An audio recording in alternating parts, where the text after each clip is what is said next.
They're setting on about 15 degrees pitch and so about 265 degrees yaw. So they didn't move very far.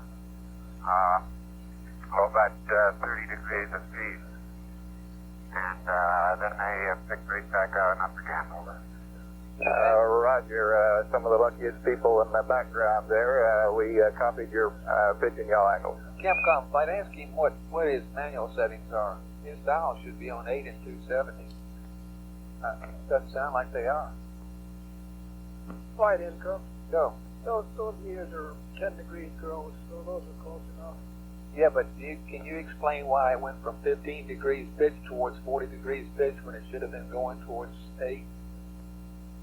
No, when you drop the thing on the antenna, it will drive off as the ADC decays on the transponder. And it has to hit an RF limit to go back to the manual position.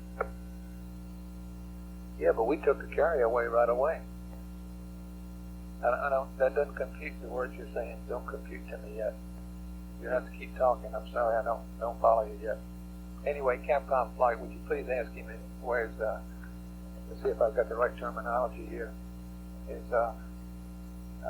Where his position indicators are on this game? Roger. 11 Houston, could you give us the location of your pitch and yaw location of your position indicators? Over. I probably said the wrong words. I'm talking 30s. Yeah, those are the same position as the antenna right now, plus 15 degrees pitch, and I don't know, wait a minute, I got it at about 75 instead of 65. Okay, thank you.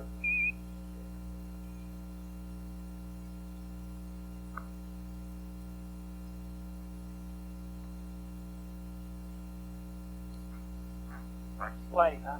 Go. Then we'll try it once more. Okay, let's leave it down a little bit longer this time. Capcom flight, would you tell them that we're going to try it again and we'll leave it down a little bit longer this time? It'll probably be about 4 minutes before we get my call. 11 Houston, we'd like to try the same procedure once more. We'll leave the carrier off a little longer and be back up for a call within 4 minutes. Over. Okay.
Hemco flight, leave it down long enough that it gets a chance to go back to those wheel settings, please.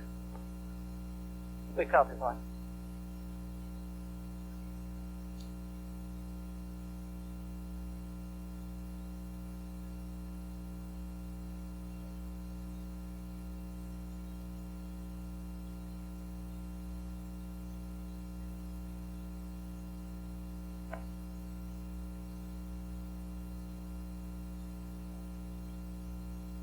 Flighty time.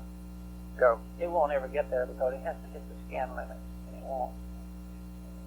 Okay.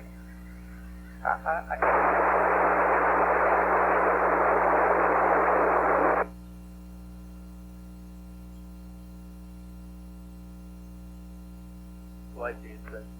Go. We'd like to make another recommendation that the crew zero the outfit. I believe that. Yes, they got it in manual, and we're seeing small residuals that are moving the CDU trunnion. And this will occur, give small residual currents in there. And I believe they did this last night, left it manual. We'd like to have zero. This goes to zero. And Okay. Capcom, when you make your call up, you might mention this to them, please. okay, I'll mention it. We back in business there, you come? Roger, flight.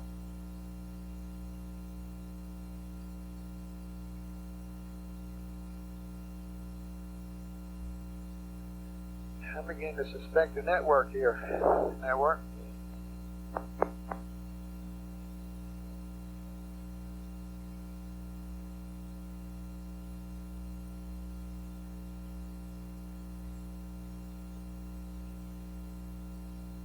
Capcom, Ecom flight. Good, fine. Okay, we're back locked up, aren't we? That's We affirmative. in there now? We're in there. Okay, Capcom, give them a call, please. Okay.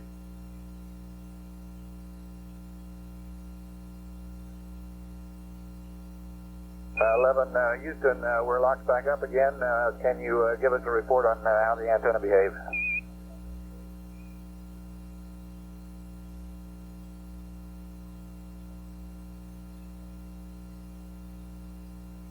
Flight network. Go. Goes on Roger, it was report the essentially delay then identical was an with, operator error in the Or the lockup. That pitch was the was reason to for the delay. 40 to 45, and the yaw was to at 255, 245 to 255, and then it rather quickly locked up at 15 degrees pitch and 270 yaw. Over. 11 Houston, Roger, your angles 45 and 255. Do I understand that as soon as the carrier dropped, it went to these angles, or did it only go to these angles after the uplink carrier was re-enabled and the antenna began to reacquire? Over.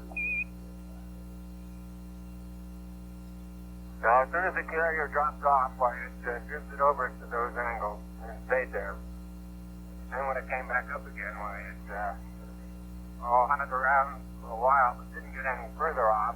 Gradually brought it on into the angles where it is right now, and then the signal strength was taking several jumps. Evidently, it goes from wide to medium to narrow. Over. 11 Houston, understand. And on another subject, request you zero your optics for the night. Over.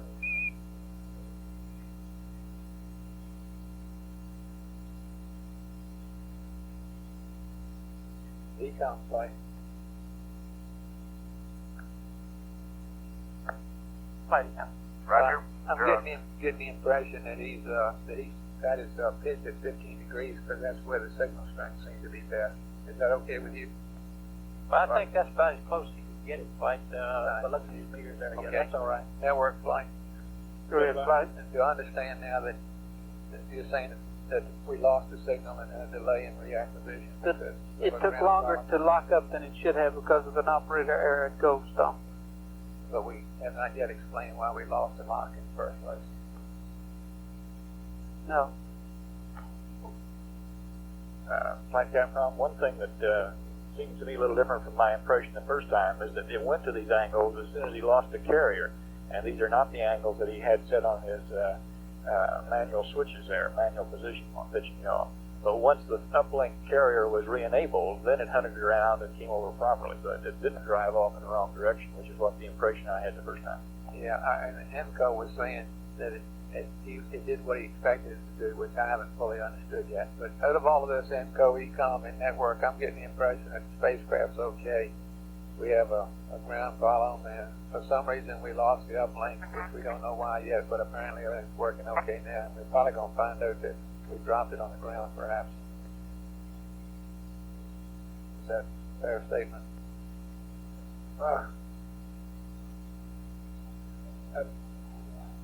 We're talking to Goldstone right now, but he has seen some very minor virus variation in uplink signals, but he doesn't think anything is a significant magnitude. Okay, all I know is it required normally when it came around the corner and we held it for about 30 minutes and then we dropped the signal for some reason. and apparently everything on the spacecraft's working okay. And it's reacquired twice now. When we did that little goodie, it appears to have been a ground problem of some kind, which we don't know yet. Flight pattern. Go. Is the test that's going on, is that going to continue more, or is that about over? It's about over. Why do you ask? We've already. The select people are saying that it's kind of tearing them up on there, trying to fit their data across here every time Goldstone switches from 2 to 3 way. Well, that's all right, but we about that. Oh, Sergeant. Roger. And we have no indication that canister change number 7 was performed. The CO2 is still sitting at 3.7 to 8, and that was scheduled at 84:45. I imagine the crew has been doing other activities. Okay. Something that ought to be done before sleep. Okay, Econ flight. Go ahead, Mike. Okay, I would like to tell the crew that we think the spacecraft's okay, and that we're going to stay in the same sleep configuration, and if they're not yet asleep, they might watch it a little bit to see that it acquires okay when they come around the corner the next time around. But we don't plan to call them and all that good stuff. Okay? Flight Network.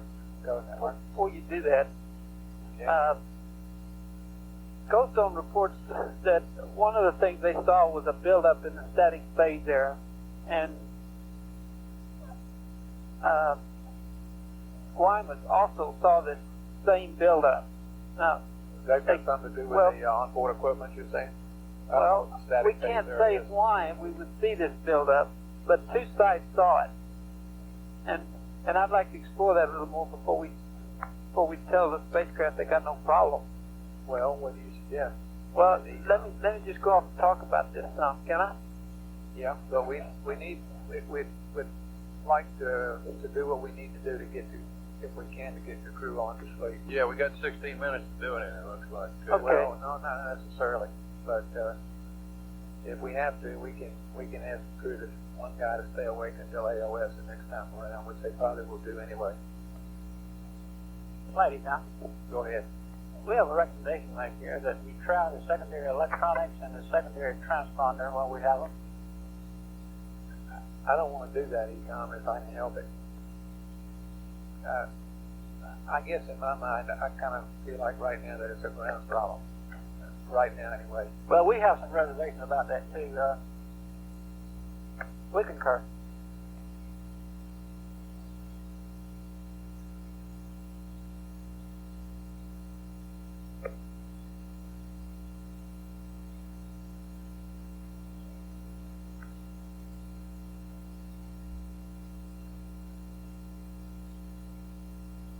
Capcom flight.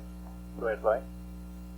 Would you tell them, please, remind them about this CO2 thing, and we can ask them if they can confirm that they did change that canister for the flight plan, and tell them that we are converging on a ground problem here, but we're not completely able to sort it out, and we would like, if they could, ask them if it will inconvenience them, or if they'll have one guy awake at the next AOS, which whenever that is, 8630, and see what they say to that. If they had, it sounds to me like they're still in the evening, the maximum mode here before they go to bed, so they may not pose them any problem. Okay, and I'd like to give these guys a little more chance to think it out if we can.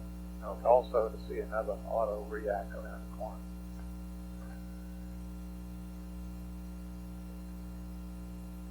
Apollo 11, Houston, can you confirm that you have changed the CO2 filter as per flight plan in the last hour, over?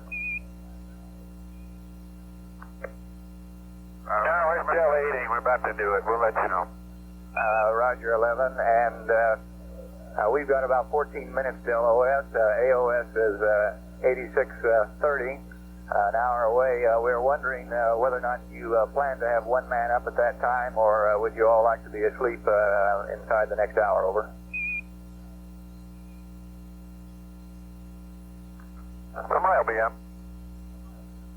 Roger, the thing that we're still puzzling on is the antenna, and as long as there will be somebody up, why we would like to have somebody check the automatic react on the next AOS.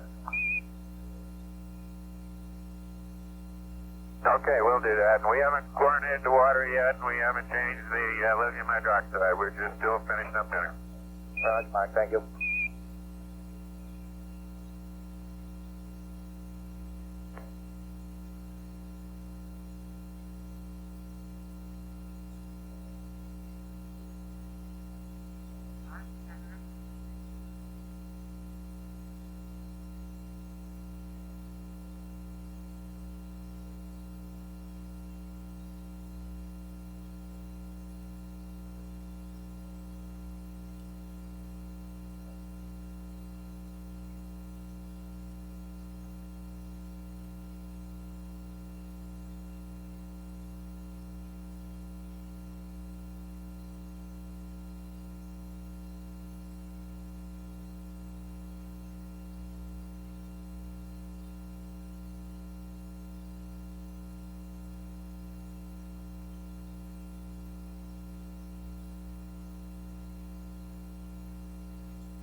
Light fighter. Go ahead. Based on our preliminary estimate of the icing that we're going to have to use to get this plane change, Yeah. we're obtaining a value of 12.5 feet a second, which is below the threshold. So we'd say, right now, based on our best estimate, we won't have to execute a plane change. Okay. What is that threshold? I thought it was 10. 20. 20. And we plan to look at this rev by rev, so we'll keep you updated on it. Okay, that's when you get this calm squared away, we concentrate on voltage.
flight circuit.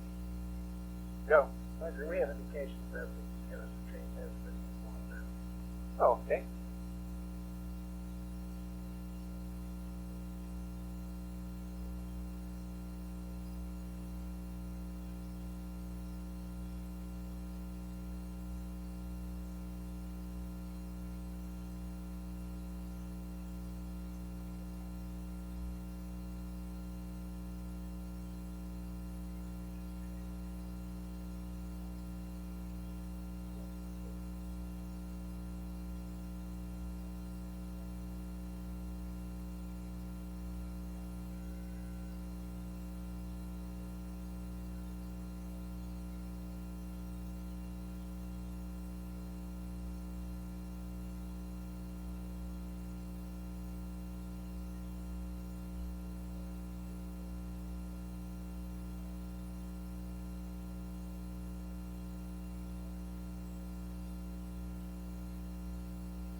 Flight network.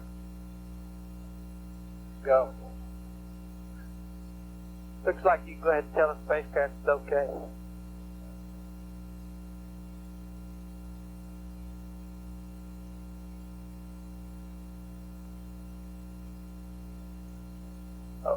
Well, We may have had a bad receiver. Looks like it goes on.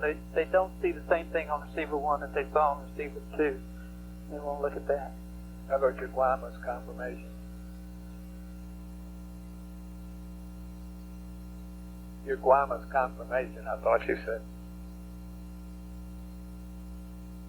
That wouldn't necessarily tie into.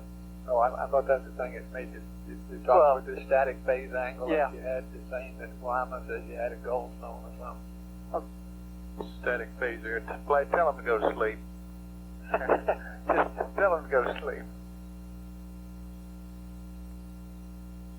Okay. Capcom, when you get me LOS, call me. It's coming that way. You.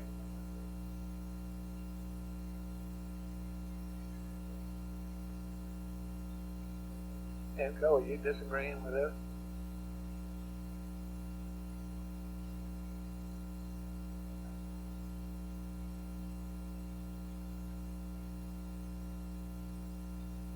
Capcom.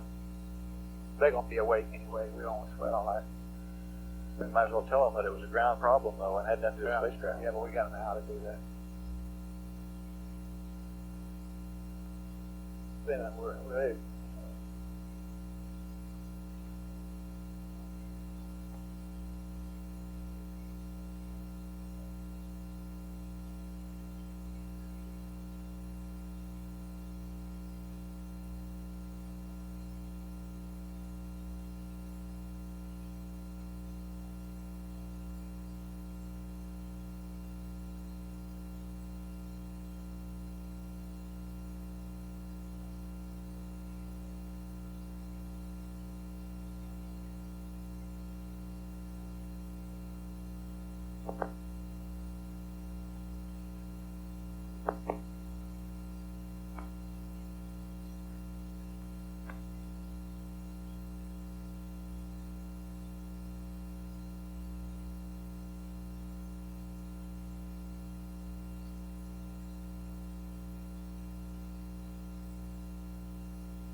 Houston, we have LOS coming up in 2 minutes now, and AOS will be at 86 plus 28 plus 15, over. See you on the other side. Roger.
Flight control. Off the loop for a while. Okay, go ahead.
Would you please try your high gain and wide beam width?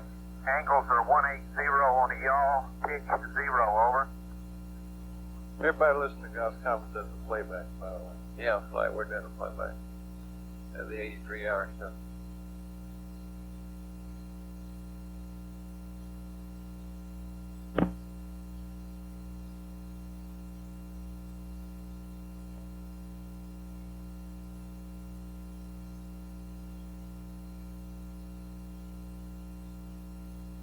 All right, Mike, you're a lot better now, over.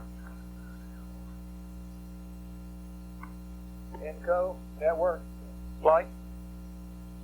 That's affirmative. We got you in the Go ahead, shadow Flight. zone. You're looking right down along, Okay. along the engine Yeah, bell towards the earth, let's so talk we need you about in wide beam, over.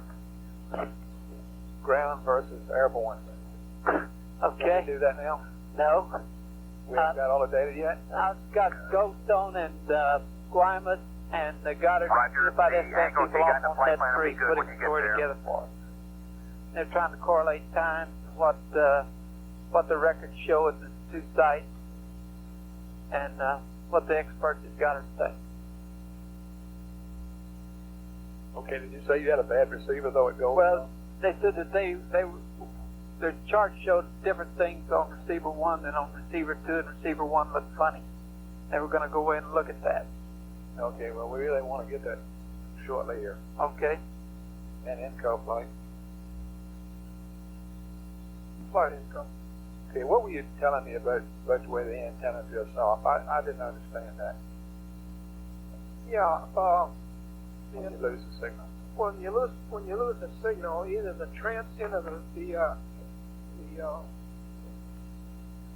AGC dropping or the slope of the AGC dropping with time causes an error signal in the tracking channel, the high gain antenna, and it thinks it's a pointing error, so it goes wandering off in some direction.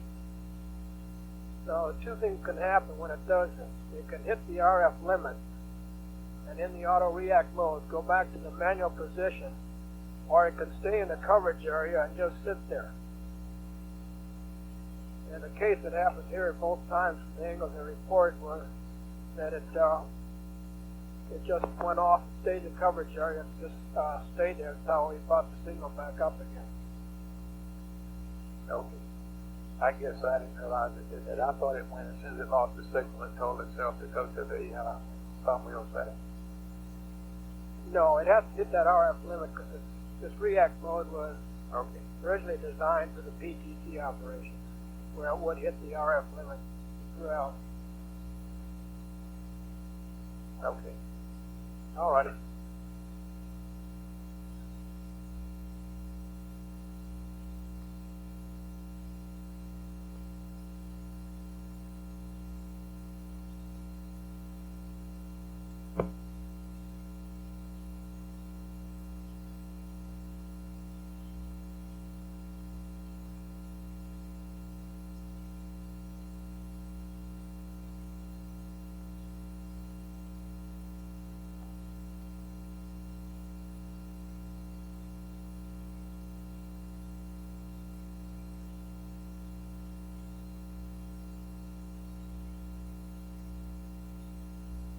Go ahead, 11, over.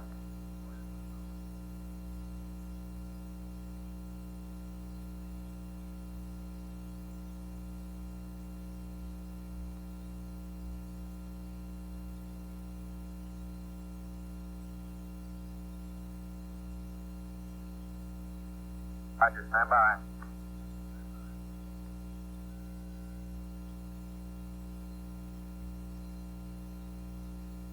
Apollo 11, Houston, we'd like you to take the low voltage tap, all presets in on, over.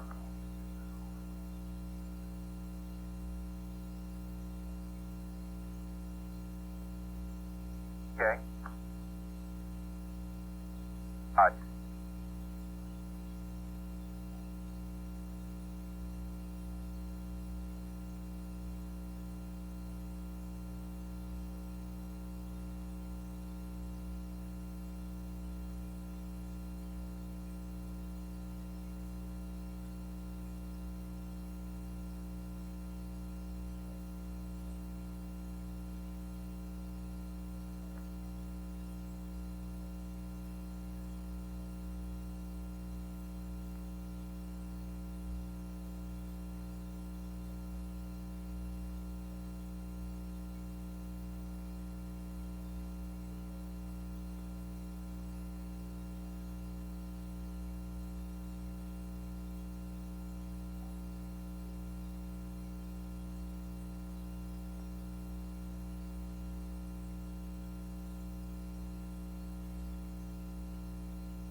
Copy.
Flight network, you copy that? Go ahead. We had a conversation going there with the stroke zone thing.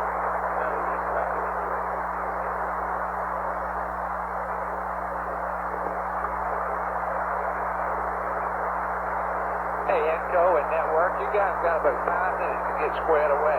Okay, we Y'all have good? found, The other one hollers and says something else. okay, they have found what they consider to be a problem in receiver 1 and power supply. Because the data to go noisy, you have to knock them out of block. And people downstairs warmed up by now. reminded me that just before we lost the lock, someone reported that the data was very noisy. And they feel like that's what the problem was, and need here 20 minutes to change the power supply out. We got no excuse. Right. We got a backup.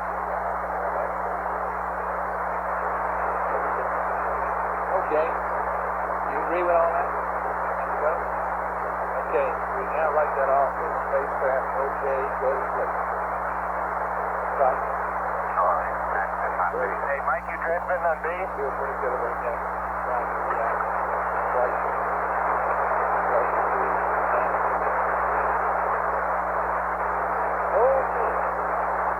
Flight Capcom is, that's playback on the gold phone on a flight record, or that's up near the ground. Comes off top. Which is across patch. Houston, Apollo 11. Apollo 11 Eagle, over. Roger, Eagle, this is Houston. We read you, over. Roger, I read you back 4x4. Could you give me a short count, please? Roger, Eagle coming in with a short count. 1, 2, 3, 4, 5, 5, 4, 3, 2, 1. Houston out, over. Roger, are you copying my low bit rate, over? Roger, we got some beautiful data here, Eagle. All the guys are looking at it. Systems guys will have some work for you in a minute, how everything looks. Roger, I'm all ready to switch to high bit rate if that's okay with you.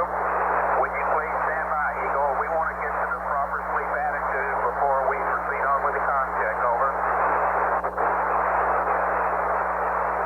Standing by.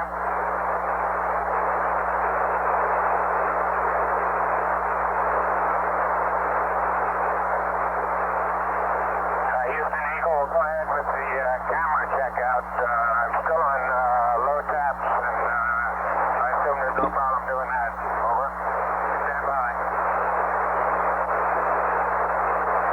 That's perfect. No problem on that, Eagle. You can go ahead and fire up the sequence camera. Over.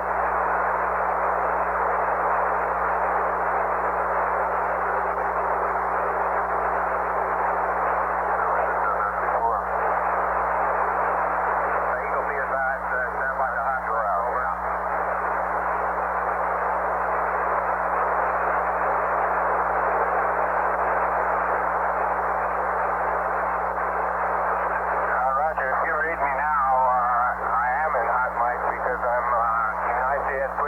talking. Now voice back up, over. Roger, we just wanted to remind you, over. Thank you.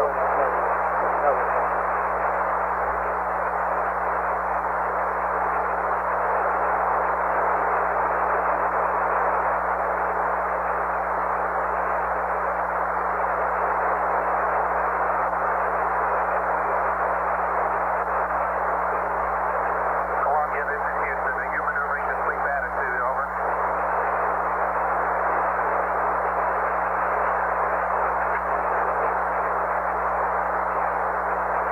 Eagle, this is Houston. We have lost all voice and data with Columbia. Would you see if he is maneuvering to sleep attitude, over?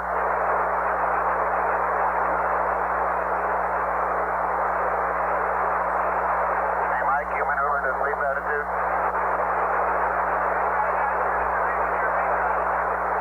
I don't believe they can hear you, Mike. Are you maneuvering now to sleep attitude?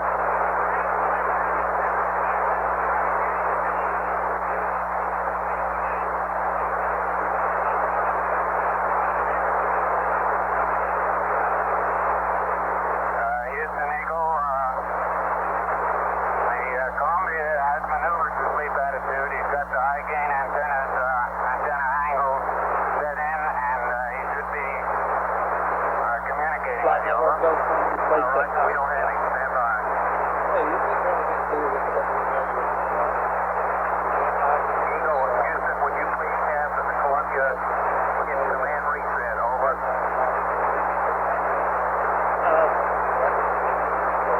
Yes, We'll go. they sent me a Command tweet reset. stating that they had routed, they had the, what you call it, Eagle, FDDU Houston, this way sleep out there. attitude. I'll give you Since another updated long position. count of your reading in this This is mode. where they We'd take like the you data to beam switch log to high and bit attach rate, over. the voice downlink to the proper button, put on God's conference, come back here. Roger, go And they ahead said with they had a the bad patch in there. Roger. 1, 2, 3, 4, 5, 5, 4, 3, 2, 1. We're reading you 5-5. You can go to high bit right now, over. Roger, going high bit right now.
is Houston. How do you read? Normal voice, over. Houston, this is Eagle. Read you loud and clear on S-band normal voice. Tell me, over. You're beautiful. This mode, Buzz, we're reading you 5-5, coming with a short count, and we'd like one back from you. 1, 2, 3, 4, 5, 5, 4, 3, 2, 1. Houston out.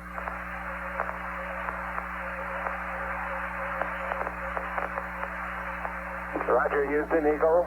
You're gorgeous also. 1, 2, 3, 4, 5, 5, 4, 3, 2, 1. Eagle, over. Roger, Eagle. This is better than the down voice backup. Stand by, 1.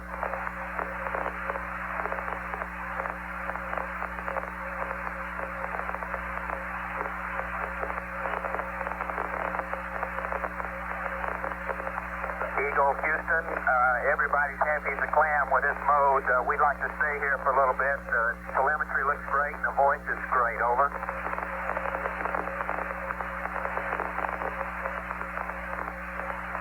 Roger, understand. I'm checking out camera number 4 now.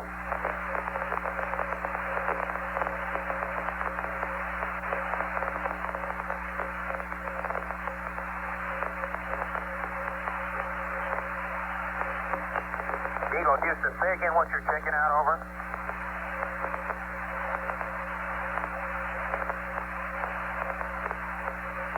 Roger, Houston. Eagle has checked out both 70mm cameras and both 16mm cameras, and all work fine, over. Sounds great. Stand by.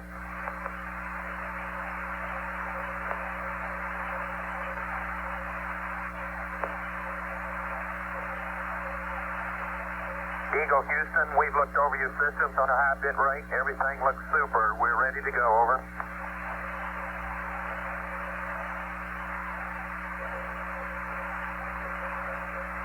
Roger, stand by. You want to go back to low bit right now?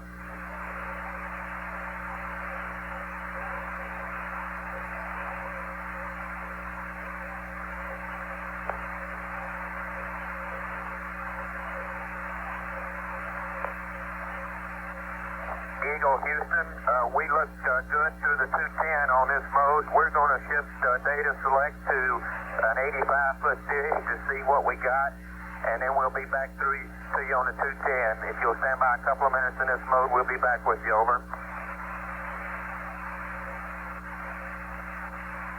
Roger, Eagle, standing by.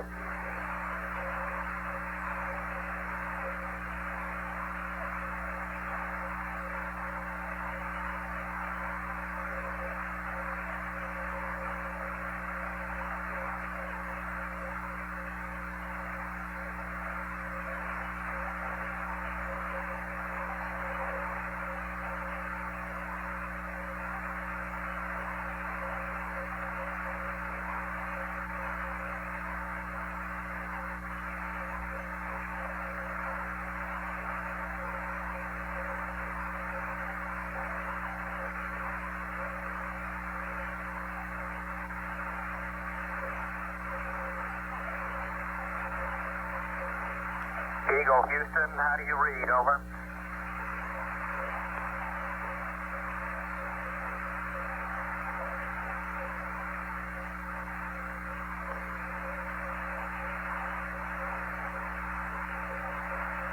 Houston, Eagle, read you loud and clear, over.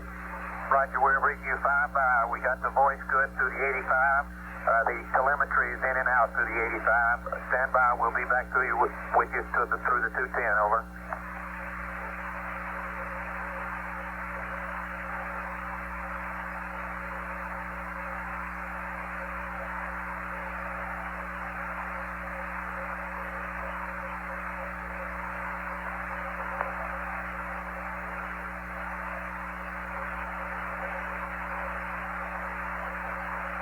Eagle, Houston, you can go step 5 now. We'd like low bit rate, over.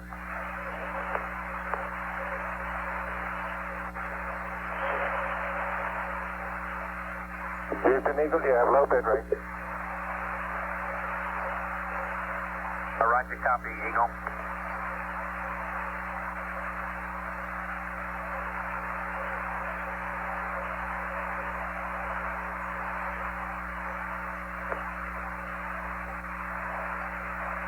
Eagle, Houston, could you give me a short count, this mode, over? Houston, this is Eagle with a short count. 1, 2, 3, 4, 5, 5, 4, 3, 2, 1. Eagle, over. Roger, Eagle, you're 5-5. This S-band voice is really beautiful, over.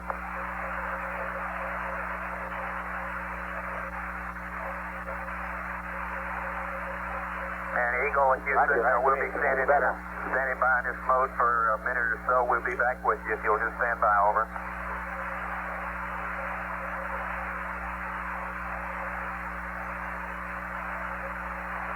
Roger.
Honeysuckle and Goldstone, Houston Comtech, Net 1. Honeysuckle, how do you read? Honeysuckle, would you like to? Roger, Goldstone, Houston. Net 1.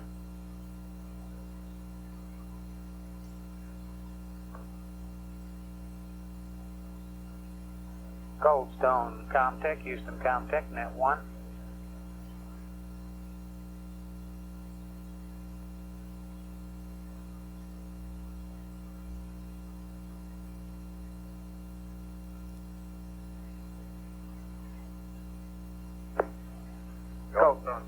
Goldstone, Houston, how do you read?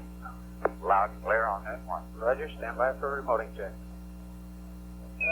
Houston Comtech, testing 1, 2, 3, 4, 5, 4, 3, 2, 1, 1, 2, 3, 4, 5, 5, 4, 3, 2, 1. Honeysuckle, Houston. Houston Honeysuckle, 100% key. Roger, Goldstone, Houston. Goldstone, 100% key.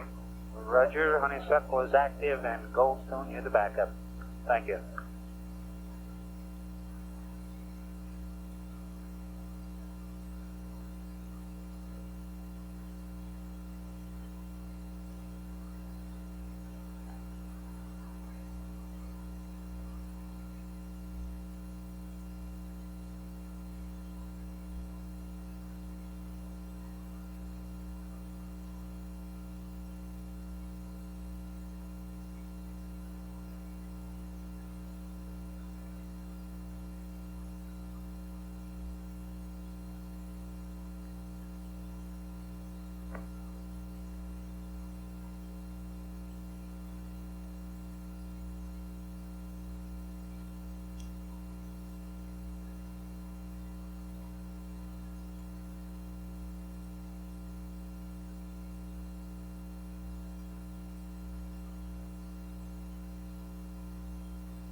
Okay, sports fans.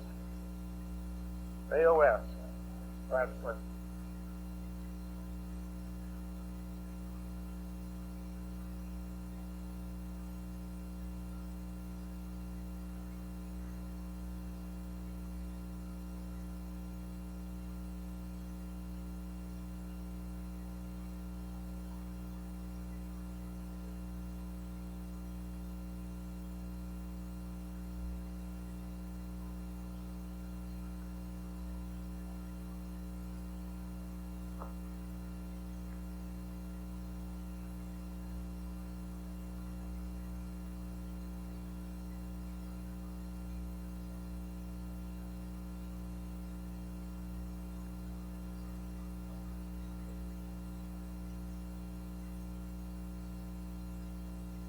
Flight Network. Yeah. I'd like to release standby CP. Release to standby CP. That's fine. Now that we're in the fleet period, they're scheduled to go down. Okay. How come we don't have AOS? Network.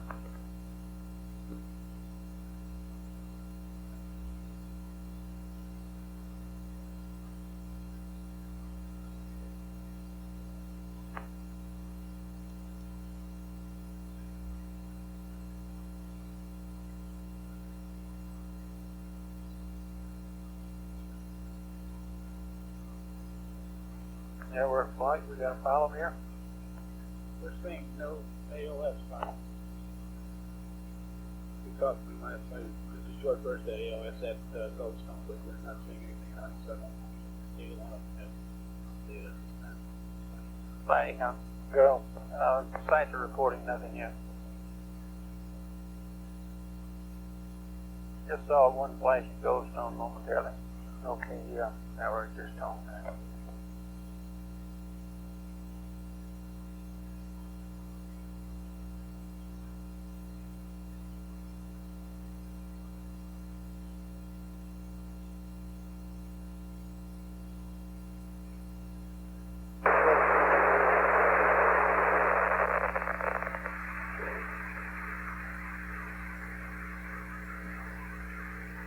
Houston, Apollo 11, over.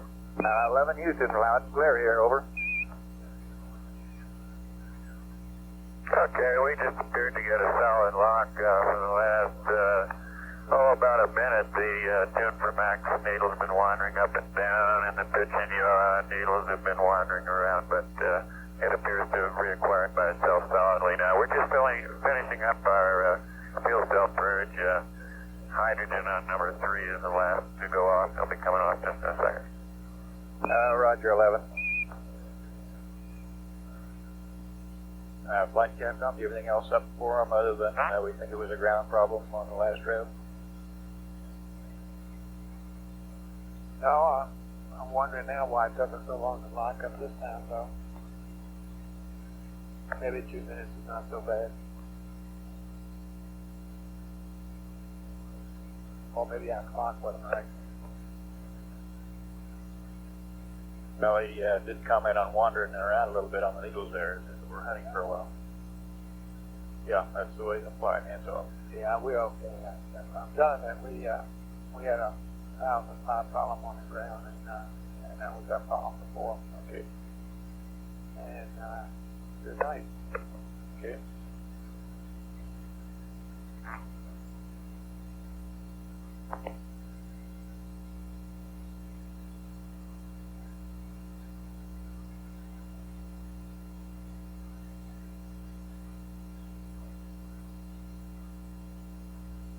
Apollo 11, Houston, we believe we've tracked down the reacquisition problem we had on the previous rev.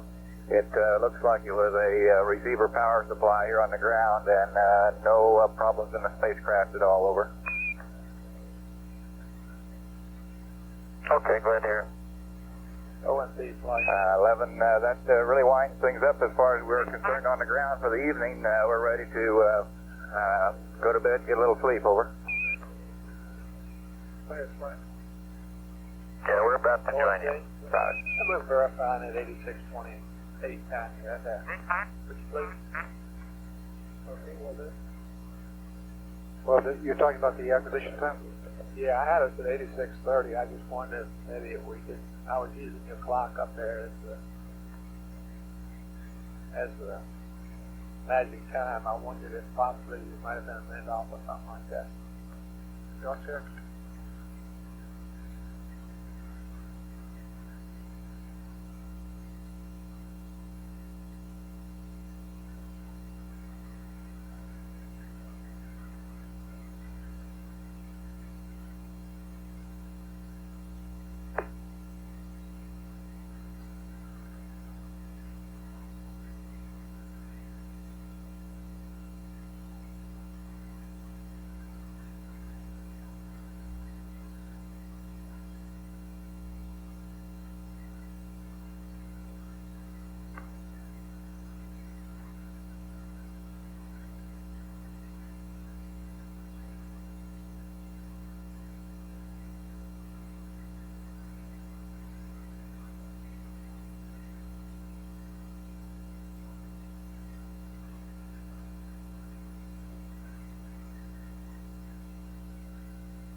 Go. Okay, the time up there is the honeysuckle time that we use, 86:28:17. And that's verified, huh?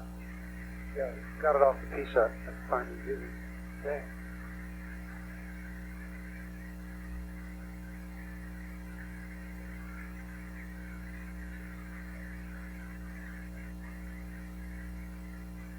Oh, I didn't, huh?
Flight Telecom.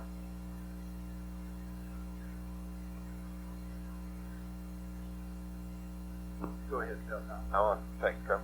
Go ahead.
GNC flight. Go ahead, Glenn. Is that the official recommendation from those side of the whole world about that those GN2 tanks? That's an official recommendation from the GNC's flight. In the whole world, they don't believe it's got their complete full story yet, but we got to do it tonight. That's what we do. Okay. Is that written down someplace? No, well, I'll put it on there, but I'll put it in the loop. It's, what we recommend is for the, CSM rescue burns in the limb, if needed. We'd like to go single bank. Not using the saving bank, bank B. For TEI burn, we'd like to do TEI normally, bank A, then bring on bank B. That way you'll have complete, redundancy. Should bank A, fail during TEI burn, you can still continue to burn safely through it. And we feel now that, we've got bank B, also. But I guess, Span is still, looking at this one, looking back at it, records and all this. Trying to get a story together, make sure that, with the leak, assuming that it would continue to be linear, that it is we do have a system redundancy in this situation. And that's the problem we face with Flight span. So, Yeah, what GNC just told you, the SPAN people also concur in as far as the tentative recommendations, to get through tonight. Tomorrow morning there's going to be for briefing George Lowe, et cetera, which will cover the history of component phase and all the rest of that information. So there might be some re-evaluations tomorrow morning, but that right now is where it stands, just what you've been told. flight FAO. Go FAO. I don't understand that logic, really. I do. It seems very straightforward to me. I can almost guess it myself. Yeah, but they're saying TEI is more critical, therefore you want to get it done, and that's not true. You can always go another route through TEI, but you can be engaged in a rescue where you damn well don't want to go another route and try to rescue. Oh yeah. Well, if Bank A doesn't work, you bring Bank B on that deal. That's not what I understood you to say, though. I thought you were protected against a partial TEI burn. You wouldn't want to burn halfway through it. Well, during LEM, if a LEM rescue burn would, say, require up to 4 burns, we don't want to cycle Bank B on that many times because we lose that much pressure. Every time you bring it on, you're going to lose automatically. You don't even know how many times you can do that without running, changing the leak pressure. Right. But the FAO is right. I had the same thought. The CSM rescue is probably as critical as the TEI, but there you can also delay it some and you're still okay. Okay, but if you don't get ignition on that, you have some stuff wrong with that. You go ahead and use speed and do the rescue. That's affirmative. You don't worry a great deal though why you didn't get it on 8. Bill, this fan again. One thing that we don't want to do is any troubleshooting either. Yeah, okay. At all. Yeah, Put it all to bed. Can't be any doubt about that. I want to duly note that in my notes. CSM rescue single bank unless alpha fails.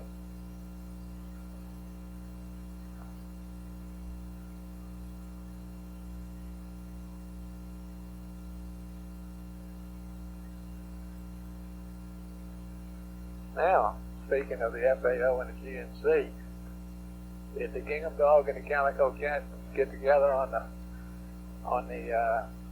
control mode for the B-22 and all that good stuff? Yes, sir. We've talked about that. You want to tell him about it? Right. I guess the only recommendation for the next slide is what already intended to do. I think is to keep the control mode constant, but either use one or the other. CMC or SCS, attitude hold. Now, apparently he is trained to use attitude holding and yaw and roll while he does his pitching motion throughout the P-22. And therefore, we'd like to recommend that doing it that way if it's necessary. knowing that it's necessary to hold attitude in pitching, in yaw and roll, is to hold that within a wider deadband. So the only thing we're changing about the whole procedure is to use a wider deadband instead of a half degree. FCS, you mean, or? Yes, use either way. Use it. We're saying use the FCS next time. We'll take a look at it and see how it works. And What kind of deadband? 4 degrees. It would turn out to be, he would have to go with his attitude deadband switch would be minimum with the rate switch in the high position. That would give him a 4 degree deadband. Or he could go with the max deadband or the rate switch in low, and that will give him a 5 degree deadband. So it doesn't really matter which way he handles that. Either attitude, mid rate, high, or what? Our attitude deadband maximum probably would be the most straightforward. The attitude deadband switch would be in the maximum position, and the rate switch in low. And we're hoping this would cut down his thruster firings, and then he's still going to cross couple and he's going to deadband. And we're hoping that we'll use less propellant by widening the deadband. How come the final 10 people didn't have any trouble? The way I understand it also, Clyde, is that probably 2 people were used in T-22s. One would hold the attitude and roll and yaw, and I'm not sure I've got all that, but that's actually the way they did it. But this is what I'm thinking, that somebody held yaw and roll, and the other guy could pitch. Fly up there. Yeah. Most of those T-22s were done on and was done on docked after the rendezvous and the procedure for flying the T-22s undocked is considerably different. You just operate around the moon and do all your work in the shaft. But when the limb's on board, it knocks out about 50% of the up. Trunnion, if you run into the limb at about 25 or 30 degrees, moves about 20 degrees of trunnion capability up, so you have to put in this pitch rate. Now, the way Mike flies it is that by the way, he did a Class A #1 job today. He tracked that landmark better than we've ever seen before. Yeah. And the way he flies it, he goes to CMC control and flies into some inertial attitude that we give him. The ones in the flight plan was nominal, so they were correct. Flew to the attitude in the flight plan. And just prior to T2, the time that we talk about T2, he goes to Excel Command. Now, he still has depth control, but he goes to Excel Command and pitch. Now, the way he's trained to do this, that he knows just how long to fire the thruster. Remember, he's an LEP and he can't see any instruments. He knows just how long, he's looking through the optics, and he knows just how long to fire Excel Command to establish a pitch rate of 0.3 degrees per second, which increases his trunnion capability to be able to track the landmark over a 180-second period or 3-minute period. He didn't get the pitch rate in, he wouldn't have that much time to track the landmark. So once he gets the pitch rate going in Excel Command, he takes his hands off and lets adapt to keep him controlled and low with pitch. And the reason he needs to do that to a certain degree is that he doesn't want the shaft to come down and have to do a 180-degree turn. You know, this constraint of having to be off 10 degrees away from zero shaft when you go through zero optics. Okay, now how many of these things do we do with the limb attached? One more. And then we Mike's in the machine by himself again, just like he was today.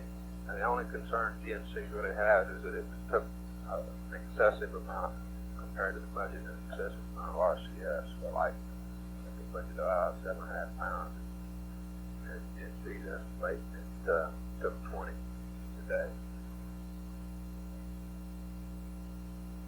Now, you ought to be concerned. Well, we're only going to do one more. 7.5 by 20, 20 by 7.5. Maybe it's a poor job making a budget. Depends on the point of view fight. Yeah, we only got X pounds. Well, we got 925 pounds left or whatever. No, we only got a couple hundred. Right? we got 125 total pounds, so we only got a couple hundred excess pounds out. That's right. Well, yeah, with 200 excess, we're gonna use that. Scrabble away 20 of it. Well, another thing. Okay, no sweat. All right, I know what you're saying. But the point I'd like to make is that Mr. Collins knows how to do this Yes. very well. And he's gonna be able to make you 5 marks on landmark 130. It's gonna be the best you've ever seen. Now, we start telling him how to apply a new procedure, we may blow that all to kingdom come. Yeah. So, you're trading 14 pounds for a possibility of screwing up your landmark tracking tomorrow. Okay. But the way DNC could describe this thing is will allow Mr. Collins to do it the way he's been trained to. Excel command and pitch and wide head band and roll and yaw. But if that's okay with him, if he feels he can do his landmark tracking in a wider dead band, but if he can't, we're going to have to accept the higher fuel usage. My thoughts are to try to improve this, fuel usage-wise for future missions by using maybe a little different mode to get them to do that. But you remember, this is a rev before undocking. You sure don't want to try to figure out the best while you're right here one rev before EOI, do you? Well, it's no big thing. If it simply is not working, you just switch back to CNC and he's go. I'm afraid that's... Now, if it doesn't work, you've blown it to that rev, and you're going to do a descent without tracking the landmark. Oh, because you're saying if he does it, if he's coming up on C2, you're time critical. Yeah. Yeah, I agree with that. So, now everybody recognizes that the mission rule says we missed the landmark with the land anyway, but... Also see where this is supposed to be the best estimate of ILS we're going to get to.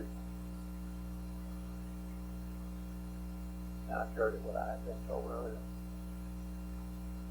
Well, I understood earlier, I guess I should say. Well, you're disagreeing then, FAO, with what the GNC just told me. Based on 200 pounds of extra fuel at this point, I'd let him fly like he's been doing this invasion.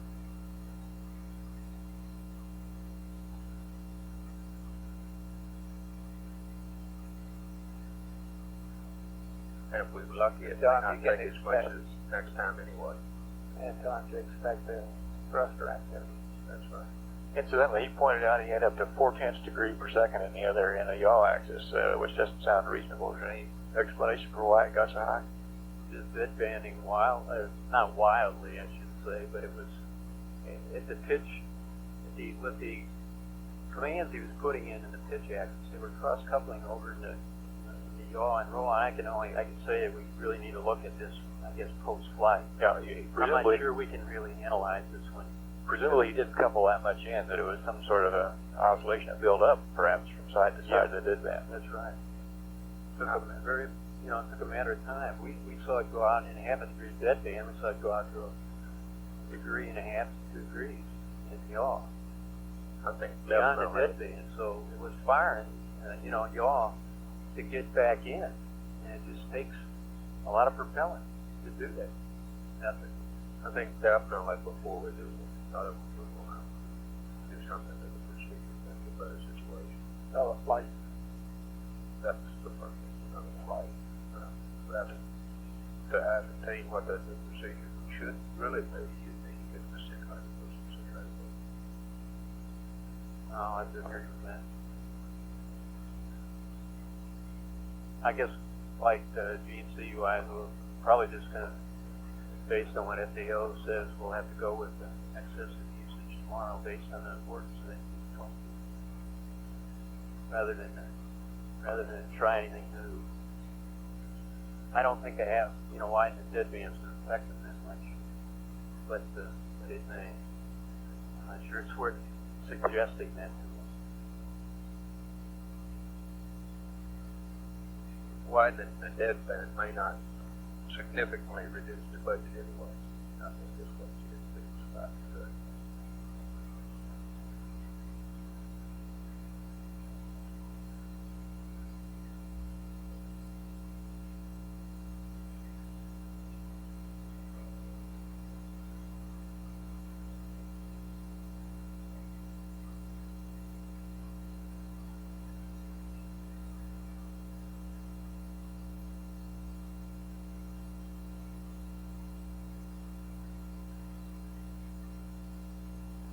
slide network.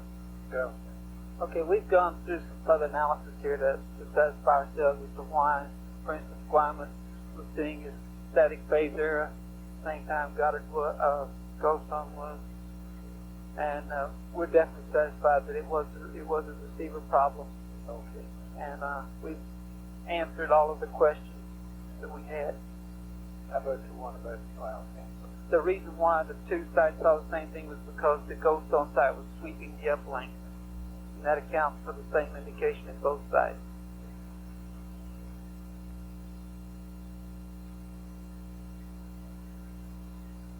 Okay, very good, thank you. Capcom, you have a call. Yes. Okay, thank you.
Capcom flight.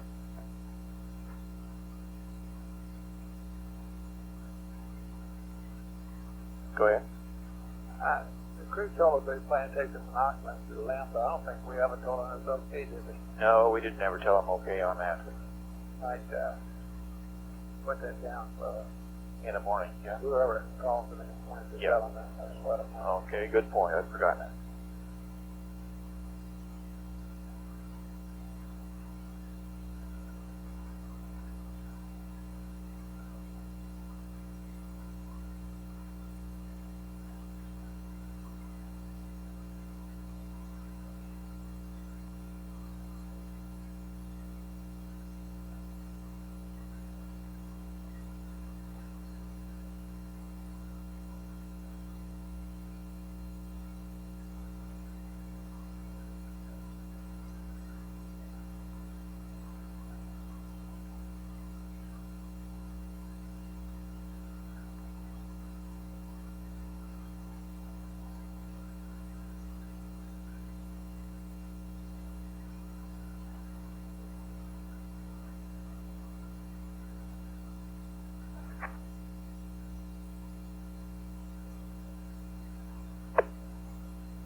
TCOM flight.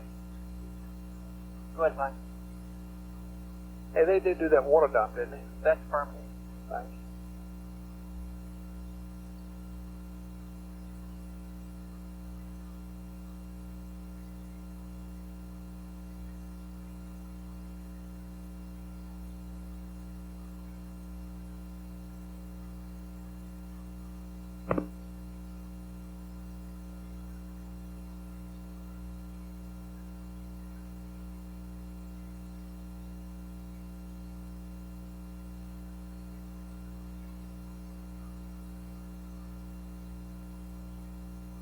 Surgeon and the flight nurse. Go ahead, AT. Can you tell if anybody's sleeping there? Not yet, but they're resting and we predict sleep in a couple of minutes. We're watching them closely now. I'll let you know as soon as we know that they're asleep. Okay.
Flight Econ, we've got LOS. Roger. Okay, everybody, I'd like you to brief your partners. How close are you all to being ready to hand over? Ecoms, how close are you there? GNC, 10 minutes? Right, fine. Okay, Lamb over there, 10 minutes? Roger. Trench, 10 minutes? Right. FAO, can you manage to do it in 10 minutes tonight? I know. See what you can do there. Oh, Roger, Dodger. holder upper of all the briefings.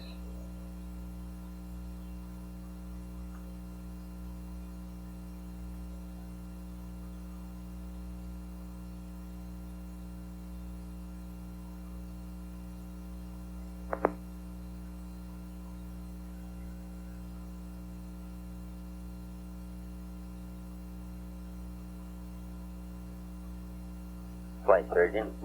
Go ahead. It looks like they were all asleep when they went around the morgue. Okay.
Fido flight. Flight Fido. Am I going to hear the golden tones of Ed Pavelka tonight? You will for the next 30 or 40 seconds, Flight.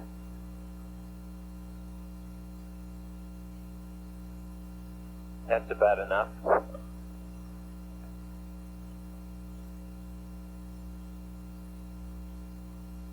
I see you've appeared here on the scene.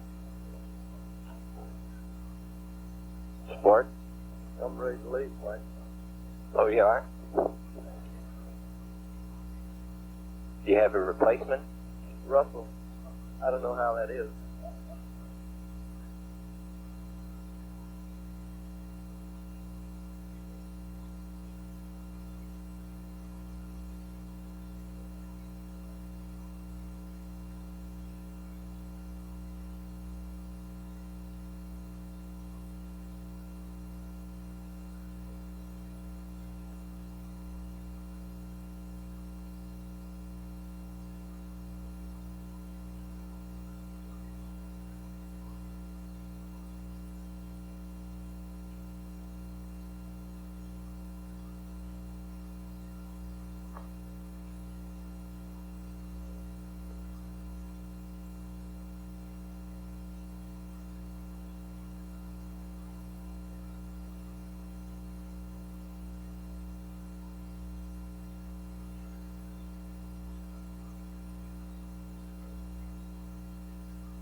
Light guy. Go ahead. I'm turning over to the black guy saucer. Very well. We're signing off. We're gonna miss you around here, Randy. I'm sure you will.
Okay, is there anybody not ready to start our team briefing in here?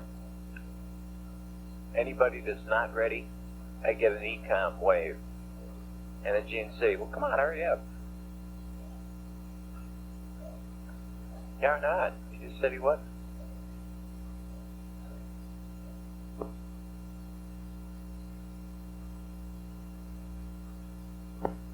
Flight better. Go ahead. We're going to be set here in about 2 minutes, flight. Okay. Excuse my pretzel.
Flight GNC. Go ahead. Ready for the briefing. Okay, let's see if we got anybody else. Is there anybody else not ready? You ready there, FAO? You pacing item is ready. Clearly, the rest of you gentlemen ought to be. Fido, you ready down there? Fido? Roger, flight. You ready? Yes, sir. Okay. Econ? Okay, we'll call that time. Okay, I want to go around the room and get everybody's status for where they are tonight in terms of what's happened previously that affects them and where they stand and what activity they're going to be engaged in tonight. And Control and Telecom Flight, I want to spend a couple hours tonight going over that checklist with you for the surface and ascent phase. And Fido and Guidance, I want to spend some time with you and the LEM folks going over the different mission roles we have for that phase tonight. Okay, let me start down in the front there with Retro. Retro, you want to tell us where you stand? Okay, flight, yeah, 11 block data on board, still go, and the next block data pull up back into our ship, TEI-30. What did you say about TEI-30? TEI-30 block data pads pull up about the end of our ship. Yeah, if they're awake. Yes, that's confirmed, right at the end of our ship.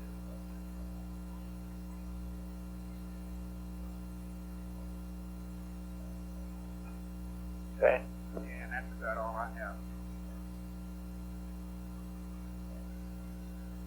Okay. TEI-11, for everybody's benefit, is at about 98:05, which is essentially wake-up time, isn't it? It's the first opportunity after planned wake-up. That is confirmed. Okay. Okay, Fido, how about you? Okay, we're getting all our good tracking data in here, trying to predict where we're going to be in Rev 14. We're going to be checking abort constants, a bunch of other stuff for the flight team, I guess it is coming on to relieve us. Have some biases ready for them. Biases to what? The T2 times. Say again? And the abort constant. T2 times.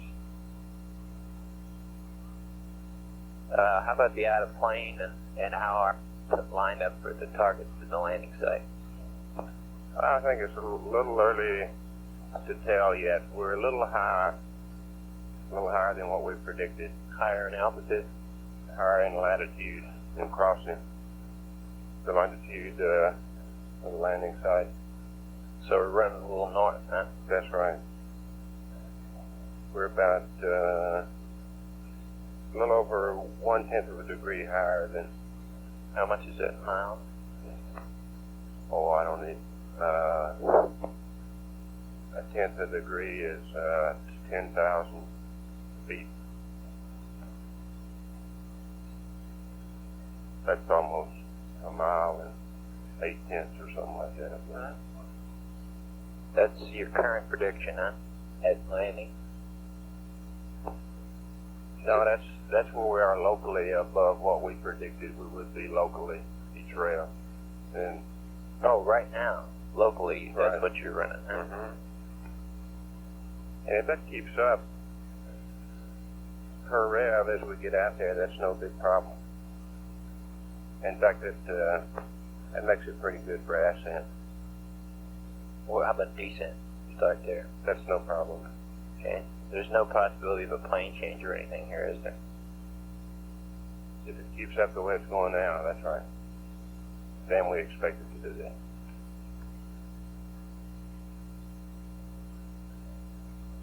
Okay.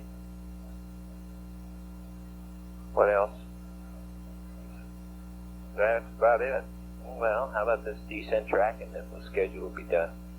Oh, okay. I assumed I had already been briefed on that. That,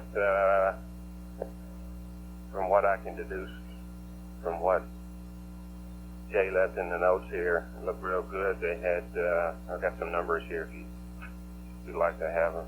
Hey, when do we do this plane change if we were to do one? Just so I know. You mean prior to descent? Yeah. Well, we'd have to.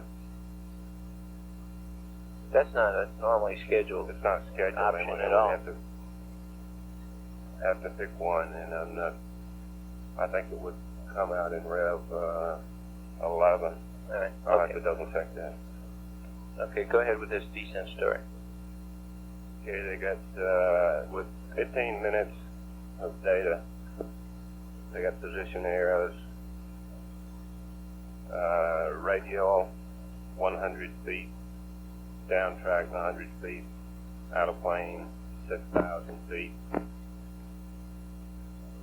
These are noise numbers, huh? The way I'm interpreting this is what the numbers are, the difference between the Lear cutoff vector and the best solution using all the low speed data at that time. And I'll double check that to make sure that that's what it means. That was the original plan. Just want to make sure that's what they did. Velocities were within a half foot per second all components. All right. Okay, what did they learn with all that? Did anything come out of that that anybody's chasing? No, everybody's extremely happy over it. Okay. What stations was that done with? I'm gonna have to go over the station coverage. I haven't committed that yet. Was done with the same stations that were covered during descent. Okay. Ghost on Madrid and Ascension. Okay. Anything funny about the tracking here tonight, or is it as everybody has seen it? No, I don't think there's anything that's anything so far that's Is not the plane behaving the same way it did on Apollo 10? I will have to check that to verify that. We haven't gone over that yet. I'll get back to you on that also. Okay. Anything else? No, not now. That'll do it. Okay, we'll come back to me on these things, okay, here? Okay, guys, how about you? I don't really have anything to report. Like, they had no problems of any kind on the last shift, and nothing significant. I'll be working on some stuff with the white team tomorrow, mainly T3 unit vectors from P57, using the Sun and Earth and Venus, and also working, checking the scaling on some of these forward constants. Okay, now how about the raceable quantity updates for the landing radar? That's all agreed to and all that? We have a point picked out in the flight plan. It occurs at the time the PIPA is done, and I think the way Grant is thinking of doing it is making it all one load, the landing radar numbers and the PIPA. What GET is this? 99 hours. 99 hours GET. It's put into the flight plan. That's when you're going to put up the raceable quantities, describe the radar to body axis, right? Okay. What else? I believe that's all. I'll be working on some stuff and looking at some checklists. I want to go over this manual ASM with the different options with you tonight on the loop and the LEM folks. Okay. Okay. Anything else? I can't think of anything. Nothing open on either machine. Has the power out? Let's see. Did they do anything with? Did they do anything with LGC in the first entry? They did not, did they? God, I'm sorry, Flight. They didn't do anything with the LGC in the first entry, did they? Okay. Okay. Control. How about you? All right, Flight. The LEM looks real good on the telemetry. The power up. All prop parameters look good. She looks real good.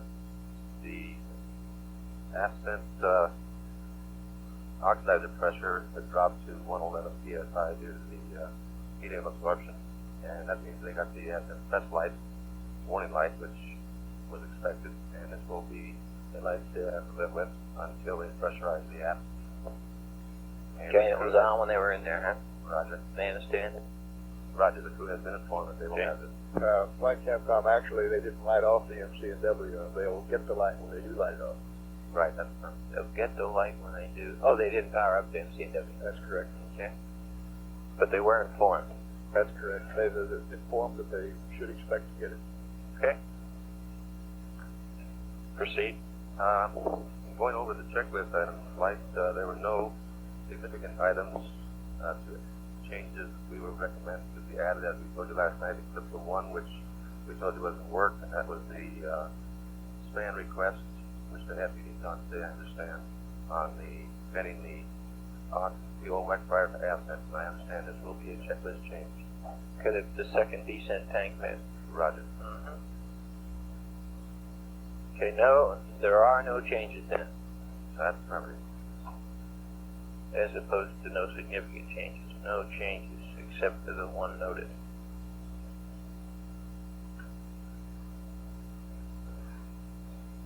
Okay. Anything else? That's all. Okay, Telcom? Okay, all our system was real good during the data out there, and the primary person we were after was the voice and TM compatibility on between the 210 and the 85-foot density on the antenna, and it went pretty much as we expected. The normal voice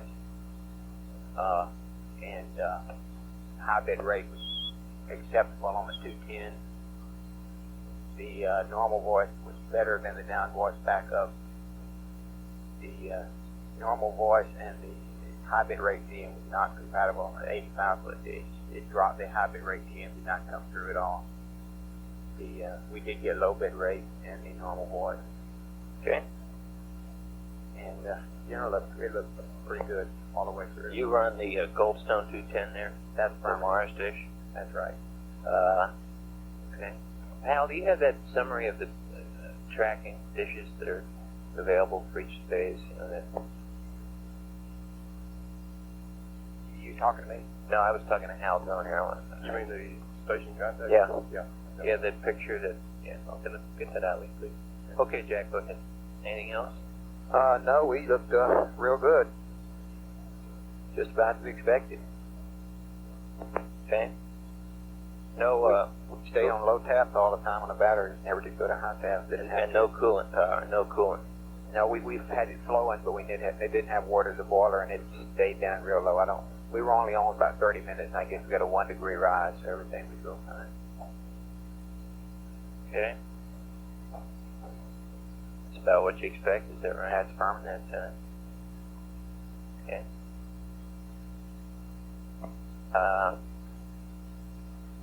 And I read somewhere where they had one thing that didn't look right, the low tap barber pole, but that was because of the circuit breaker, and that was cleared up.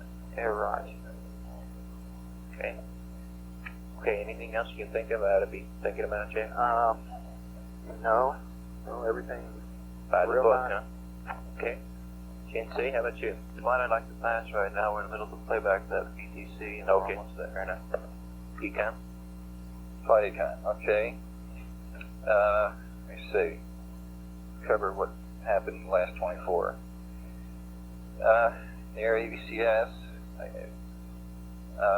we went into the Ember of the Moon post-shift yesterday. Finally got to see the primary rad heaters come on for the first time. They did, you bet. Minus 15 degrees, as advertised. Primary, that's a first, isn't it? That's a first. And within 1/10 of an amp of the predicted current. So, looking pretty good. Prior to that, we did something that's not usual to do, but certainly within the checklist. The primary coolant loop got pretty cold, of course, on the Umbra, and the accumulator quantity dropped pretty seriously. Severely, not seriously. It got pretty low, and decision was made to tweak it up, give it a little fill. And that worked out rather well. We didn't fill it by the checklist, which said, 40 to 55%, because we were worried about when we did heat up that the stuff would expand too much. So that all worked out rather well. Okay, let's see what else I got here. Primary rad out temps look like they're peaking at 66 degrees Fahrenheit. Now, is somebody plotting those per rev? That's right. I'd like to see a Brad out plot, a cycle over the whole time, okay? We can do that for you. We're doing that. Okay. What was the peak there? 66. 56. How did that compare with Apollo 10? I think Apollo 10 was about 69 or something like that. Are you going to have plots both of them? You going to show me how it compares to 10? Oh, we can do that flight. We've got the plots back there from Apollo 10. Okay, I'd like to start looking at that as we get into the evening. Okay. Raj. Let me see. One thing I haven't done yet, and I need to go back and see how our old O2 flow meter is working on those accumulator cycles to see if it's still consistent. And of course, I'm kind of alluding to the crew procedures that were worked out and crew procedure changes. Now, that impression I got from Milt's notes is that's going to be discussed with them, but quite a bit later. And an amount, all it amounts to is when they need the flow to crack the direct O2. Yeah, that's basically what it is. It's just a matter of knowing what you can expect out of that meter is all. Okay. Well, they're certainly well prepped for that, I would think. Yeah. And the impression that I've been left with is that we did get all the procedures worked out post our shift yesterday. They were all agreed to, and there was minor changes. And I understand that the Capcoms and the flight director decided that the changes were minimal to extent no sense reading them up to the crew, except in the case of the final IVT procedures, which they'll read up, I suppose, when they need them. Yeah, and my impression is that even there, all they're going to say is crack the direct O2. Yeah, that's right. I can show you those two flight I got right here. Oh, see how minimal they are. Okay, but that's not going to be done for some time. No, we're okay there. Okay. Okay. Let me see. And something else I need to go back and look at, just this kind of historical type stuff. We did see a lower than normal primary evap out temp a couple times so far, and we've seen. If my memory serves me correct, we saw that in Apollo 8. It's just the mixing valve is regulating a little low, and that's no problem at all. Right. The VAP is off, right? Yeah, VAP ought to be off. It is off, isn't it? It is off. Okay. Okay. Let me see. I just said listen. In the area of cryo, we're in the process of balancing. I lost my configuration here somehow. Do you want the actual configuration flight? Yeah, O2 tank 1 and H2 tank 2 have the heaters off, I believe. Isn't that correct? That's right. From Capcom. H2 tank 2 is off, and O2 tank 1 is off. That's pretty obvious by how our quantities are on the tube. We were in a balanced configuration pre LOI. Last minute decision was made to go normal into LOI and go back to auto heaters all the way. Okay. Let me see. The area of the COM on EPS, still have our fuel cell 2, no change. Okay.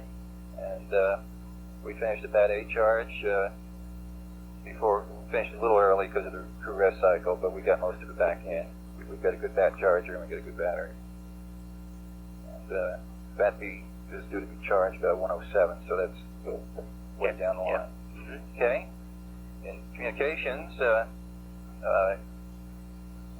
on the soon after our shift on the green team, they had some trouble with the UDL. They couldn't get commands in. Recycle switch and got in. Yeah, and it appears the same identical problem, ostensibly the same identical problem we had on Apollo 9, where the relay latched up. And it appears we had that at another time tonight, maybe. Okay. Presently, we're on the high gain antenna in REAC. High gain antenna all the way during AOS. I haven't got the whole story put together to my satisfaction on what happened with Goldstone. The best bad receiver. Preliminary, it was a bad receiver. I need to get clear in my mind just why the reports were so erroneous, because boy, it sure left, my impression is there was a lot of confusion in here. That worked, Fly? Go ahead. Were you here for that problem? Apparently they lost the high gain and it was confusing. It ended up being because of a Goldstone receiver going bad or something. I wasn't here, Flight, but I was briefed that the cause of the problem was on the ground.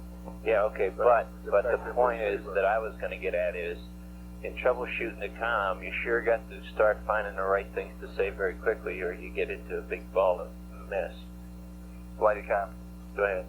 I guess my only concern, I need to get clear in my mind, you know, that I no, wait a minute. Let me finish my point. Sorry. Do you understand what I'm saying, Dick? everybody's got to be on their toes tomorrow making the reports properly. If somebody's got something wrong and not saying it, we're going to be chasing problems. Yeah, I understand. You got to be sure that everybody that's dealing in that area understands that very well, especially tomorrow. Raj and the people I relieved had a long talk with Goldstone about that particular point. Okay?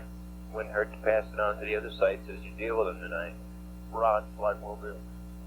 Because there's no room to be fumbling around on. Raj. Okay, Tom? Like, that was my point.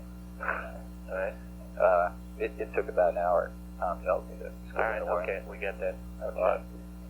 All right. Apparently the high gain and react worked last AOS.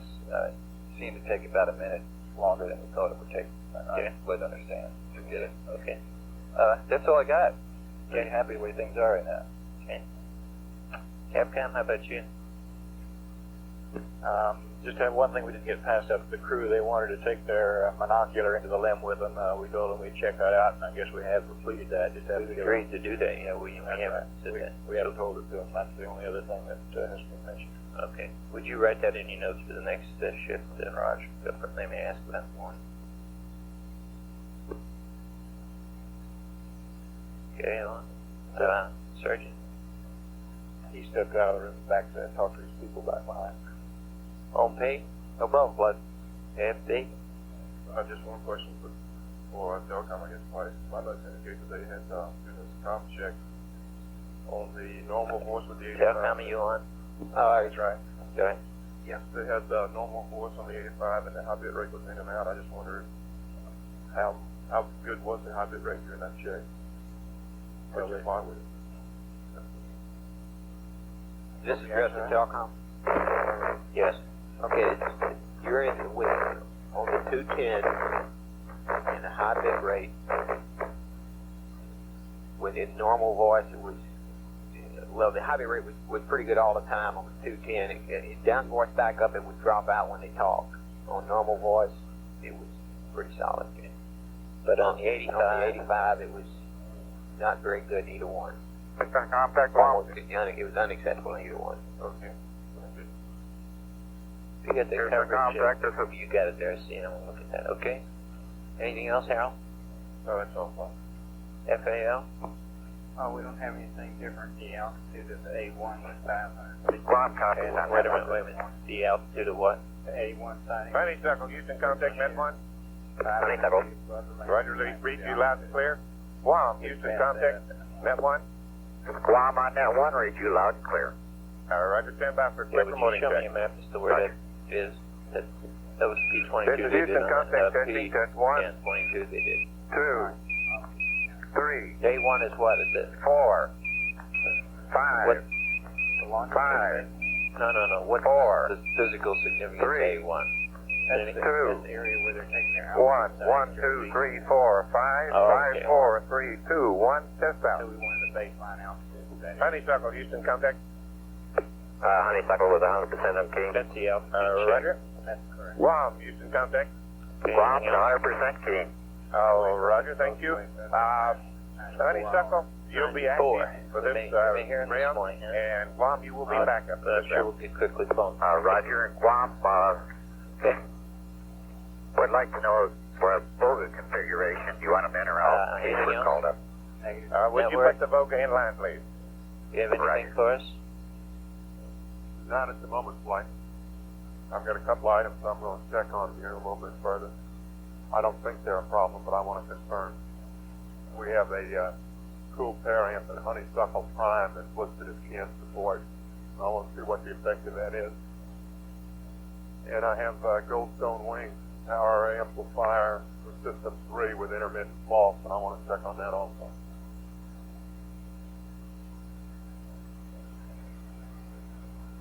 It happens to be a fault that's protected by an interlock override. That'll show it.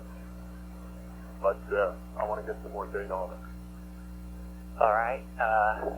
Okay, everybody, we have 2.5 minutes to acquisition, and like a good look at the ship when it comes around. GNC, you finished your playback, ready to look? Raj, fine. Let you pick it up and look at it, and then I'll hear from you, okay?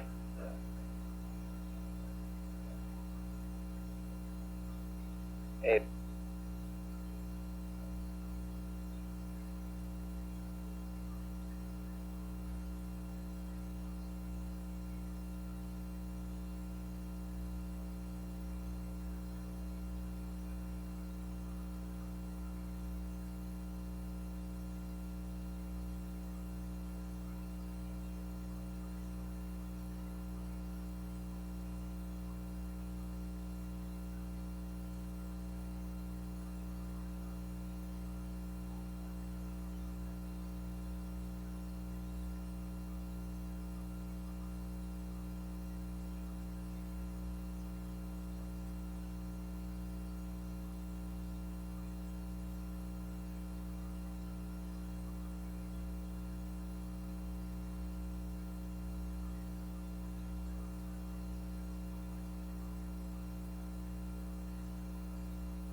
Okay, keep me advised here as to how this reacquisition goes. Network flight, standing by to pick it up.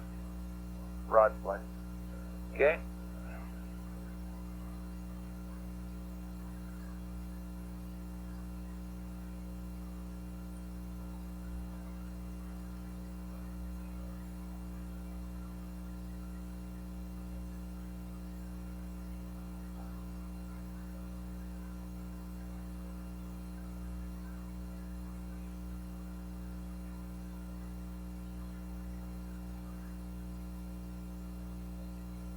AOS flight, right on the money flight. We haven't got data in here yet. Now we got it.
Got it there, Econ. Roger flight, high bid rate, looking good. Okay. Flight Econ. Joe. Did you copy that was right on the money, that acquisition? Yeah, it was right on time. Roger. Okay. How's it looking to you? Looking good, flight. We're going. GNC? We're looking good here, fine. Okay. What's our configuration tonight, GNC? 10-degree dead bands. 10-degree dead bands. Single jet authority.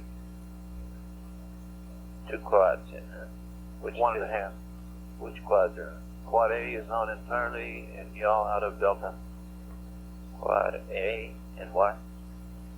The yaw authority out of Delta. Is what, on or off? On. On. Quad Delta yaw is on. Right. And we have a 10-degree deadband. Right. And what's our attitude? FAO, have you got some pictures there of the attitude? FAO? Get some pictures of the attitude, Rin. Roger. Let's see what that looks like again. Splitting the quads and all that.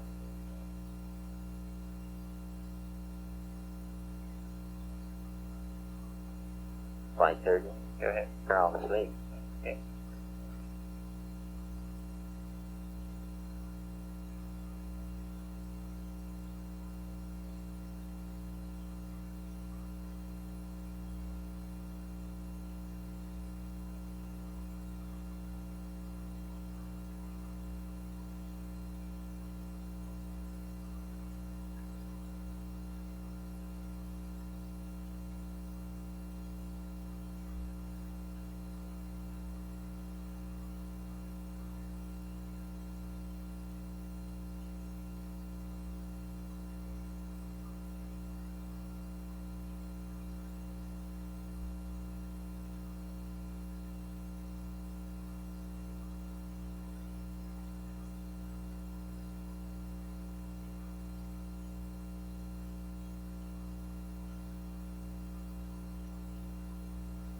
GNC, what pitch attitude are we going to be holding around? Are you going to be holding around 240?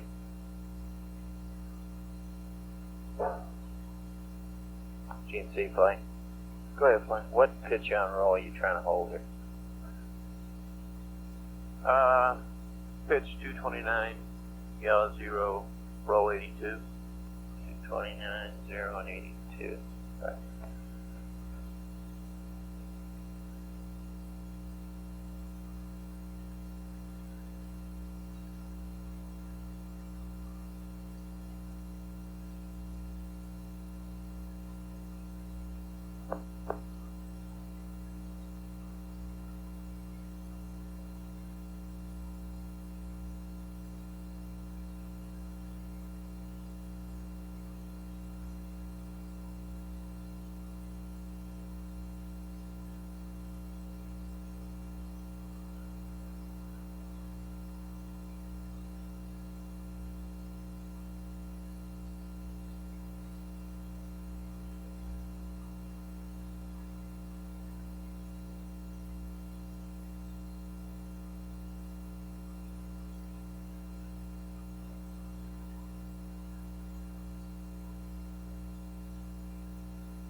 Capcom flight. Good flight. What's the plan for tomorrow morning? What do you call them at the Rev 9?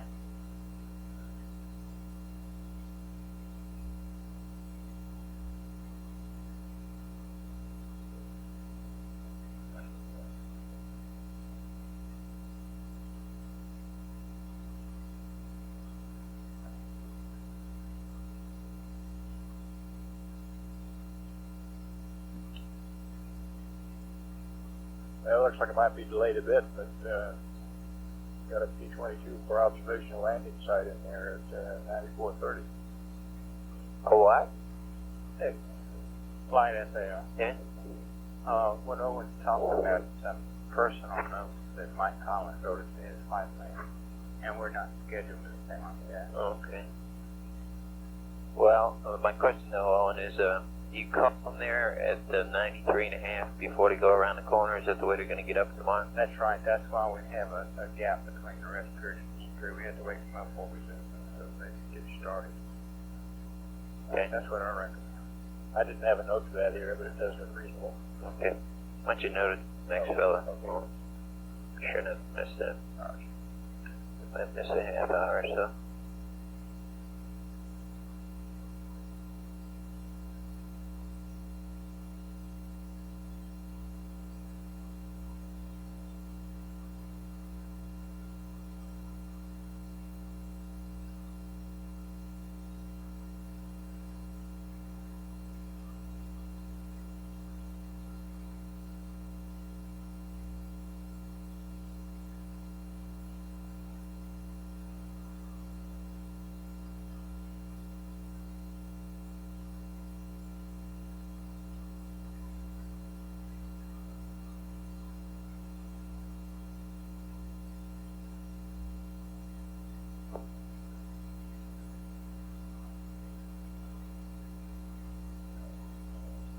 GNC fine. Go ahead, fine. Okay, do you want to review your change of shift start? Okay. Personally gave you the Apollo 10 Deltas. Okay. About minus 25 pounds. Total. We're down. Right down. And how much is that below flight plan? I don't have the number off the top of my head for that flight. Get it for you in a second. Okay. Anything else? Okay, the only open item that I know I'm carrying is the PTC. And I think we're about ready to close that one. Okay. Looks like it's part of jet. Quite a startup, which gives us A yaw jet? no roll jet. We got a roll deadband and it cross-coupled in and gives us problems. All of that. We're still looking. You mean you fired an extra roll jet? You're right. Right. Okay. Okay, now, are you up in the story of the GN2, Raj? Okay. Concur with the analysis that's come out and with the plan for single bank rescue and dual bank TPI.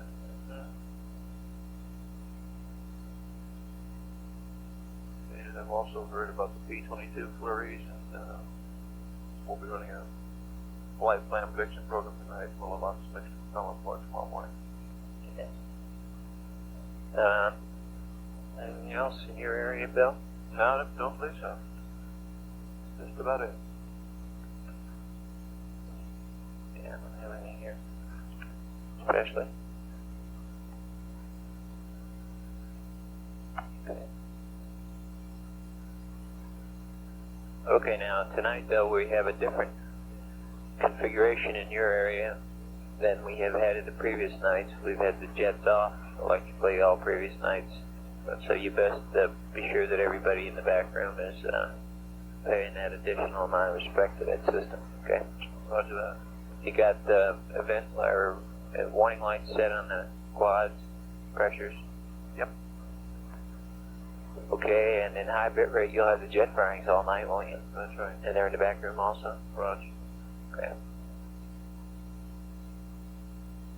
Okay, I missed when I went around asking Span if they had any comments for us that they have not heard us discuss that they think we might know about or something we missed or whatever. Span, you have any comment on that? Flight Span, negative. Everything okay back there with you, TR? Everything looking good, Flight. Okay. Do we know everything, what it is you're working on? Such as it might be? I think so, Clyde. I think we're all tagged up. Okay, thank you.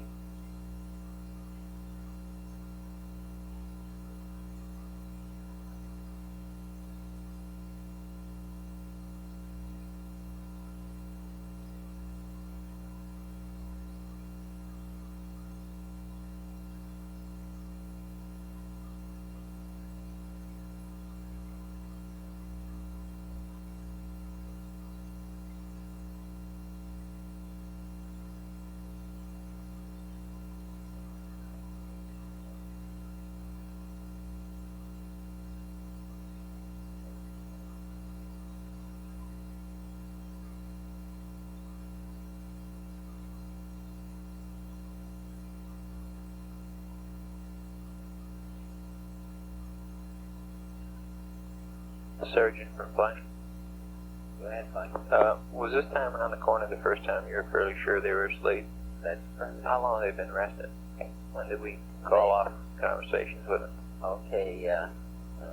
Capcom can give you the exact time he punched off the air to ground, but they were not asleep. They were moving around quite a bit for about a half an hour after they stopped talking.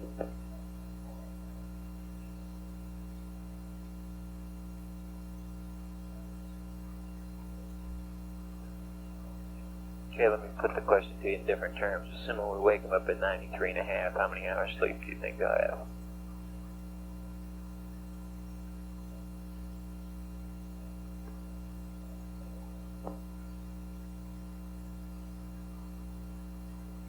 Did you copy? Surgeon?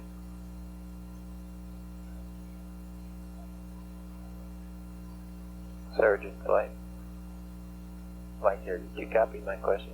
No, I was talking in the back room. What it is I'm getting at is if we wake them up at 93:30, how much sleep will they have gotten tonight? Well, yeah, we figured that well, let me tell you what I just talked to the back room about. They have them logged as quieted down and probably getting set to go to sleep about 1 hour and 10 minutes ago. So I'll just figure them for you. That was 87:20. Roger.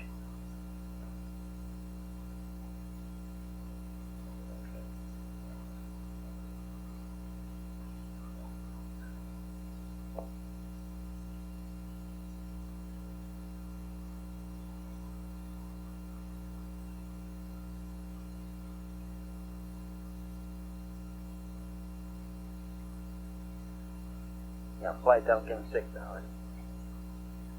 Give or take 20 minutes. Yeah.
FAO Flight.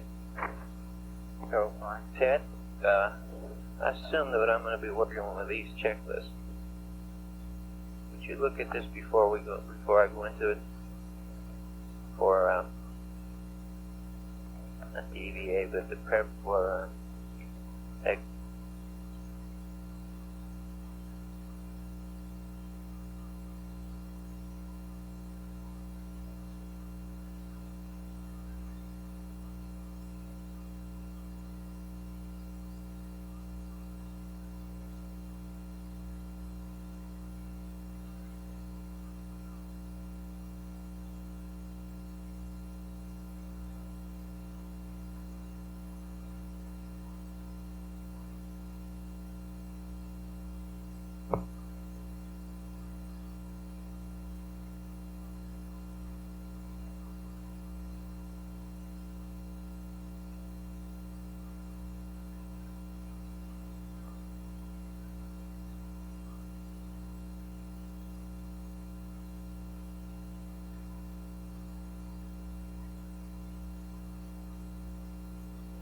Control and telecom flight. Sorry, Mike. Look, before we go through a review of these checklists tonight, I'm asking Ted to look at the checklist that we have on the console here that Joe Roach has been keeping updated. He's going to see if it's okay, then I'll compare it with yours, and then I'd like to walk through it. Okay? Starting with the preps for takeoff on. Okay. You might, if you have time, peek up here and see if you can tell if you have the same paperwork and all the same revisions of these. That's it. Guidance flight. Guidance flight. Fido's guidance there. That's where the guy stepped out for a minute. I get the back room you need. No, don't have him run it. Have him call me when he gets here if I don't see him. Right.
back. What?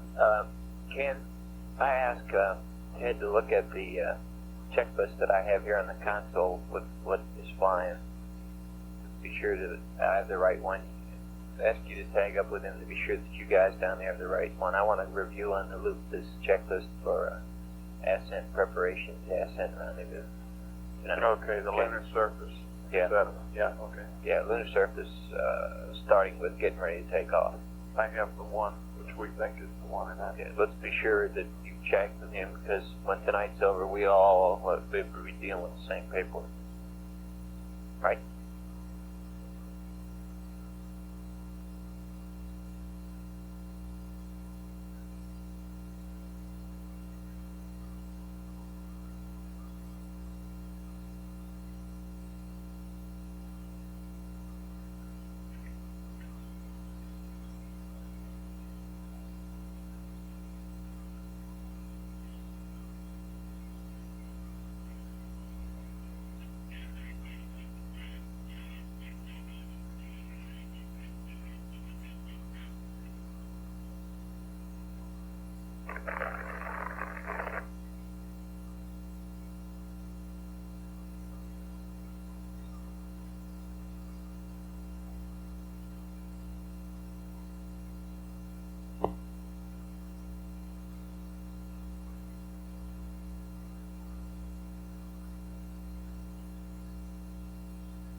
Fido flight.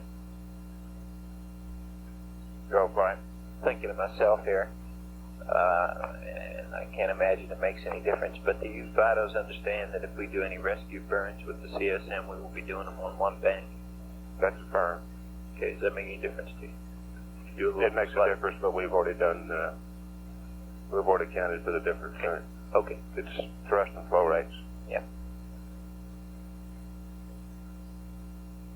And you owe me a discussion yet on this behavior of the plane, right?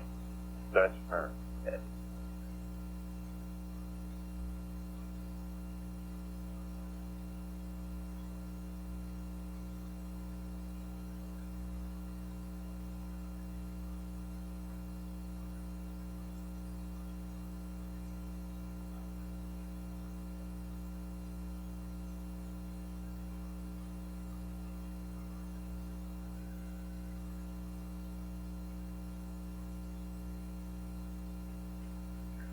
Econ flight.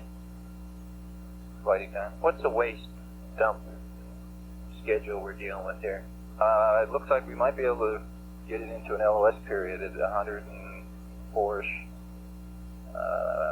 I've alerted FAO to that to make sure the crew activities aren't going to interfere. Yeah, well, Fido, does he care about that? As long as it's behind them. That was the agreement. All dumps behind them. Okay. Fido flight. Yeah. You understand that the projection is that there may be a water dump about 104 behind the moon? I will have to check my little agreement to see if that's right, but that sounds okay. It's on the back side.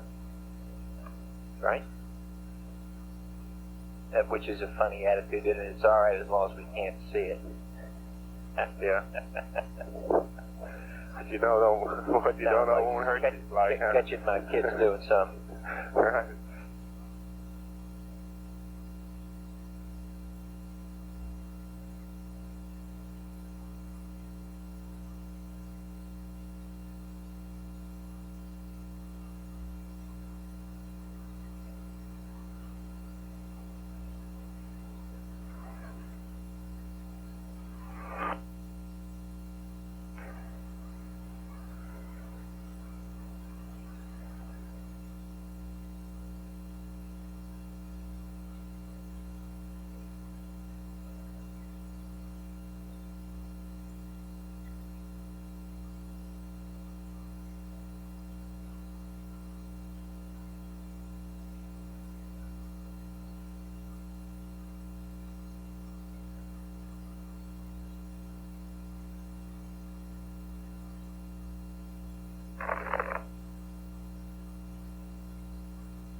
Capcom EDCOM Oka 1.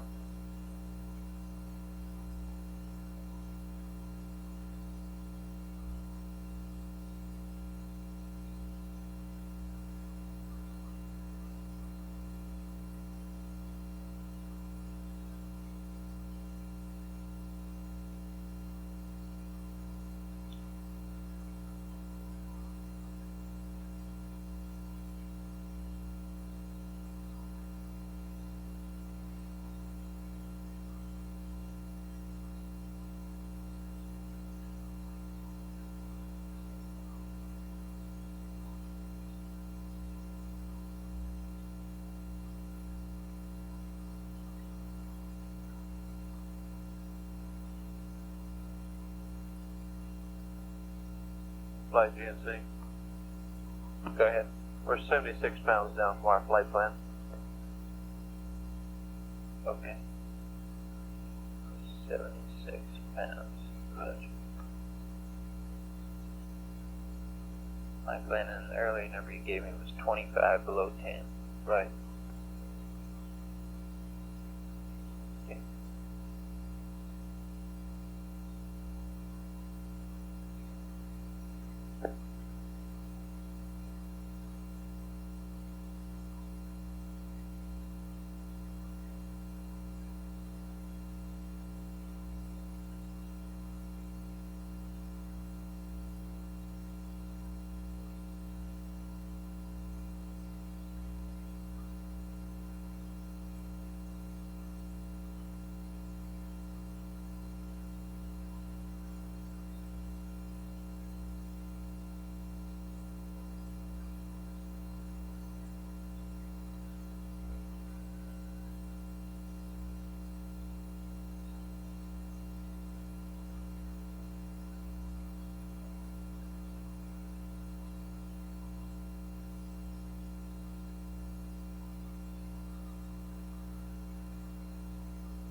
The current numbers you have are 25 pounds below the flight plan, below Apollo 10. When you and I were last on, we were almost at Apollo 10. We were within 4 pounds of it. Right. Where did extra fuel go in the interim compared to Apollo 10? Mostly P-22. And Apollo 10 did a P-22, did they not? Sure they did. This one just cost more? Right. We allotted 7 pounds, usually like 20 some odd. Okay. Thank you.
Econ flight.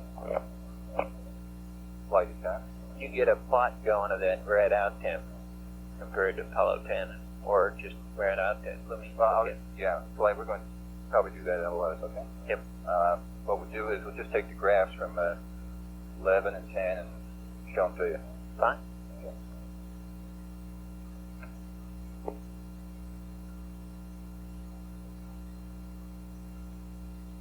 Flight econ. Go ahead. Just to tell you about this. 8830, the accumulator cycle, O2 flow, the accumulator cycle seemed to be peaking like it always had during a sleep period, about 8% full scale. And that was the last time we saw the O2 flow come off the peg for an accumulator cycle. And it should be what, every 10 minutes. So, so 8830 was the last time we come off the peg. However, on the 10 minutes, we have seen the O2 manifold pressure dip as a characteristic couple of psi, indicating that there is the O2 demand. So going back to history, that hasn't changed. It looks like the same flow is being demanded of us. Okay. So we need to discuss this more. Okay. Looks like it's degraded. That is to say, the response to the O2 flow rate transducer may be degraded. Yeah, to the point where it's not going to read for us.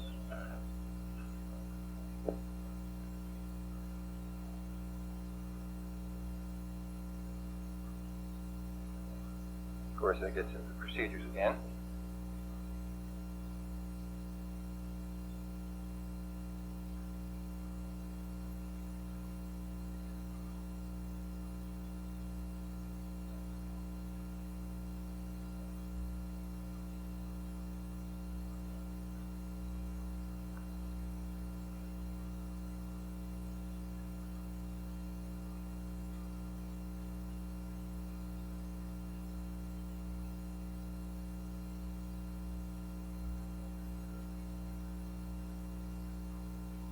flight econ. We're coming up on one at on a 10-minute now, 2 seconds. Channeling.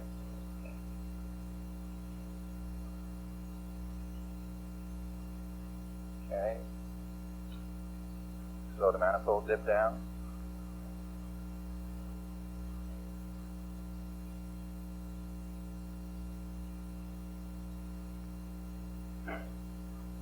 Flight, that looks all right.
Econ flight.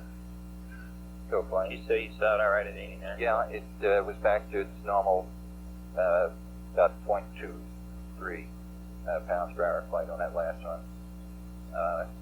Okay. However, the significant thing is that we did miss several of them. Okay.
Capcom flight panel, flight director check.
Okay, GNC, anytime, you got about 5 minutes to LOS. Copy, fine.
Flight flight.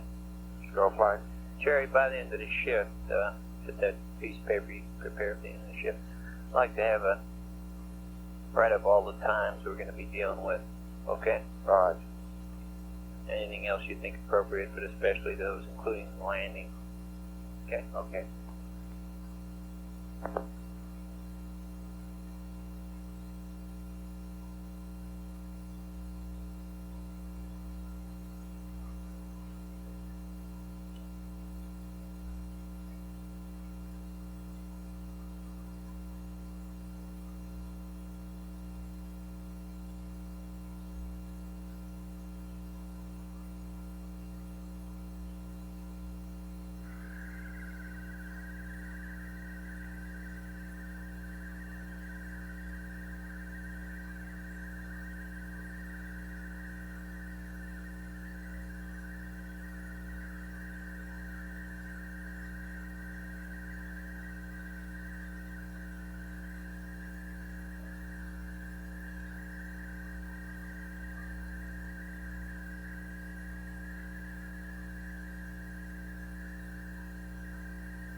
Flight Telcom will be off loop.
flight he's on LLS. Okay. We're looking good. Okay. Guidance, are you there? Guidance flight. Fido, retro's guidance there. Retro flight. Go ahead, fly. Where's guidance?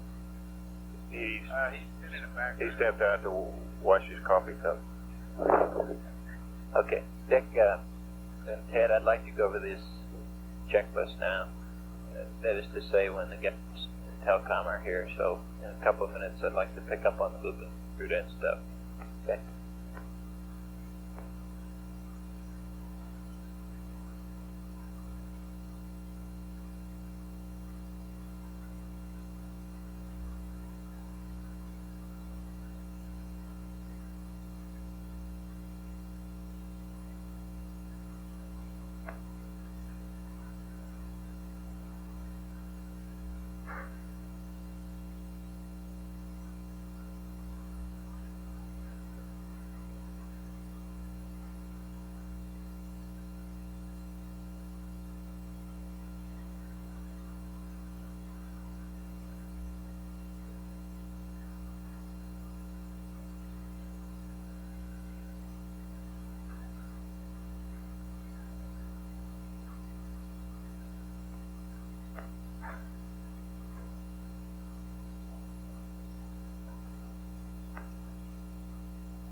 But you're going now.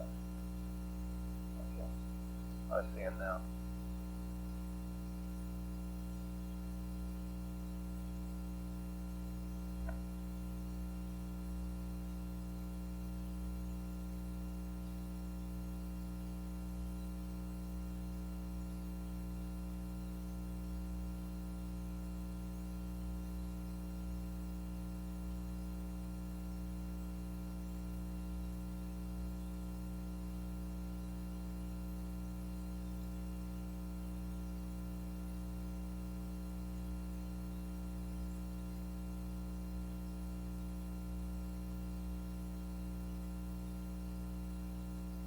Okay.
Okay, can I get the people up on the loop involved in this checklist review? GNC and Econ, we're going to go through this LEM checklist. If there's anything you want to break in on about, go ahead, but we're going to be able to get through this in the OS pass here.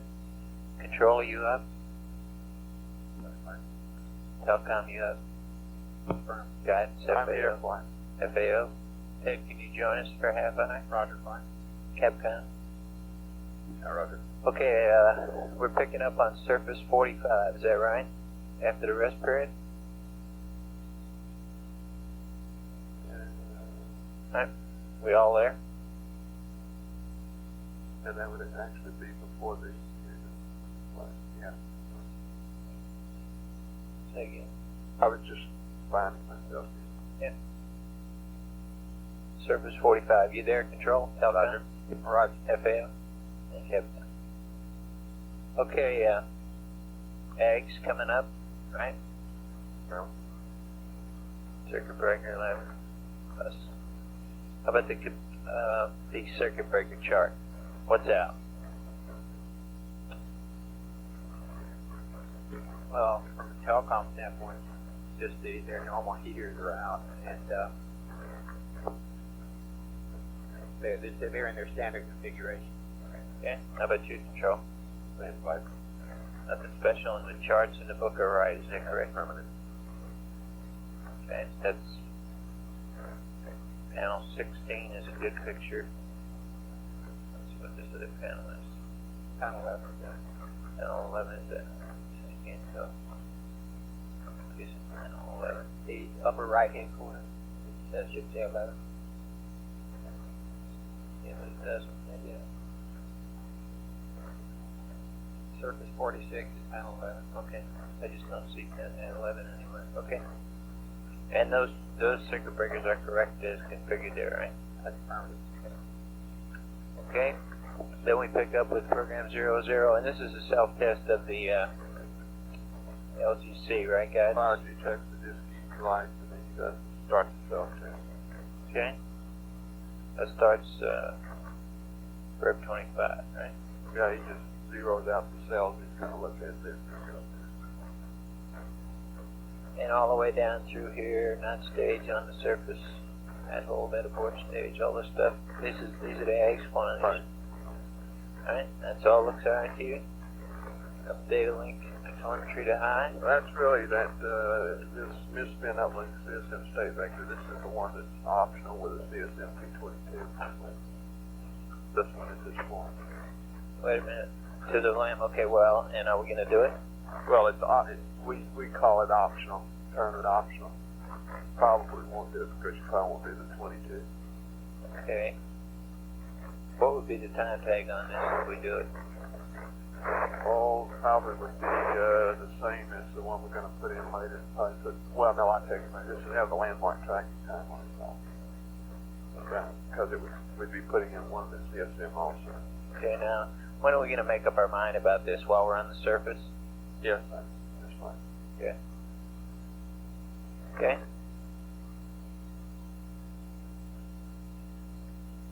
Rep 47, pings X time, all that jazz. It right? uses 120 hours here also flying for this K factor. So, where's that? 0616 at the top of 40. 120 hours. Okay. One thing, like that item I brought to you last night, concerning those areas building up.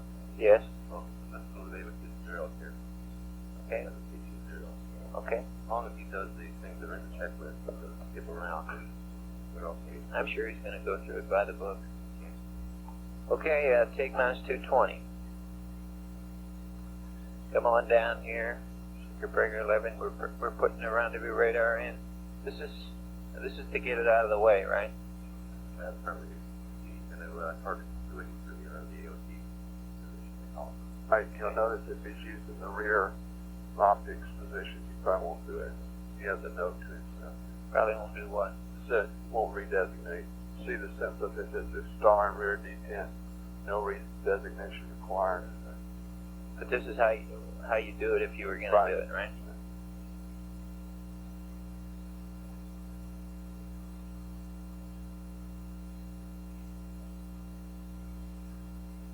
get it out of the way for that position for 57. Right? Right. And to get it out of the way, if you're going to do this star and the P57 and the rear D10. But you wouldn't need to get it out. Yeah, you wouldn't need to get it out of the way if you're going to use the rear D10. Okay. You don't expect them to use that though? Well, no, I suspect that you'd use perhaps the right or left rear D10, but again, I'm just guessing based on the stars available. Okay. Okay, and then he opens up the rendezvous radar again. Then the P57. And he takes the current alignment there, which is the touchdown alignment. This is touchdown alignment, and he realigns to it, right? That's right. So this gives you a drift. That's correct. This is when we get our first valid drift check flight. As far as any updating would go, as far as updating any NBD terms. Okay. I just told you something wrong. Why that's not the touchdown arrestment. That's T3 simulate countdown arrestment. We didn't have it this time. Do you realign for T3? Oh, that's firm. T3 alignment to the drift check. Update NBD if necessary, huh? If right now we're using a criteria of 5 maybe. Okay.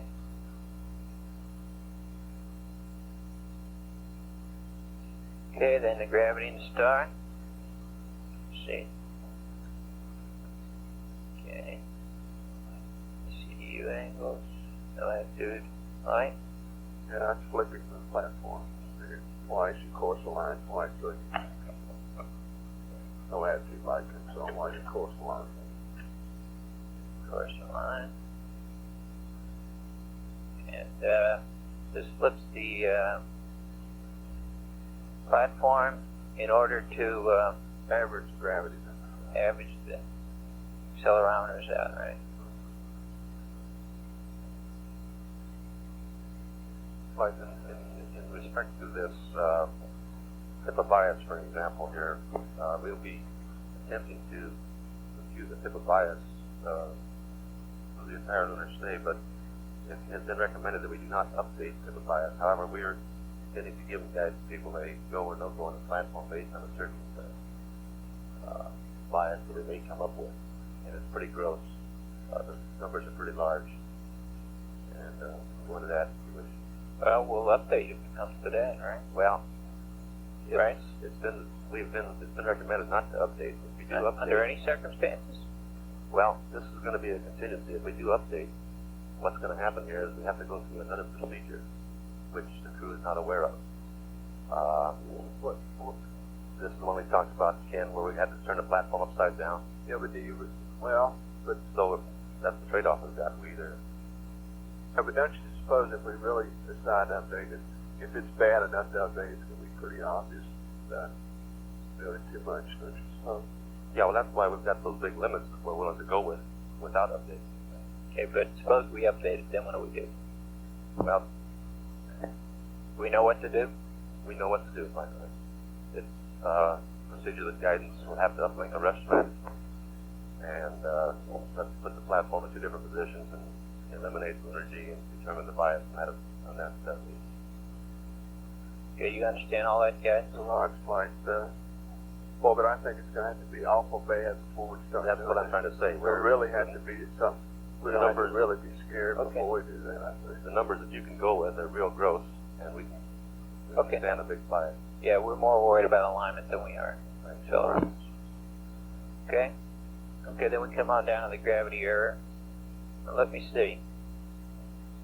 Okay, so with this gravity error angle, from the last gravity line, we can be dealing with drift, body slip, or Pippa bias. Is that right, or is that Pippa bias out of there? The Pippa bias is not going to really show up here. It'll be either drift or body slip, right? Yeah, I would say it's one of those two. I don't much believe Pippa bias will show up. Because of the average. That's right.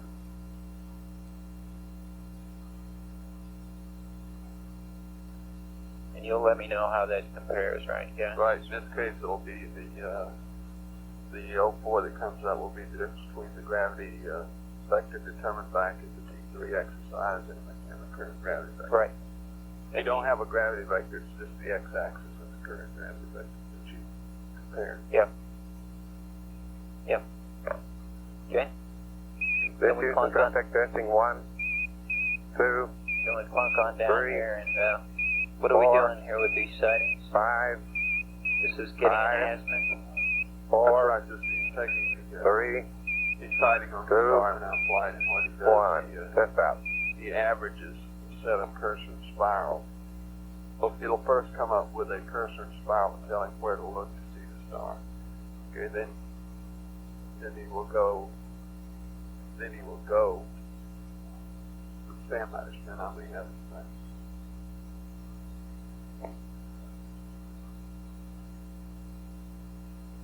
Yeah, that's correct point. Yeah. The computer will compute the cursor and spiral. That's what 0679 is. That's right. Yeah. LGC computed. Then he'll actually go look and see what cursor and spiral he gets. Yep. And he takes an average value of cursor and spiral for the given star and inputs it in the computer. And at the same time, he's doing a marking there to record the gimbal and go with that cursor and spiral. Okay, and out of all that, what do we get? But we're really just we're just marking on the star. That's really what we're For the doing. grab, for the align. Right. Okay.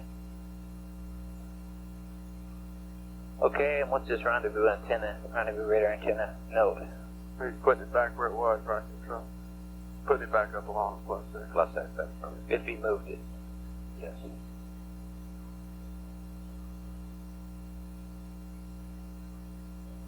Along the plus X, right?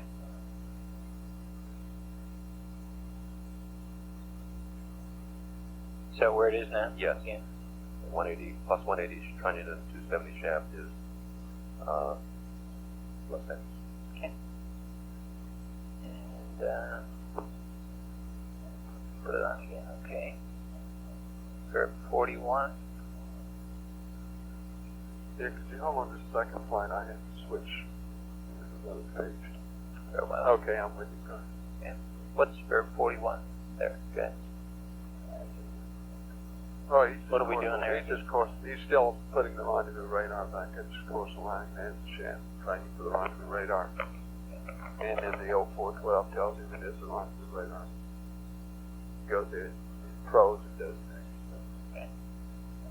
And then 0605 is the angle difference, and 93 is the torquing angles, right? Mm-hmm. And then proceeding is taking it, right? Right. And he just gets an option there to do a star check if he wants to, and then he just goes out of the Where is that? 5025? Yeah, 50. Star check option. Okay. Okay, then we do some configuration work. Go ahead through that. Will you control for us just quickly? Okay, configuring his monitors now for the rendezvous radar self-test. And first of all, he turns on the antenna. He's left it on above, or the rendezvous radar. He's going to check his range rate drives, his cross pointers, FDI enables, and his test monitor. He's then going to go into the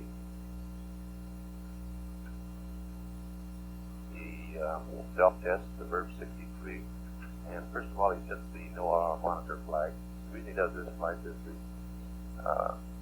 if he does not do this, the computer always monitors the position of the antenna and should never get outside the software limits, they call them.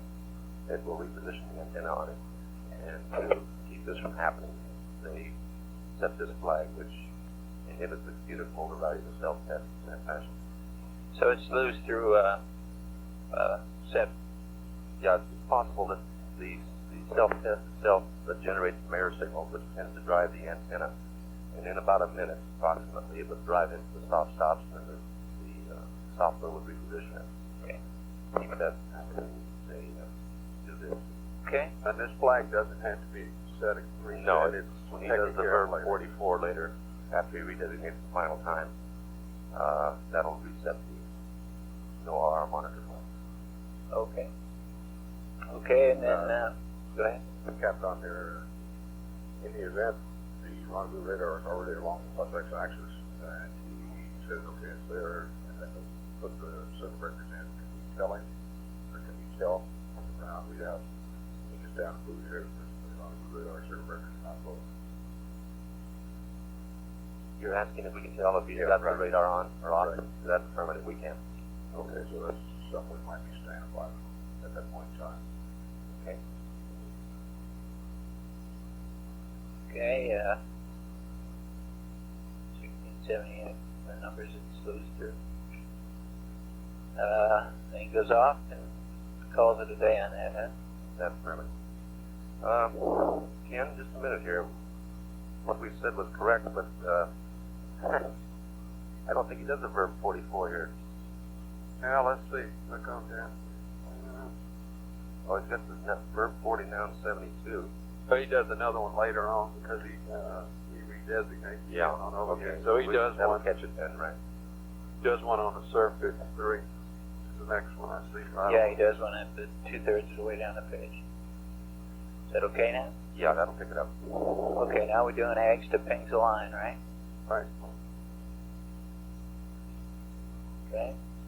And we will do this one, right? Yes, that's right. This is one of those periodic ones we like to do. We do this one. This is the first of a pair, isn't it? We do another one later. Yes, we do another one later. This Then we is go the first into one Ags. after taking the drift out of the platform. Okay. This is the first of Hey, Ken, I think I see something strange there. That verb 40 noun 72. That's a zero rendezvous radar CD. Yeah, doesn't he want to do that to the platform rather than the bag? I don't know why would you want to do it to the platform? He's doing an ag thing as a line there. No, but it's not necessary that he... No, but it's not necessary to zero the CDU radar. Check with your people. Yeah, we'll flag it and see why. I don't see that we should have to do the platform, zero the platform CDUs. It just doesn't hurt anything. I'll check. Okay, but that's been in there for a long time. Sports, because one of my checklists dated 5/27. It's got that in. 5/27 is a long time. Okay, you'll check that though, right, guys? Yep. Now we're doing our Ags to pings, right? Right. Okay, and then we come down to this verb 15 stuff. Yeah, we have a rate command and whole selection here with verb sending. Is this the hot fire? This is the hot fire. I see it's hot fire. Okay. And this is where we requested that they put it in your flight so we could, what we wanted to do was get the drift out of the platform and get a good handle on body attitude before they did the hot fire stuff. Okay, but it's in the right place, right? Yeah, with it coming here, it allows us to do Okay, what sequence exactly does it go through? Roll, then pitch, then yaw? Right? Yes. Yeah. And will you see that on a pair? Control? Let's see, here he's doing the hot fire. SCS, quad, That's affirmative. DCA. We'll see if he's done the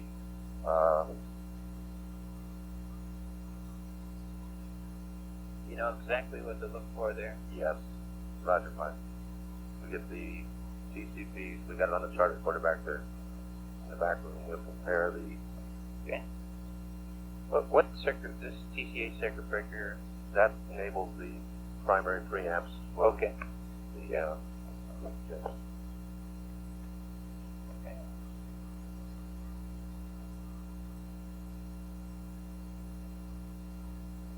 Okay. Verb 76, minimum impulse check. This is a cold fire? Is that what that is? Yes, and he does the hot fire in the secondary coils. And the hot fire in the secondary coils, okay.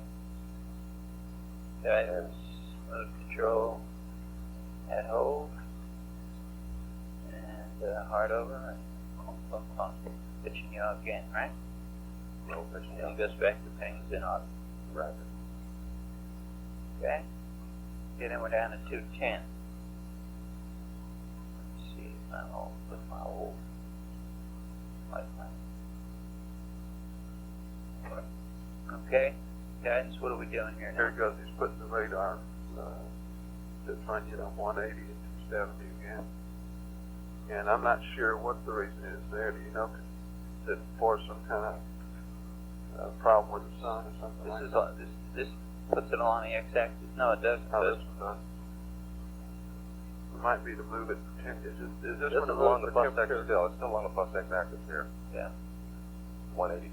Yeah, this is all based on a constraint that it can't be pointed at the lunar surface. Okay. So we put it along the x-axis. I thought that's where it was, but. No, you actually moved it to the.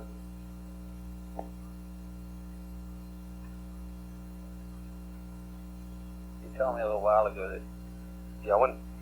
No, 180, 270. You told me. Yeah, that's that plus x again. What about the self-test? Did that move it around? Yeah, we didn't put it anywhere after the self-test, did we? No, it's up there. There's.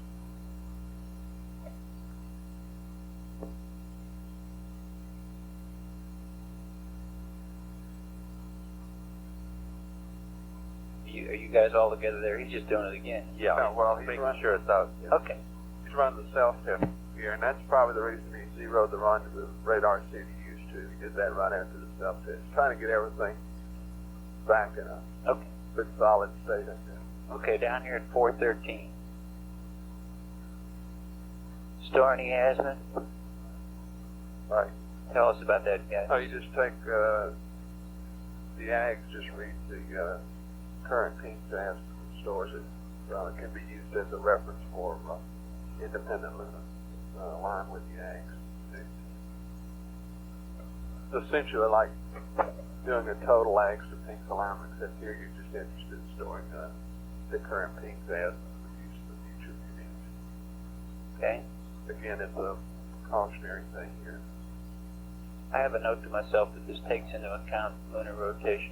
Oh, I think I'm talking about the gyro coefficient. Yes, I believe you are. Okay. Okay, then we do this calibration of the gyros where you just drift them for 5 minutes and 2 seconds, huh? And the machine takes care of that. Right? Control? That's permanent. So if they were drifted more than 2 hours, 2 degrees an hour, I just failed, but what, would the machine put out any indication of that?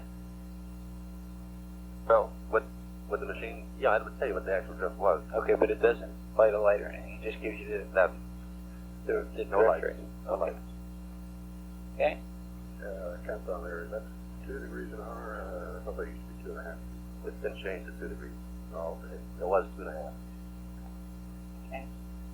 Yeah, that's right. It was 2.5 in my May checklist. Okay.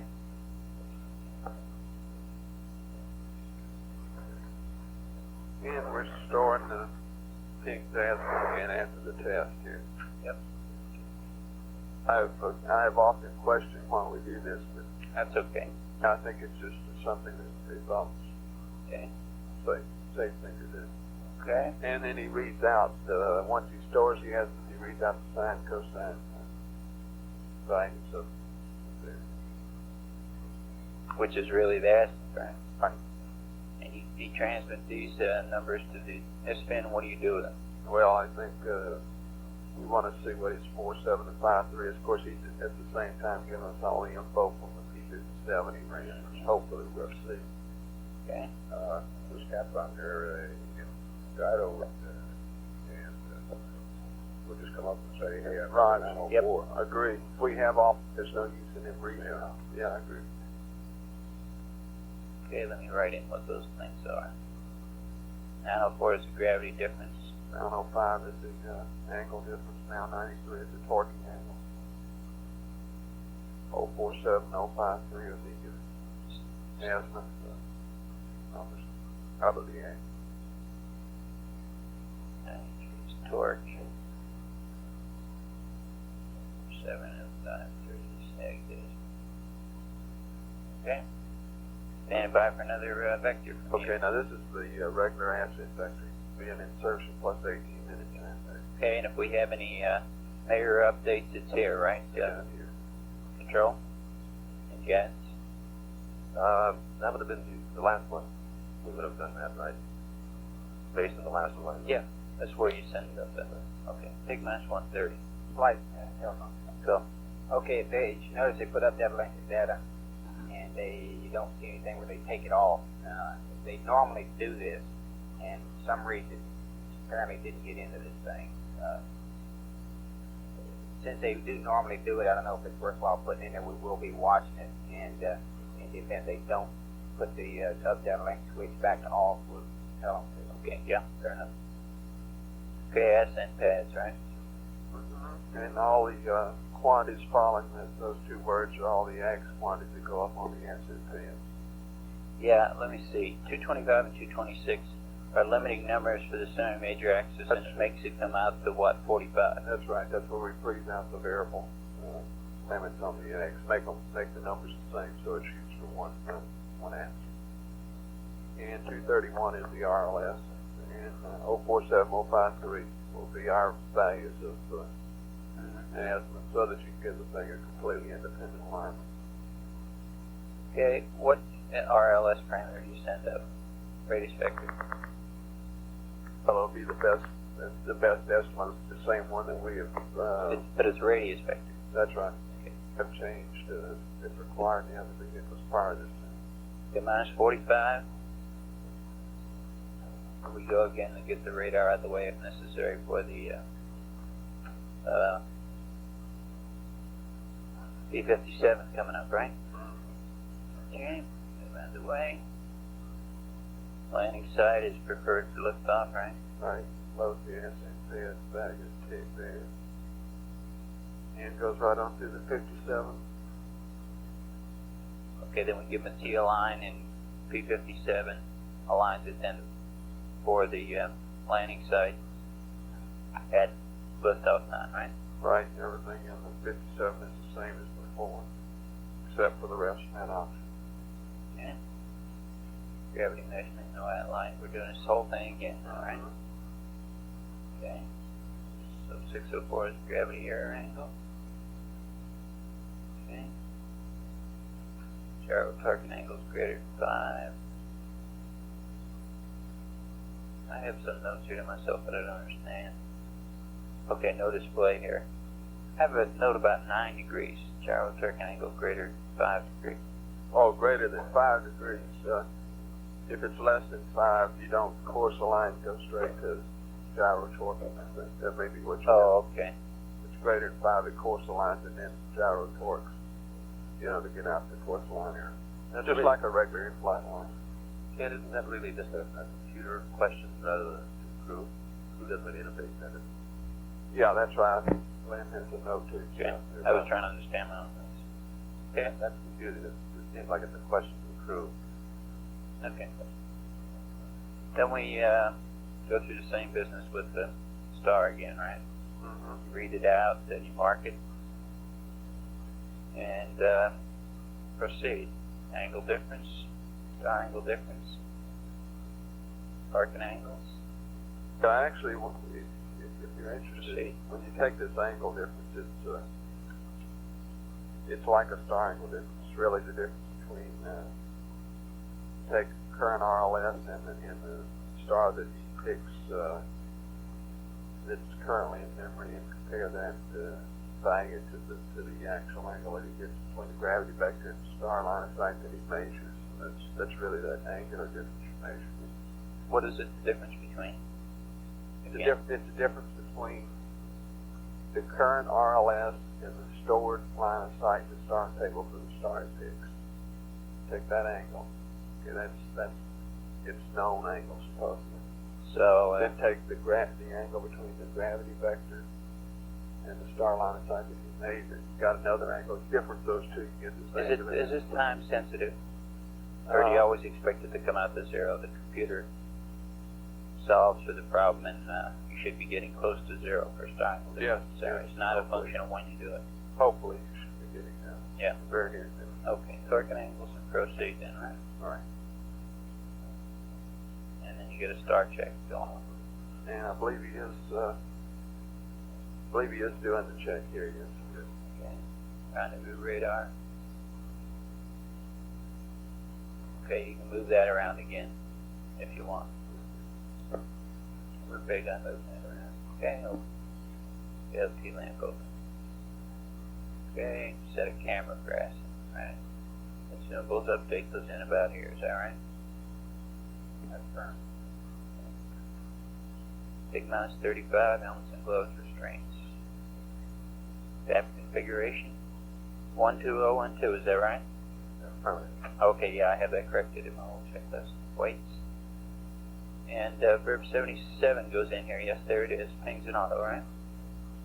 And verb 77. Take gas in. Program 12. And we check the VH and H.dot. So you'll have to load the flight. Loaded from the pad. The first two are loaded from the pad, and the third one he compares, That's right? right.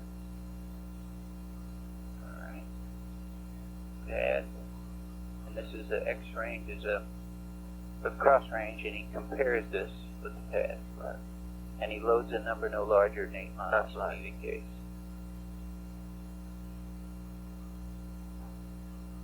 There's the pad. Load. No larger than 8 miles. Okay. Ecom, let me know when we're getting within a minute of that, okay? That's right. Okay, see it on it, pitch, and then you load the ags quantities, right? Right. Okay. What's fourth in it? Oh, that's Insertion altitude and the H.dot. orbit insertion guidance mode. Okay, good. Good. Flight computer, Sue. Go ahead. Machine we're on is the Mach right now. It's scheduled to go into preventive maintenance in about an hour and a half. We'd like to select over and make it our DSC. Okay, fair enough. Okay, we'll select it over. Okay, lunar line as correction. 547 and 623. Is that all computed for you guys? Approximately. Yeah, what you do with 547, two ways of keeping as within the ags. One is with the sine cosine numbers, and the other one is just a delta value. And since we use the sine cosine values, we zero out the delta. Okay. Take minus 30. Start the lunar line with the eggs, right? Start configuring the cockpit. RCS, right? Yeah, you've got the two proposed changes in there, Mike. No? You should have put them in. Well, Okay. oh, excuse me. The next page, the fuel vent and oxidizer vent. I guess that one got in with, was back on 59. 59. I don't Right. have anything written in here. Go ahead. Okay, we updated everybody material here. RCS system A right underneath that. Right underneath RCS system A. Right, propulsion. Colon. Descent, medium reg, slash, vent. Dash, close. Okay, there's where you want to do the vent. That's where we put in the circuit breaker. We open the vent for the next page that you have. Okay. And then under circuit breaker 16, RCS. Yep. Propulsion, colon. Display slash engine override logic dash code. This is something. What does this got to do with? That's your monitor plan. On what? On your manifold box fuel pressure. Okay, why wasn't that in? How was that over? This is part of the venting. Now prior to the next Oh, you're putting second this. vent. Okay, you're putting in the display now for the venting. Right. Okay. Okay, so all these changes have to do with the second vent. Yes, fine. Okay, but okay. X pointer, radar attitude, guys, oh, X 25, enable, engine arm is off, 4 jets, balance couple on. SN healing reg 1 and 2, gray, which is gray. I could look it up, but That's open. board reset, board stage is resetting, stop reset, monitor SN. Talkback's gray, on system A, V, 12, 1, 2, 3, 4, gray is what? Open. Wait a minute.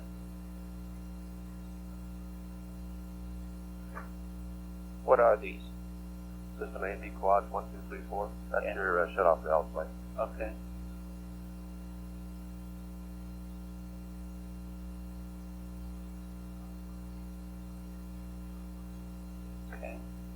SNP, talkback barber pole is closed. We open that later, right? That's correct. Solenoid valves are open. So gray is. Right. Cross feed is Closed. closed. Okay. Light bulb pumps and all this stuff. Radar test. Two. Control. Low control on autos. Yes.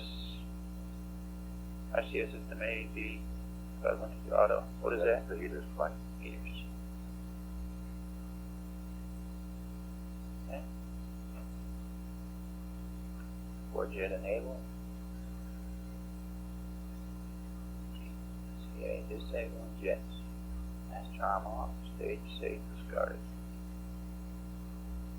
Okay. Decent water. All these look okay for you, Jack? That's firm. Okay, and now right down in here is where we vent again, right? That's correct. When are we going to call these up on, by the way? I guess anytime down the surface. Huh?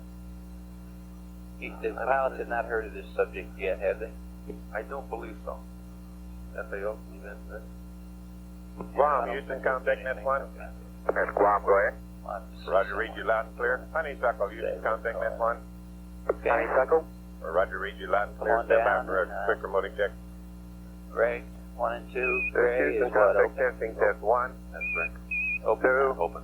Opening and up. 3. Master arms on. Four. We're selecting both. We're going to fire. 5. Off. 5. SN feed open. 4. 3. Solenoids Two. closed. Solenoid.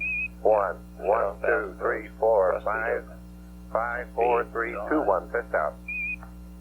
So I keep calling Honeysuckle, solenoid Houston, shut off contact. valve. Bed 5. Honeysuckle, 100% key. Roger, Guam. Guam, 100% key. Loud and clear.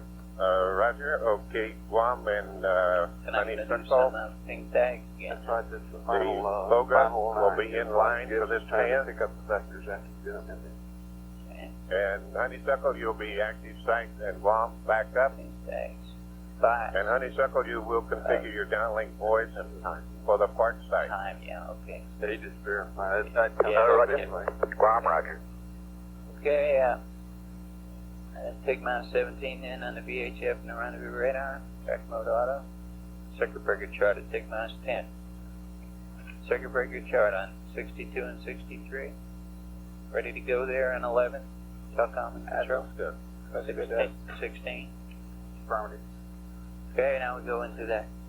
Tick minus 5. We're going to get the rest of the batteries on and off. Sequence camera, apps configuration, guidance steering. Tick minus 1, as drawn. 500R.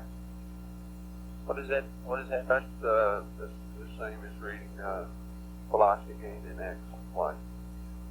That, he just calls up the address of the X. Whiskey blanks at 35. Okay, time ignition, yeah. Pitch, port stage, and then engine arm, and then proceed. Okay, and we have discussed these no ignition and agrees the weight. Okay? Okay, go ahead. I have a Right. question control. The Yeah. balance couple's on at liftoff, right? Yeah. It's turned off. And everything has to be on if we got on that X and had it trip, right? That's If right. you want to know with X, you got to have balance couple on. Right? Right? No balance couples off for For trimming with the X, you gotta have it on, though, right? That's my question. stand by. I can put there.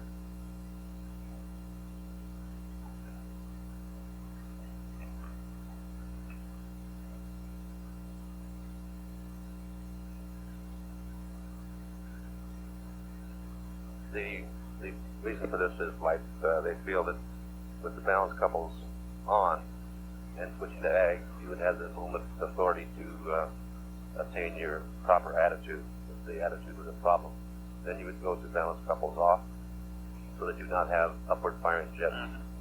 But then the no properly. Trimming post the cutoff. Okay? You have the balance couple on, is that right? Yes, I believe it should be.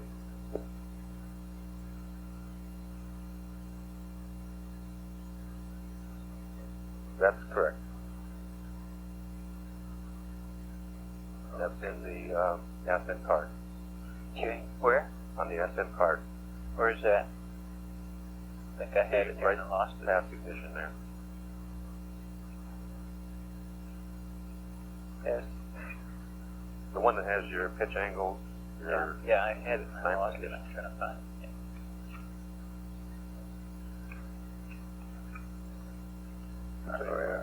Fighting time. Yeah. 35 seconds. Okay, it's 0 foot per second. Do the board stage reset, engine stop reset. Yep. So balance couple times. Where are you then? 0? Left hand column. Balance couple on. I'm with you. Okay. Thank you. Is this card all right? Affirmative. Okay. Balance couple on or ag snelling. You do it anyway, but that's what it's primarily there for. Yes. Okay. Okay, let's stand by a minute here. We're coming up on acquisition. Guarma's got AOS flight. AOS flight. Yeah.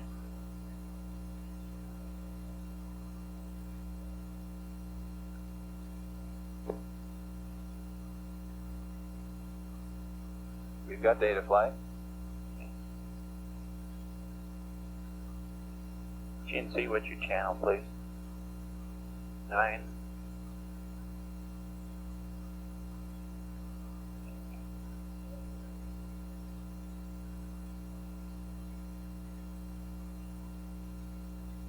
Quads all look like they did when they went behind there. GNC, 3,700 pounds. Very close one. Okay. Attitude looks good. Rate's good. Raj. Econ, are you? The tick sec light was got behind it right on it. Yeah, stand by for that. Looks okay in moving range.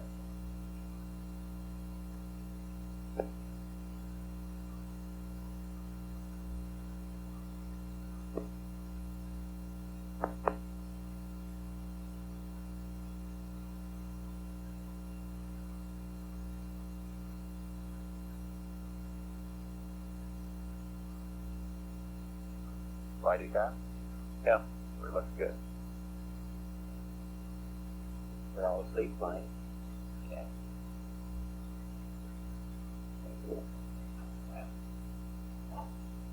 Flight GNC. Stand by. Go ahead. Looks like we used perhaps about a pound on the backside. Very good. Okay.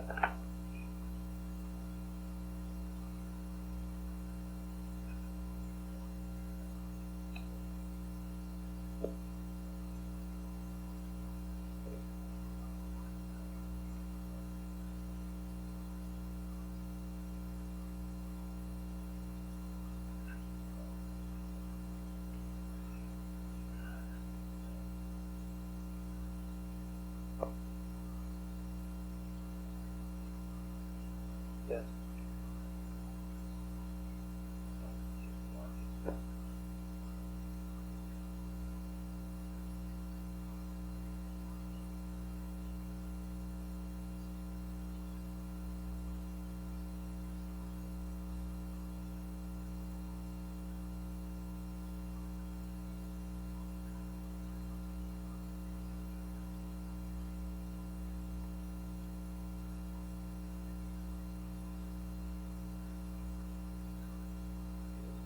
For everybody's benefit, Econ just showed me the rat out temps. And for 11, they seem to be 79 hours, 60 degree peak, 81 hours, 64 degree peak, 83 hours, 65. We missed it in 85. 87 seemed to peak out at 62. And with 66, we'll split up to peaks out on this pass. That's affirmative flight. I'll let you know. Okay, there does not appear to be any definite buildup in the rat out temp, so we appear to be going off each pass well enough.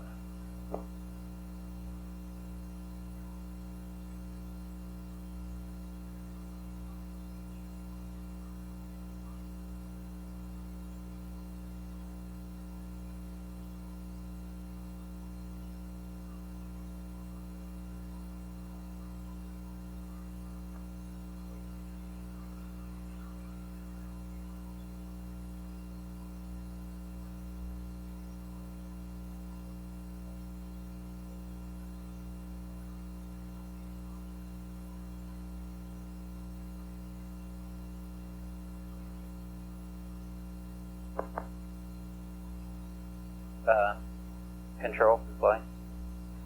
Go ahead, Mike. I have a question about this card. I thought the crew had a card which showed them apps helium function at times.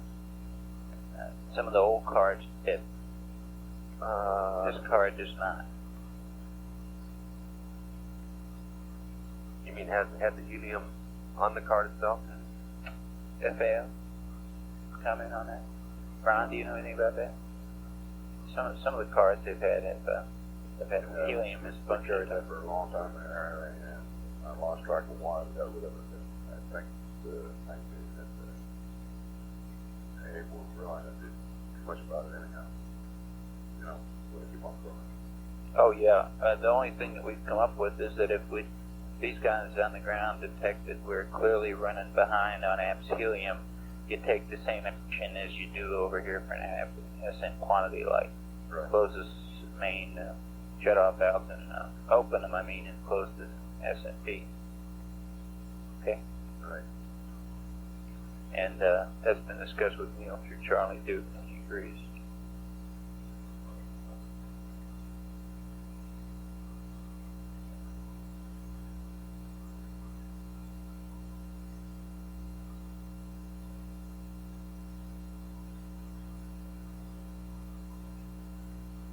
You notice flight control? Go ahead. You notice too that they turn the balance couples to off at about 10 seconds turn. Yes, I noticed that. So I guess they want to only use it during the initial 10 seconds of liftoff. They had to do it with the egg.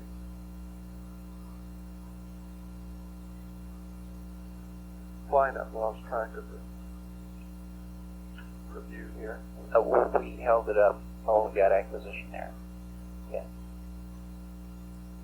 Pick it up here in a minute. Okay.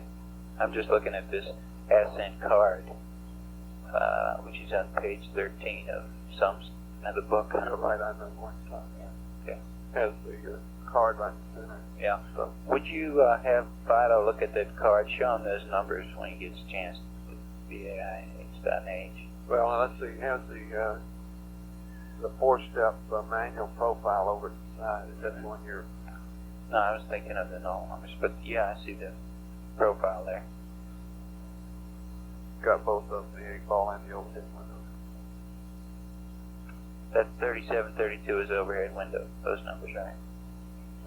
No, that's not Yeah, right. 30. Yeah, the overhead window 4-step. 15 seconds a minute, 14, 326, 524. Yeah, I'm with you. I'm with you.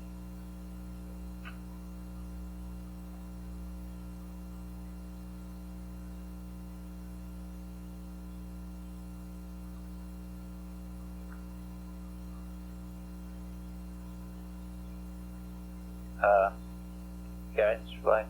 Go ahead. And this is right also on the monitor for cutoff pings 0663 is VIH dot and Right. H. That's right. H dot is the middle. That's a normal of P12. 1677 is 2 to go and VY. 1685 is to be gained. Yeah, those are just the same as post-burn trim numbers, but they can be called at any time. Okay.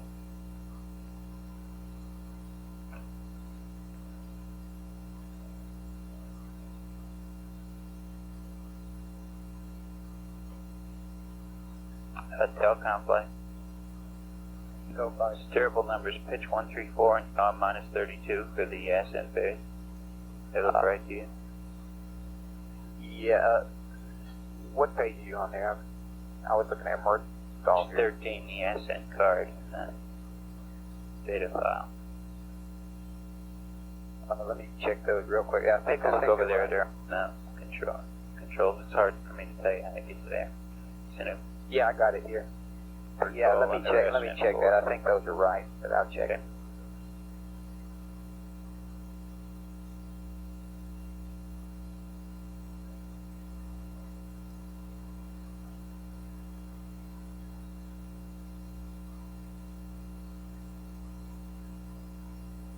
Flight, we're checking. I don't have it right on the tip of my tongue.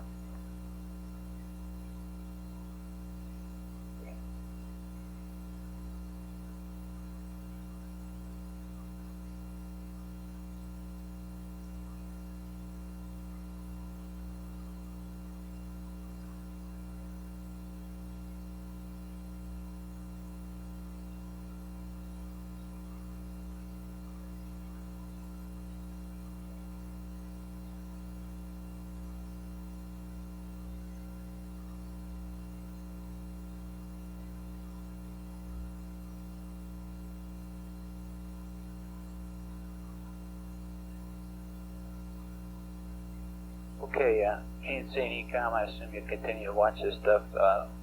Control and telecom and guidance. Can we pick up? This is the ascent chart, and that tells us what we're going to do here. We're going to look at the emergency list off and off line. I don't want to do that right now. Oh. No, I know I was looking at this team. I have a question for Ken here. Yep. Ken, what's that noun 76? Where are you looking? In the middle of the left-hand column. Wait a minute. At what? Are you looking at the ascent card? Yes, on the ascent card. Oh, stand by just a second. Let me look at something. Now 76. Well, that's just the pre-launch P12 number. Yeah, but I've never. They actually enter a noun 76 here? No. That's just information. What's the before enter for ignition? Oh, he may be trying to monitor here. Yeah. That's cross range and yeah, normally it just comes up in the display, but you can call it. You can do a verb. You can do a verb 06 noun 76 and verb 16 noun 76, which may be what he's doing. The reason I just call the noun. The reason I'm asking the question, I just happened to pick up an earlier copy of this thing, and it shows a verb 76. That was an error. Yeah, it must be, because we don't want him in a minute. Yeah, it was removed. I remember that one. The verb 76 was an error. It looks to me like the whole thing should be removed. No, it was intended to be a noun 76, and it got in as a verb 76 and was recorrected. I remember when it was a verb. Okay, but the VH, VV, and Delta R are not noun 76. Yes, they are. He's just using different symbols for them. Okay. That's in plane downrange velocity, and the H dot is cross range. Okay. He's just using those symbols.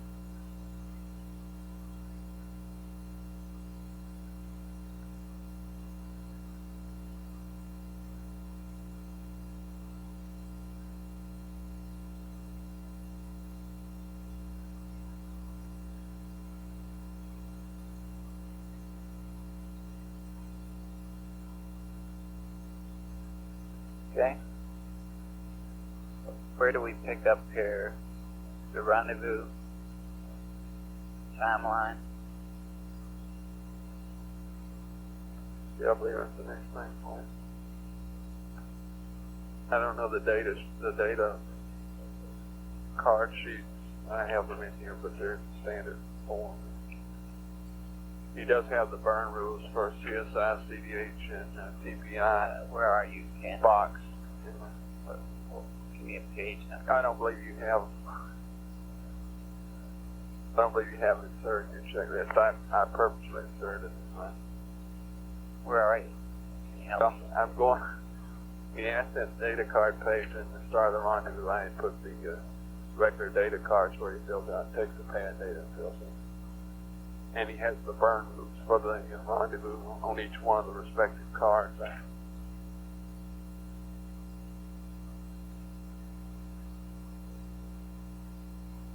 Are they right? Yes, it is.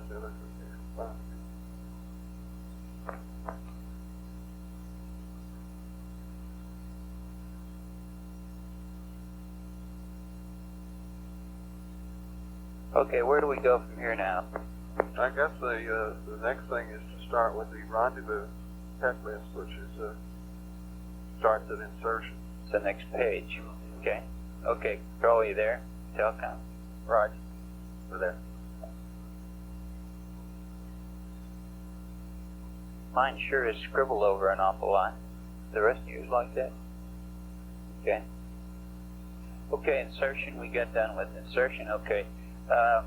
Guidance, under what circumstances would we have to give them another tweak burn here? Let's see, there are circumstances where somehow or other you might not have solved for the right phasing. Is that right? I guess, yeah, it could be the same kind of situation you get in with the PEI boards where you need to do this. You know, you're doing it for the same reason. Yeah. Okay. Or if you had a late liftoff or something, right? Yes. When you stop, the machine has stopped solving the phasing problem, where you still could if you got it fixed. Right. Okay. You get the data the same way. It's right out of the arm and the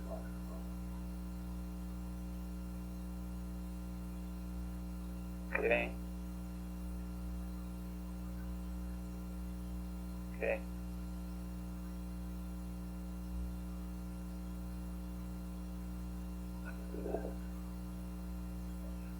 Okay, we picked up their control. Most of this stuff is yours after insertion. We go to program 00. Just a minute, stand by.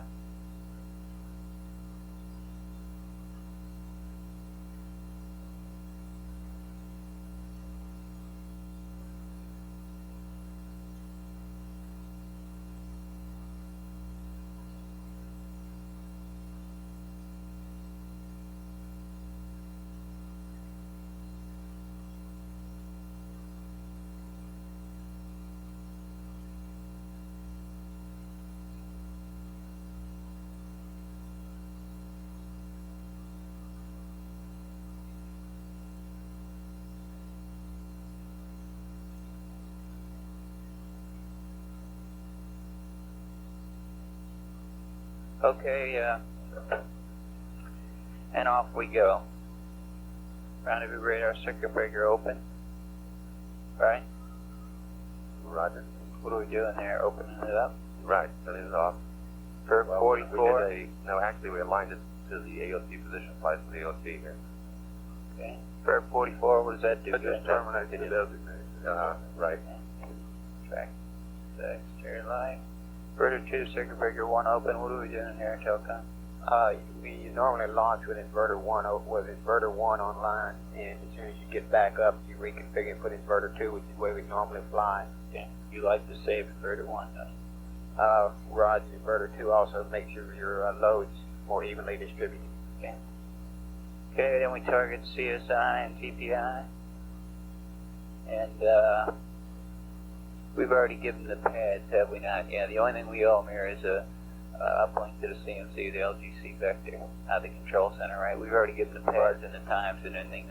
You get the CSI pads back with the edge. If something strange happened that we had to change that, we would, but okay, then he puts the numbers in for that, does a program 57, and let me see, rendezvous radar track. It's more important than the program 57 if we have a trade-off. Right, you need at least 15 marks, which means 30 minutes before CSI. I must be in the wrong page. Are we doing? No, he's just asking. I was asking a question. If we either get behind or have a close, we can't have a close CSI hardly. If we get behind, we're going to press on with the rendezvous radar as opposed to another 52. Right, that's right. Okay. Guys, do you guys have some criteria down there in numbers, or how are you handling that down there? The now 49 stuff again? No. Don't speak to me in that stuff. What GET or time to go to CSI or whatever 30 time minutes. frame you want to put We're in. trying to use something like 30 minutes. We have to get into rendezvous track 30 minutes prior to CSI. Well, you need 15 marks, okay, and that's a minute a mark. Okay, plus he interrupts the mark sequence, does a final comp at least 10 to 12 minutes before the maneuver, so you add that to the 15 minutes, you're getting right at 30 minutes. Okay, therefore you need 30, 40. Back around 124.50, you need to start getting into the rendezvous radar. Yeah, it doesn't give him a whole lot of time to do his 52. All right.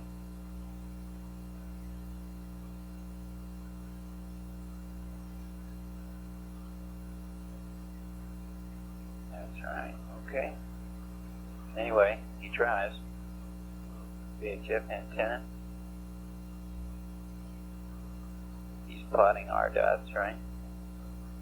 Final comp. Takes 15 marks. Final comp. Compares it. I don't have his comparisons here. I guess that's what you're telling me. Yeah, that's what he's got. 3 foot per second. That's good.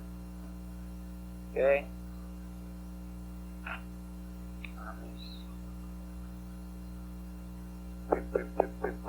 Loads his Delta V radios into the CSM, and there you are doing CSI. Mode control at hold. Let me see what we're in here. Pings are Eggs. You're in pink, right? I don't see that well. No, I don't believe they really call it out. You're in Pings doing a Translation. CSI. This is done Plus C to maintain lock, right?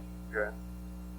You can see him calling the 502 read there. That's the plus C out of the egg.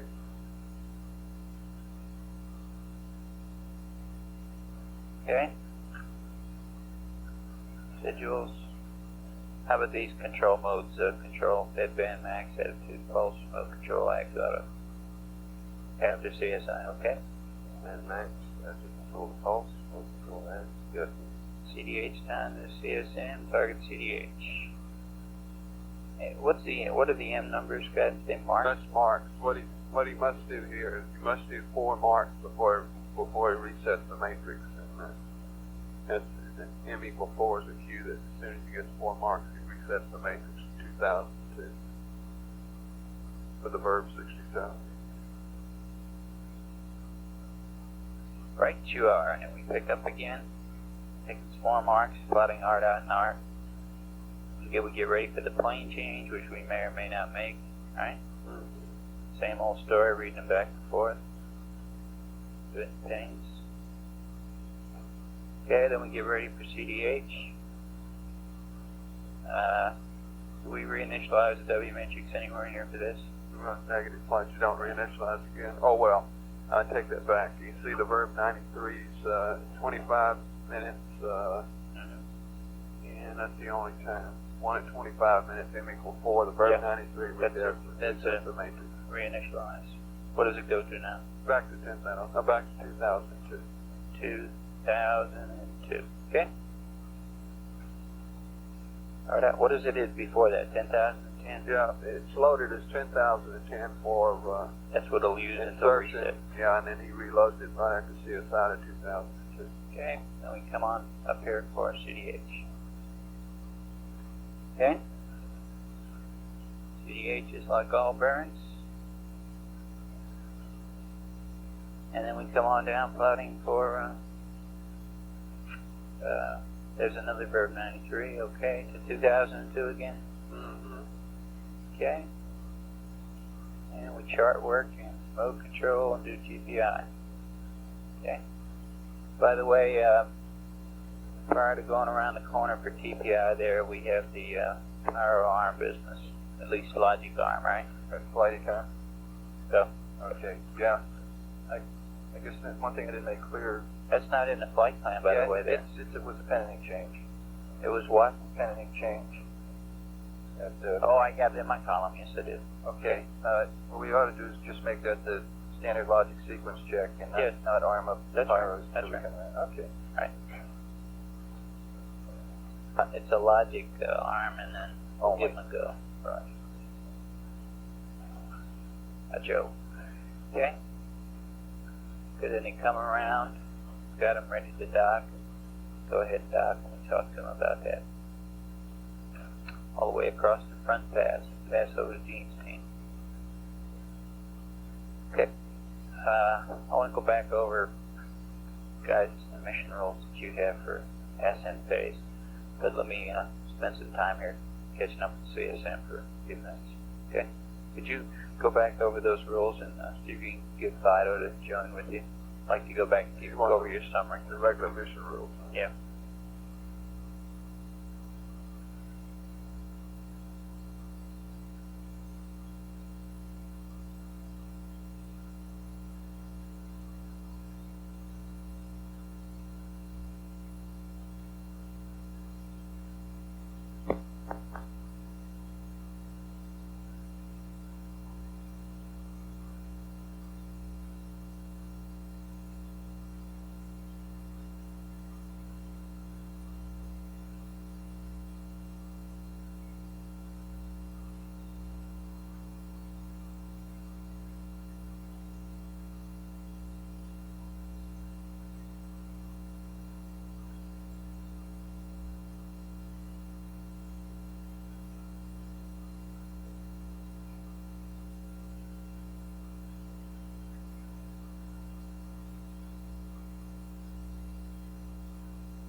Ecom, how you looking?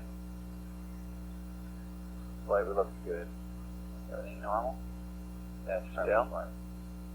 Still running a little bit about the simulator, cycle flow, all that. Yeah. GNC, attitude all looks good. Raj? Oh, flight econ. Okay. Yeah, I guess I should tell you that we did peak out on the rad. Yeah. 56 degrees, same as the last one. Okay. Looks like we're getting there.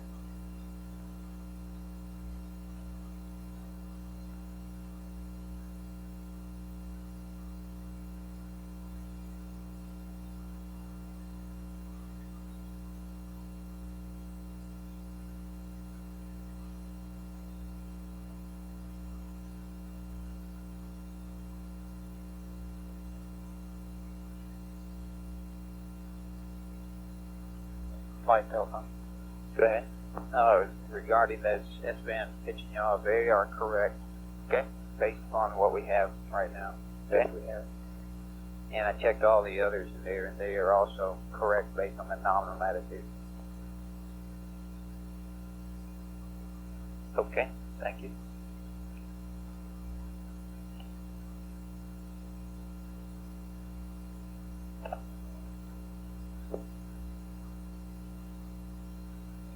Flight surgeon. Yeah. LMP just unplugged. Okay. The other two are asleep. Okay. You think he's going on to bed? I'm watching the dump nozzle, no evidence yet. Okay.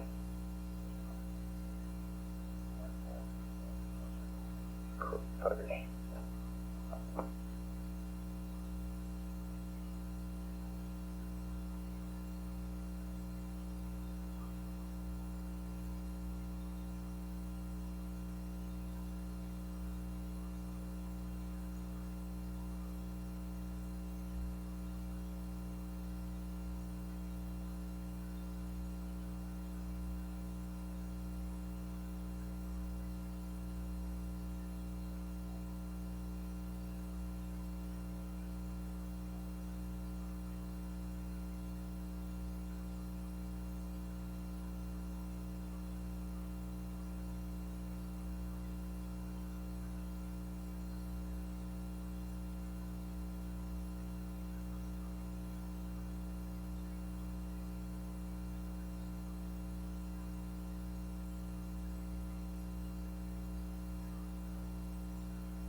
Auto flight. Go flight. Curiosity question. This, looking at channel 22, for no good reason. Channel 22. Yeah. Let me see what it's looking at. Oh, okay, then decent fine. What's GTTH? That's a threshold time. Threshold time to solve for a solution? That's right. Okay. But the solution you're getting is at 101.36. Yeah, that's an impulsive time. The the finite ignition time for DOI is on channel 06, 101.36.13.5. Okay. And you're getting all those things worked up, right? That's firm. Okay. How about the plane story? I haven't got You haven't any had another numbers pass yet? yet. Well, I got another pass, but I ain't got the numbers yet.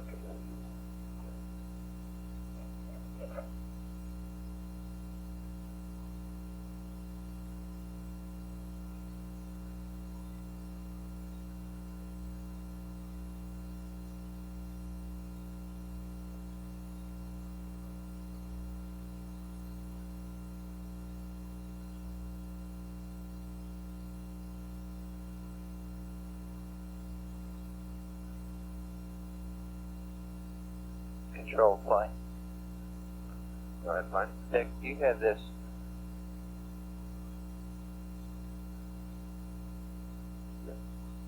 Does Hal have it? I think he probably was in it. He what? Unless he's looking for the book, I don't think he's seen it. Seen it yesterday. Yeah, now. Have you looked through it? I glanced at it last night. Okay. I've glanced at it and I've read through it and it seems to me it's a pretty good description and I'm going to use it to work from. Would you leave a note for Hal and review this thing? He'll be in early tomorrow. Have him review. Can you be in early? Will he be on duty for this? He'll be, okay. Have him review this thing because for these kind of failures I'm going to use this as a prompter. Okay? I've talked to Steve about it. He's all set with it. Steve Vale. Okay.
flight surgeon. Okay. LMP plugged back in at 9107 and just like he's back asleep again. Okay.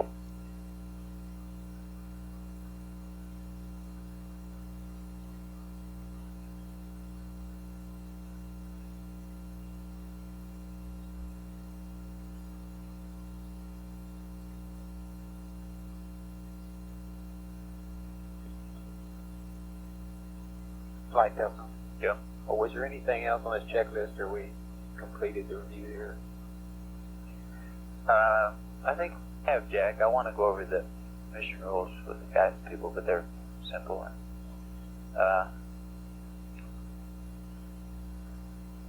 I haven't gone over the post-docking checklist. Next pass, why don't we go through those? I don't know a lot about that, though. Okay. It's pretty simple. They're going to go to, Must be simple from the land. yeah, we're going to the secondary glycol loop and going to AGS, attitude and hold. And just letting it there. And let it, turn it loose. And they're locking up the high gain. Yes. Just like on F. Yeah.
Flight pattern. Okay.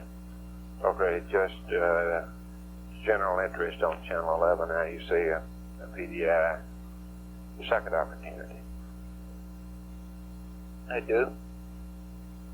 Channel 11, 104 at the bottom, 104.26, 36.1, with a landing time of 104.38, 35.19.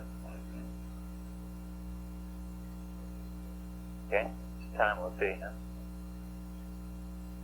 I'm sorry, say again. That's the time it would be. Second opportunity, right? 104.26. Right.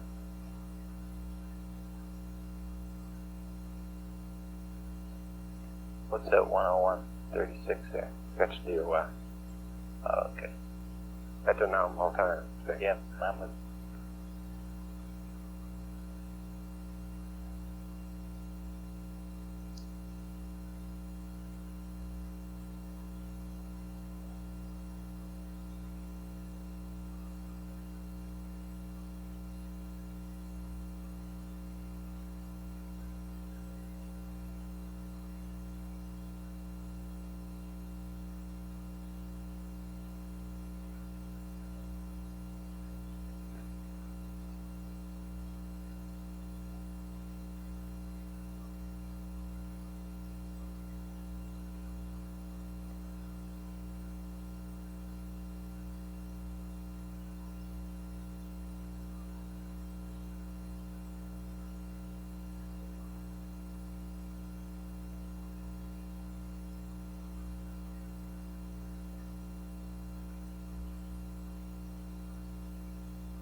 Hey, Fido.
GNC and Ecom, it's less than 3 minutes now to LOS on your ships.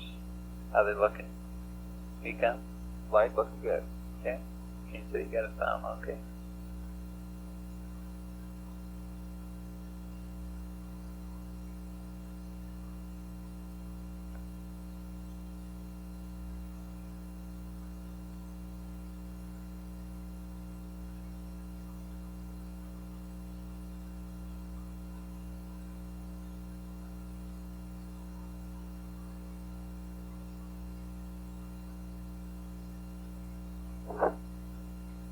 Flight surgeon. Go ahead. The crew seems to have settled down now and they're sleeping fairly soundly again. Okay. We're going to call them in 2 hours, you know? Say again? We're going to be calling them in 2 hours. Right, it's a shame to sleep with the family now.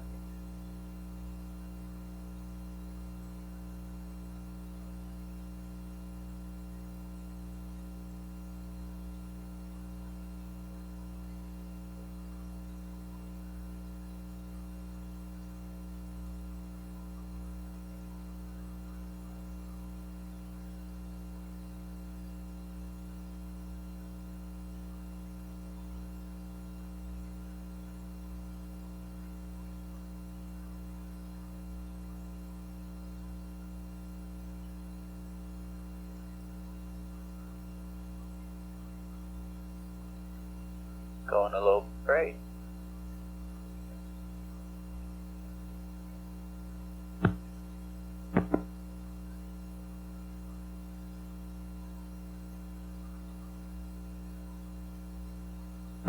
This is Apollo Control, 91 hours, 36 minutes, ground elapsed time. Less than 1 minute remaining until loss of signal with Apollo 11 as it goes under the lunar far side in the 8th lunar revolution. 2 hours remaining in the crew rest period, which means that midway through the next front side pass, the crew will be wakened, if they're not indeed already awake. Flight Surgeon Ken Beers reported just prior to LOS in a brief exchange here in Mission Control that the crew apparently were all asleep soundly at this time. Flight Director Glenn Lunny asked the spacecraft systems engineers how the two spacecraft looked as they approached the LOS point. Coming up on LOS now. Mark, loss of signal. LOS flight. The spacecraft systems were described by the systems engineers being looking good. Do a close. 45 minutes to the next 45 minutes 28 seconds to the next acquisition of signal, which will be in round elapsed time 92:23. 92 hours 23 minutes round elapsed time. And at 91 hours 37 minutes ground elapsed time, this is Apollo Control.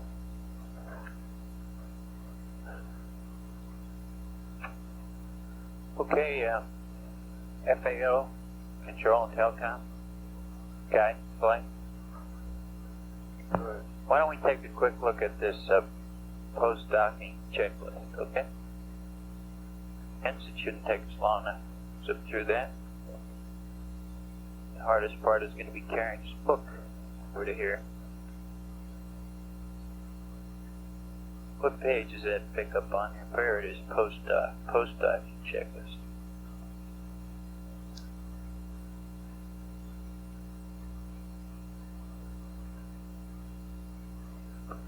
You with me, FAO?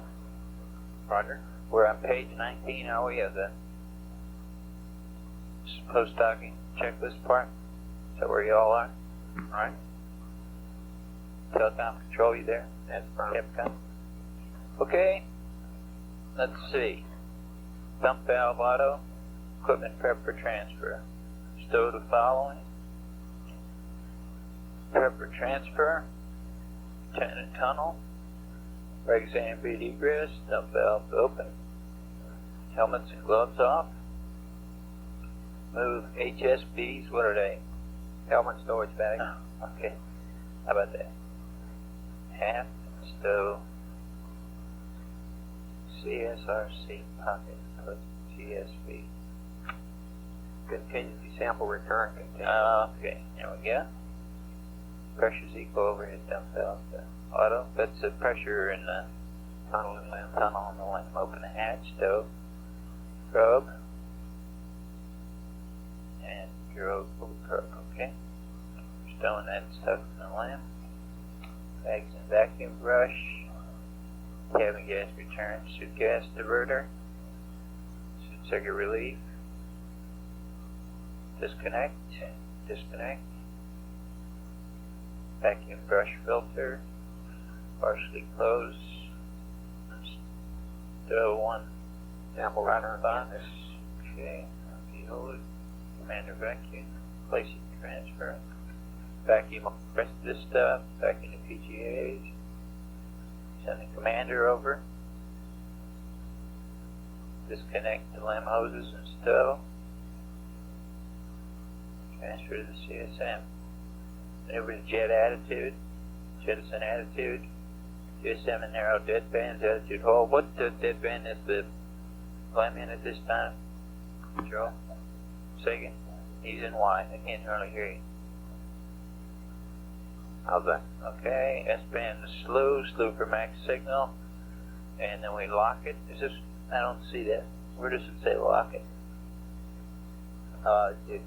Don't you? It is locked when you do that. Okay. Activate the secondary loop. Is this all proper for you, Telcom? That's affirmative. Okay. Configure limb for jettison, AGS, attitude hold. Okay. Radar test, rendezvous radar test, is that what that says? Yeah, what we want to do here, Flight, is the same thing as the ping. Where I go into the secondary, like always, we want to see the pings fail, and at the same time we want to see how what these heat strengths. So we're going to leave it on and self-test those so we can see very well the angle. Okay. That's system A and B, fuel and acid oxidizer to talk back to. The ascent feed is closed. The quads are on. Cross feed is, which is this, closed? Cross feed is closed or open? That's closed, Flight. Okay. And the SOVs are open. Circuit breakers, are these circuit breakers all proper? You people have all looked at those? L11, L16. Okay, and here's all the gear we're transferring back over, right? Right. And I can't say much about all that. We're getting the film back, boxes. And that's it, huh? All right. Okay. Okay. Guidance flight? Good flight. Your mission rules, the tweak burn at the friction would be derived conditions which would result in not having solved the phasing problem properly, huh? For whatever series of reasons could cause that. Yeah. For the same reasons that you do it in the meeting out for. Okay, but the machine having good nav. You didn't do it, right? Right. Okay, then we switch over during ASM for onboard recognized pings failures and for pings nav errors that would result in AGS parasynthian or absynthian problems and wedge angle problems. That's right. And I believe in 5-103A, we have actually amended that to add the exact alarms. And But let me catch up with you. Loud and clear on voice, and we have a good, clear TV picture, a little bright crater in the bottom of the picture. I guess that's the spot on the tube. Item A, after 5-103. Yeah. And if you could give us POO and accept, we'll uplink a new state vector and target load to you. Which we'd say was no go. Okay. And there are 2, 4, 6, 8, 10, 11 of them. Okay. How many are there? 11 of them. 11 of them. And who you have, Marianne? Okay, I'll get them out of here. Okay, and these numbers are all still right? Large, I have a question myself about 5-104. Now, Steve has been working on some rule updates, and I'm not... Yes, the numbers are... Oh, no, I had it... I didn't have it in terms of velocity differences. He gave it to me in terms of 40,000 feet, 40 miles. So now... He's declaring a no-go if the confirmed nav errors violate the orbital parameters. Oh, he's just doing the reverse of item C. Yes. No problem. Yes. That was the last paper I saw that I signed, and it, yesterday I believe. Yeah, that might have been the one. Yeah, that's the one he was running around with. Yes. The outer wall. And here it is up here, by the way, if you want to look at it. Well, it's just the inverse of C. Yep, that's what it is. Oh, an area maybe... but these numbers are also right. These velocity differences, I'm up under 5.1. 40 and 37. Let's see, VX, all the other that's down right. delta VX is little craters or holes 4. that you can Delta see VY is on the walls of any of these craters. restriction. That's a cross range. Cross That goes with the 1 and 3. The 2 or 3. Z 37. One that caught my attention. Remarkable. Roger, do you have a location on that one?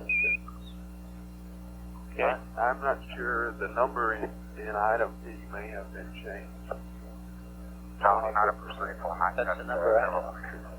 Okay, Roger, we copy. There was some talk about it. That's been some days ago. So apparently they decided not to change. Well, This Capcom, I got mine crossed. So we're getting a beautiful picture in down here now, 11. The color's filling in quite clearly, and we can see the horizon and the relative blackness of space. And without getting into the question of grays and browns, it looks, at least on our monitor, sort of a brownish gray. My mind now. I'm not positive. Hal, would you see if you can find the picture? It appears to me as though it made a difference. Oh, it may be Just the sitting same back number in the tunnel and gazing at all believe it windows, is it makes twice. a difference which one you're looking out of. For example, the No, camera right I'm now sorry. is looking out It's been reworded. That's right. What does it They say? deleted Five item window. D. and it definitely And under gives B, a rosier They have two statements. standard. Doppler pink residuals greater than Especially 34 we feet look per second. straight through it and not Longitude radar at an pink angle. residuals greater than 24 feet. Roger. Okay, Doppler pink is 34. GNC flight this memo is all. Yeah, we're about 95 or 100 degrees east, coming up on Do flight you have a C. copy? Still See the holding. program line? I'll make you a copy of this one here. Say again, 11. I say again, we're about 95 degrees east, coming up on flight C. Roger, and for your information, we show you at an altitude of about 92 miles above the surface right now. Bring it up, would you please, Walker? Okay. Houston, Apollo 11. Did you observe a difference in the N2 pressures before LOI? It seems to me as though two were not equal. Stand by. B tank was a lower pressure over. Yeah, I think that's right.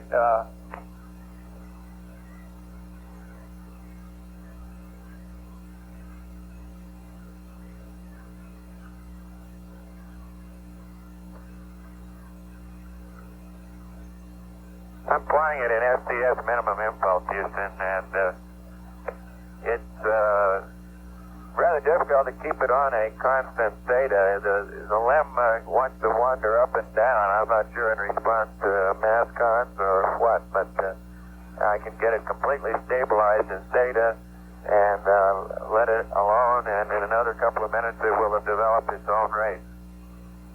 This is Houston, Roger.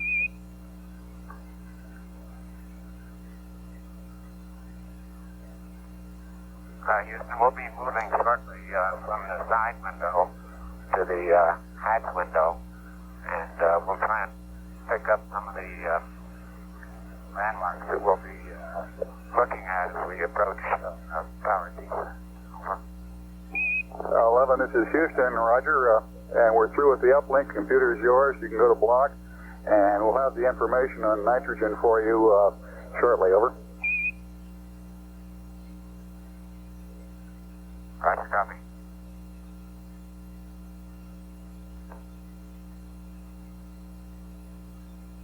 Okay, Houston, several minutes ago I was exactly steady on Theta, and since then I have been moving toward the limb pointed straight down toward the radius vector, and that's been despite a number of down minimum pitch impulses.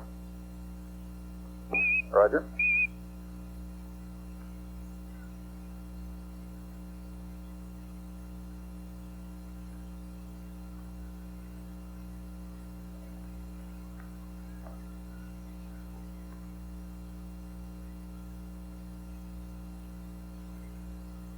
We're over Smythe C right now.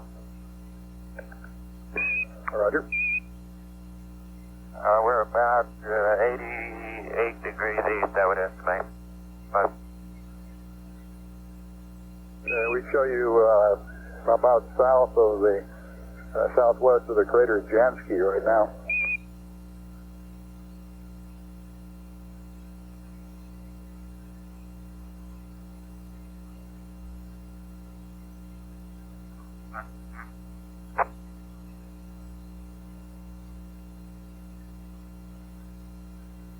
My C doesn't look very much like a C. The area which is devoid of craters, of which there's not very much, is sort of a hilly looking area. It's not like a Mare at all. Roger, we copy that about the city, and it looks like you were just giving us a view of the crater Nieper, the large crater on the left, and Jansky on the right. Priority report. Okay, I've discussed these with Steve, and he concurs with all these. I'd like to go through them with you and Dick Dorson and on the loop. On the manual answer. Yeah. Control, you there? Control flight, are you there? We think you're close, but no cigar. Control flight, are you there?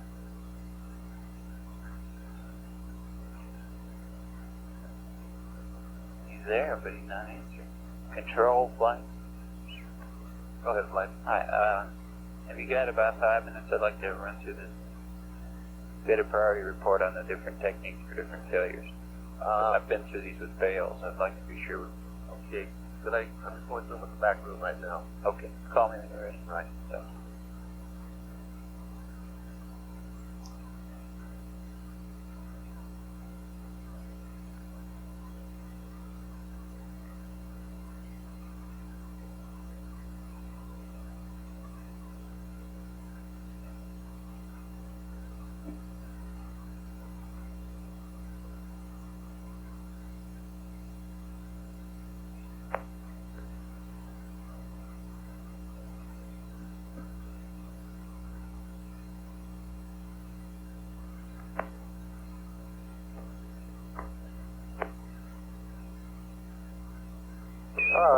This is Houston. Would you care to comment on some of these craters as we go by?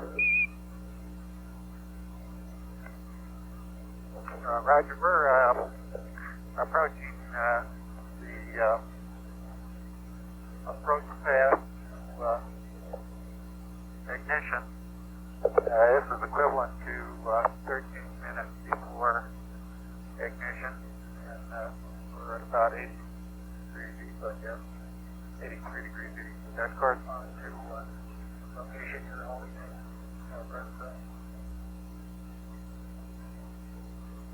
Roger, we're showing your present position is about 76 degrees east, looking back towards the east.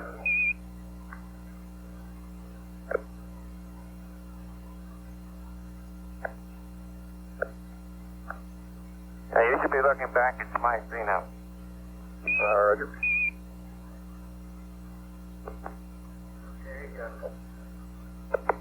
All right, Houston, what you see in the middle of the screen now is the crater Schubert. And Gilbert U is in the center right now. And this comes up at about a little over 12 minutes for power descent. Instead of looking back at it, we'd be looking straight down at it. Roger.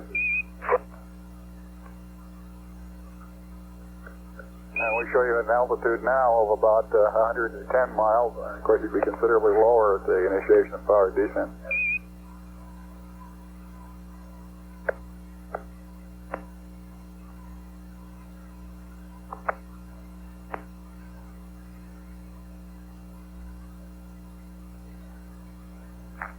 Okay, Houston, look at register 3 on the Disky theta. Theta is increasing toward my desired 315, and I'll let the hand controller alone here, and I'll bet you it reverses itself.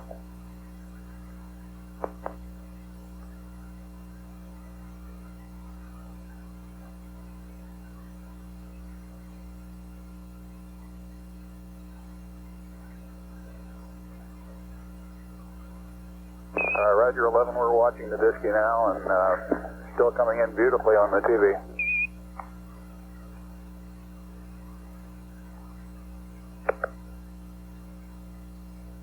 Okay, there's the right side of the screen at the present time, there's a triple crater with a small crater between the first and second, and the one at the bottom of the screen is Schubert Y.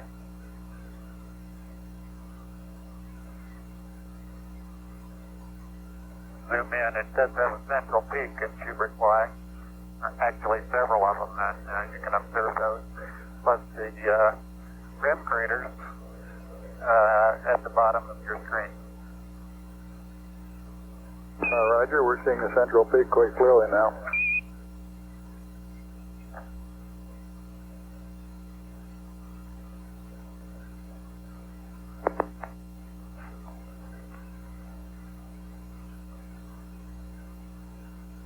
Okay, we're zooming in now on a crater called Schubert N.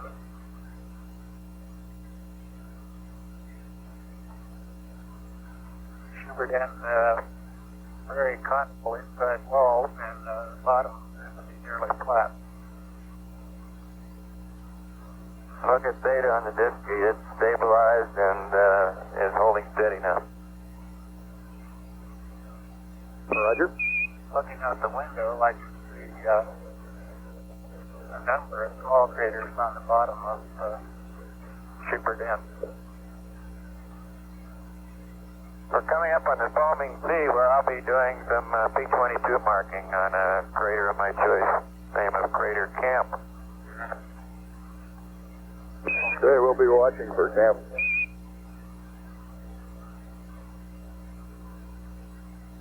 And notice register 3 has reversed itself and is heading back the other way now without any pitch thruster firing. Roger, Mike. We confirm that you've changed the direction of your pitch rate.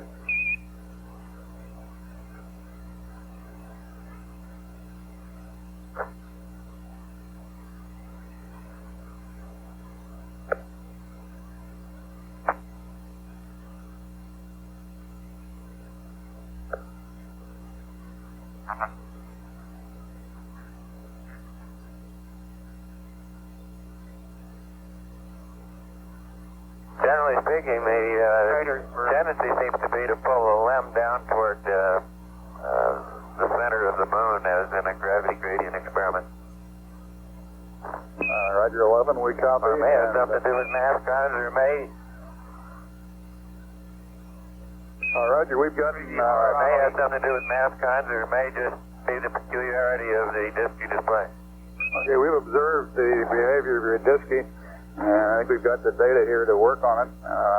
Let us grind around a little while on it, and we'll report back to you probably in a rev or two. Okay, well, in the meantime, I'm going to pitch down toward 315. Roger.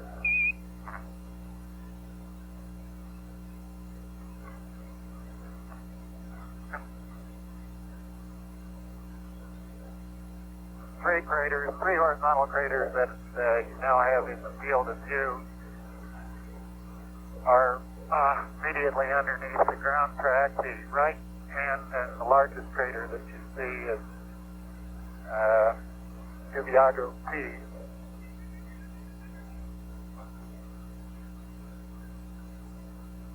Roger, we concur on the identification of the crater.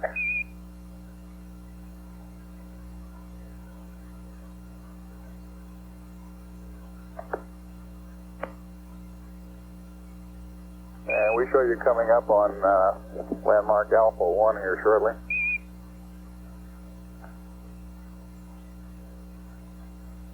Roger, Mike, that's his first look at Alpha 1 at the present time.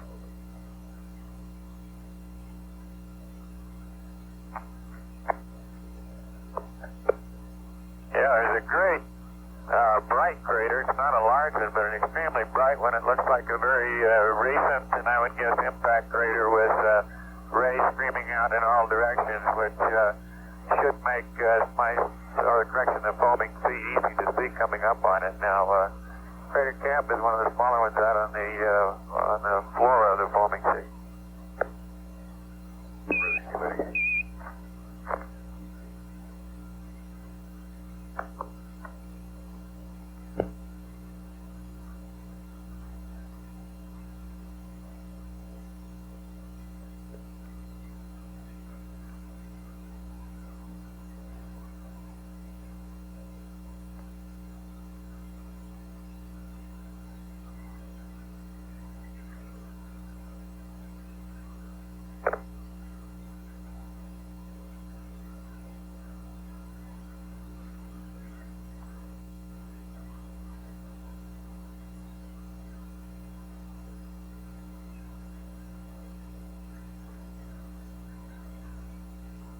Yeah, we show you over the Sea of Fertility now, and ought to have Langrenus down south of Trek a few degrees, about 9 degrees south of Trek. Yeah, the crater that's in the center of the screen now is Webb. We'd be looking straight down on it at about 6 minutes before our descent. It has a relatively flat bottom to the crater, and you can see maybe 2 or 3 craters that are in the bottom of it. On the western wall, the wall that's now nearest to the camera, near the bottom of the screen, we can see a dimple crater just on the outside. And then coming back towards the bottom of the screen and to the left, you can see a series of depressions. It's some type of connected craters that give us most interest to discover why they're in the particular patterns that they're in. I'll zoom the camera in and try and give you a little closer look at this. Roger, we're observing the dimple crater now. The central peak that we can see on the orbiter photos doesn't seem to stand out very well here.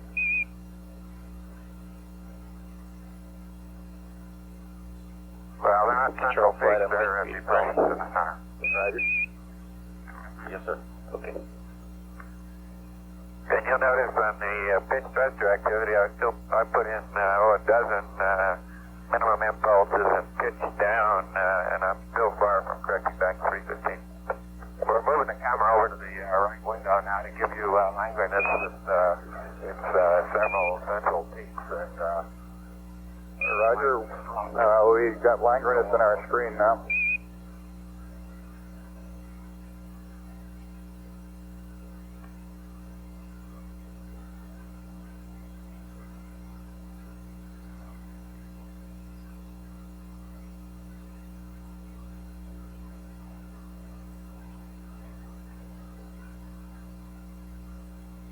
Okay, 11, this is Houston.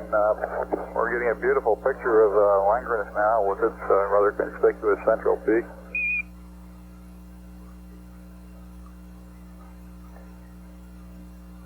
Sea of Fertility doesn't look very fertile to me. I don't know who named it.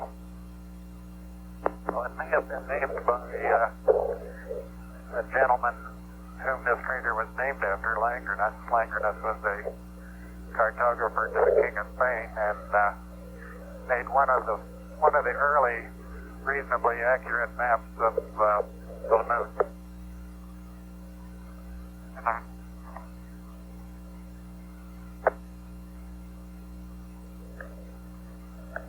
Roger, that's very interesting. I'll have to admit it sounds better for our purposes than the Sea of Crises. Amen to that. Okay, it looks like you're coming inside now on the camera. Well, I can't get behind the seat monitor. I'll bring the focus in, but we're going to be looking down past one of the LEM quads, and one of the antennas almost straight down at the ground track that we'll be seeing coming in. I guess it's maybe 2 or 3 minutes before power descent.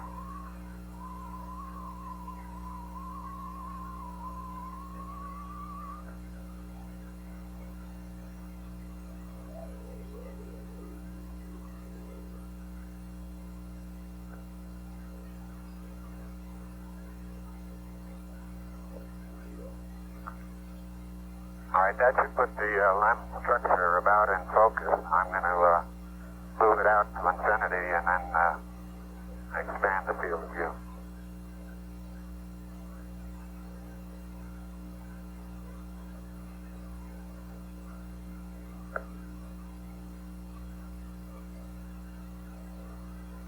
Crater Secchi is out my window now, window number 2.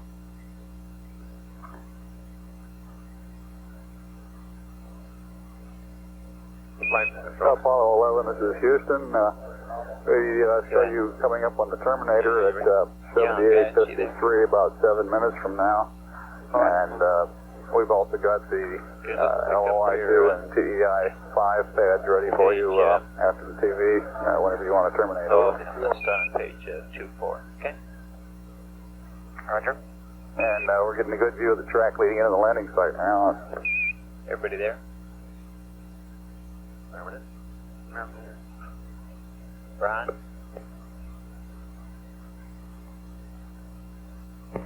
Brian, do you have one of these things? So we're going to talk about if you want to sit up here.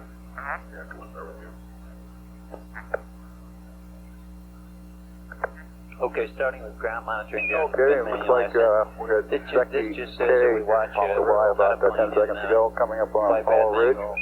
And we do the old TLI, GCA jazz, right? 2-degree increments. Left, right, up, down. Right? And table 2 is just how they do the overhead window. Business to 4-step pitch program. Caps cut off, delta V safe goes to 0, right? Guidance, that's what we're going to call that on, right? Manual aborts. Okay, we've got that horizon pitch angles out the window that's at table. And then the right-hand portion of our screen right now, we can see Messier, Alpha, and Bravo with the light-colored ray streaming off in one direction. Okay, Ascent was degraded. Ping's accelerometer fails. The display is alright, the attitude display alright, and Ping's rate command's alright, but you don't have auto. Right? Yeah, you're going I don't know if you can make that, but in the field fertility, there are a number of craters that are just barely discernible. Old craters whose outlines are just barely able to be seen. Roger, I think we can make them out. The color really enhances our ability to discern features and craters over what we see in real time on our black and white monitor. You can't use the gravity line. So I could use 2 stars. And for LGC procedures, you go through these low sun angles, there's no trace of brown. It's now returned to a very gray appearance, and like the Atria does, it has a look of plastic Paris to it. It's a sun angle, which is completely lacking in higher sun angles. I think we've learned that since this was written, Roger, about aboard stage naps are out of place. What else have we learned? well, they don't really specify the mass. Well, they do too. It says the lower limit, low ascent, which is the equivalent. Okay, the next area is LGC failures. Okay, this is we still have a ball, right? But we have to see where we stood on the alignment. Mount Maryland, Yeah, we'd probably be triangular shaped mountain, which is the line here. Would be able to probably get you that strip with the alignment. crater second Happens to the body. on top of the Okay, now how are these far steps? northern edge of He's gonna. How about these steps? Here we're getting a good view of Mount Maryland and the Reading out Secchi the 2-star sightings and present FTAI angles. Oh yeah, that's the same with as all that Cajun. stuff. Yeah, that's the same thing as Cajun. Okay. And all this is normal. Harmony amps and e-board stage are out of what sequence we right call there. Boot Hill. There's 20 seconds into the descent. It's steeple. All these things have those out of place. Right. So I'll stop saying that. Okay, on page 4, ascending with the degraded ags. Without an x-axis accelerometer, crater at the very right edge of the screen. And you can still get the alarm. the alarm is good because you're using line T. So you just burn it to depletion again, or until FIDO had it set to 0. And here are all the entries prior to liftoff. God knows I can't. Roger, and for your information, your current altitude is 148 nautical miles above the surface. Z-axis, it seems to me Z-axis, there's some placards about it that we have to go over. Z-axis, we have an line problem. I'm unable to determine altitude at all looking out the window. I couldn't tell whether down at 60 or up at 170. On page 4.4, but I bet you could tell if you were down at 50,000 feet. Do you understand that, guys? Wait a minute, you've got it up right now. I was trying to read. Page 4.4, middle of the page. I assume you've read this. Yeah, I've read it, but I'm trying to look and see as we go. Okay. Light network. Go ahead. Can I recycle 2 feet to get Yes. Some bridges here. Yeah, that's some old craters we'd have to get were photographed by Apollo 10. determine what their alignment was after they body The crew of Apollo 10 was very impressed with the steepness of these ridges when they came over. What is this paragraph up above saying? Right above the... At the present time. Roger, we can okay for them. observe there also, Steve, even from this altitude, you got quite a shadow being cast. Still, on these low angles. this thing in auto, if you could get that Z-axis The out entire of plane. surface is getting considerably darker than Is that what we're doing? If we have some people working at we looked at previously when the sun was quite high. our limit, Crater and if we didn't have a penguin at this accelerometer, probably try this, right? and hopefully we can get the situation where we can Roger, we show you a little over 1 minute from the Terminator at the present time. out of the plane. What does that do to the 8-ball display? Well, it's probably done it in. You can't really. how's the brightness of the picture you're receiving? Think we ought to open up the f-stop pump to put it down there? Okay, but if we got into trouble... The brightness is still doing quite well. You can go ahead and open it up a stop or two. The automatic light level compensation seems to be working beautifully. Just cage the thing to the body and take 2 star shots and then fix it on the instrument. You still have a reference platform that's over on platform reference. Okay, what I'm saying is we still have a reference. And if Roger. we want this procedure to the point of not being sure we get through it, we'd be better off to stay with the reference and fly it. Roger, we're seeing Blue Hill now. The next crater coming Yeah, into the bottom, that big island right there, and to the left, the crater, the largest of the crater near the center of the picture right now is the Escalon W. This is a position check during descent. Well, we have done this about 3 minutes and 39 seconds, and it's our downrange position check and long-range position check prior to going over face up to acquire the landing radar. And you're At this point, we would be unable to see the surface below us until getting very near the landing area. Tell Steve I want to talk about this one. Yeah, it is. Roger, I imagine you get a Y-axis. you get a real good look at that tomorrow afternoon. Lunar line problem, right? Body axis. And what are you doing? Continuous rail is jazz? the one that was referred to in Apollo 10 as Sidewinder. Pointing the Y-axis. Good name too, Sidewinder Diamondback. Looks like a couple of snakes down there in the lake bed. It's the same kind of thing. Light network. Yeah. Give us flight control, please. Sure. Thank you. Okay, 1 AGS great gyro failed. That puts us in trouble in AGS is a control device. And we're approaching the Terminator now. Control. No, I think auto is going to Contrast increased, Yeah, okay, and but only the then- sunlit side of the bridges remain illuminated, while the dark sides in the shadow will become completely black. 11, this is Houston. The picture is getting a little grainy now. You might go ahead and open up the f-stop. And that had anything to do with preparing, do we? For liftoff, you don't do anything any different. Now we set the line up to normal way. No problem. Landing point is just barely into darkness. That one crater is the upper part of which you see, the lower part completely in darkness. The small, well-defined crater is Mulkey, which is about a B So just get a landing good limb orbit, and then you got a DK. Roger, we can just see it looks like a little less than half foot trim right now. Or a rev and a half after NC1 part SCSI. Yeah, I guess. And we can delay the liftoff time 9 minutes from now. And we can make out just barely some features on the surface, maybe from Earth shining. Yeah, I think it'd be hard to predict in some cases if you're running fuel depletion what you're running is going to end up looking. Are you wide open on the f-stop at this time?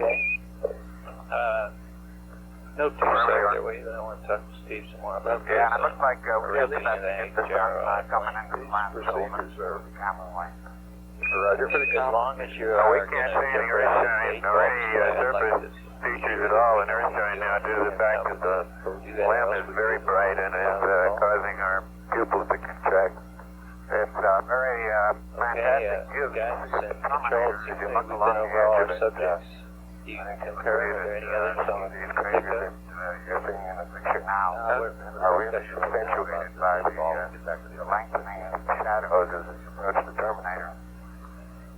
Yes, it's a very beautiful and rugged site that we've got on We're the screen within now. 7.5 minutes of Atkinson, coming around the corner, and at the end of this pass, we're gonna.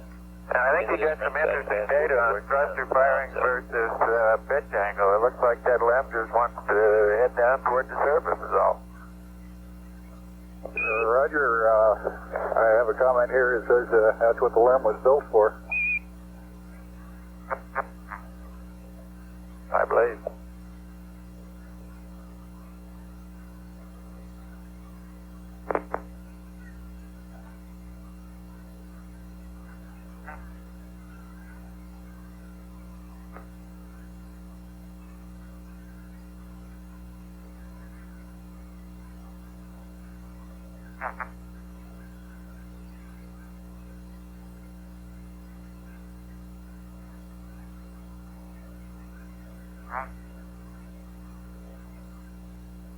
And as the moon sinks slowly in the west, Apollo 11 bids good day to you. Roger, we sort of thought it was the sun setting in the east. Okay, the other thing you operators can do is get whatever Well, it paperwork depends on your point of view. that the oncoming team, the white team, is going to use at their Roger respective out. consoles. These men are going to be pretty busy when they get in here, so why don't you do all that you can to set up the area for them. They'll be due here in a couple hours. Things are going to move fast from then on. GNC and Econ flight? Flight Econ. GNC? Go. I'd like to get a pretty complete summary of the consumables from you today. You know, per quad pounds in total, and then relative to the time. Yeah, I've been getting it from Econ. GNC, a little more from you today, okay, about how many pounds you got in each quad and what's, You want it from the red line also? Pardon? Would you want it from the red line as No, well? just then compared to flight plan nominal and Apollo 10. Okay? Okay.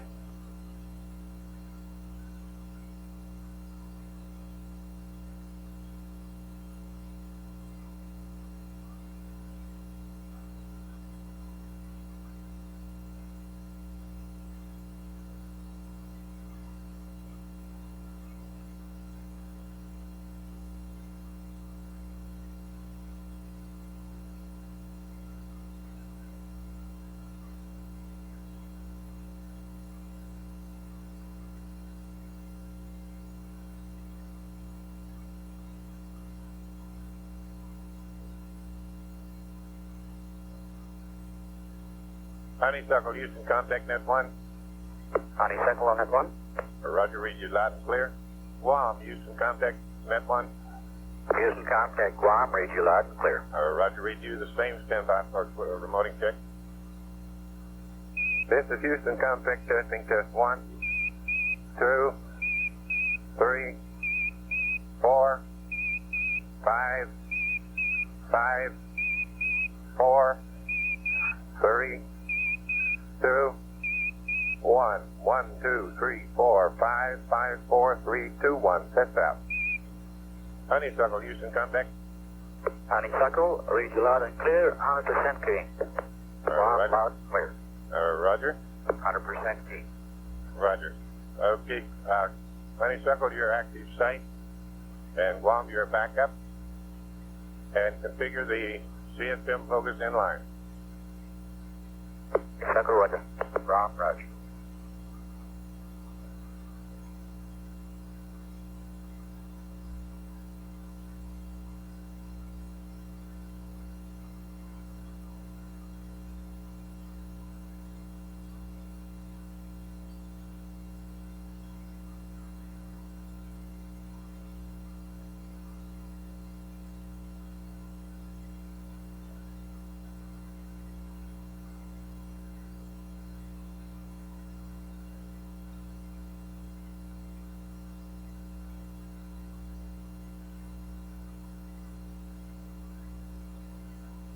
Flight time. Go ahead. Could I go back to the Z-axis accelerometer failed? I didn't leave you with the impression that the FDA eyeball was not a valid attitude reference, did I? It just may not work with the nominal pitch profile. Yes, I understood. Roll this thing out 90 degrees. Yeah. Your point was that you might be better off leaving, just going manual ascent. Yeah. Thing in plane. Yeah. The alignment in plane. Okay. That's my point.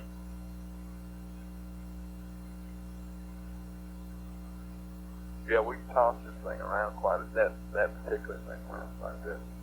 Conclusion that you come to?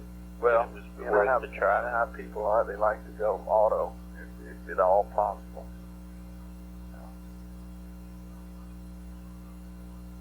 Well, I guess you can always get the align back just by doing a body, a cage. Well, you just don't put in these entries that will command the yaw maneuver after liftoff.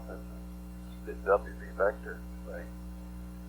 Command the yaw maneuver after liftoff. Yeah. Is that the way it's done? To put it out of link, it occurs right after liftoff. I don't know.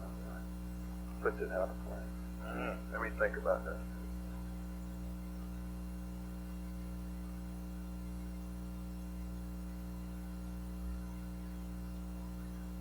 Yeah, I can.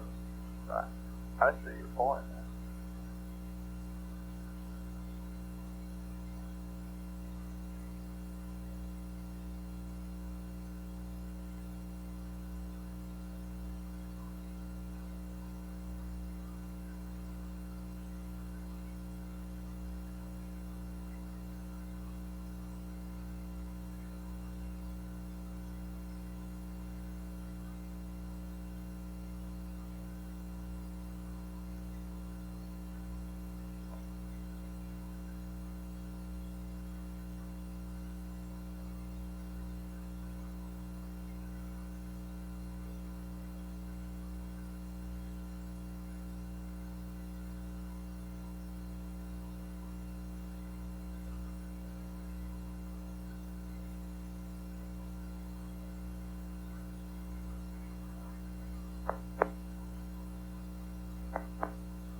Flight network, no AOS yet.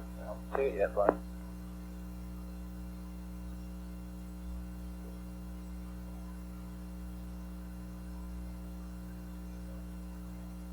Network, what do you mean by no AOS?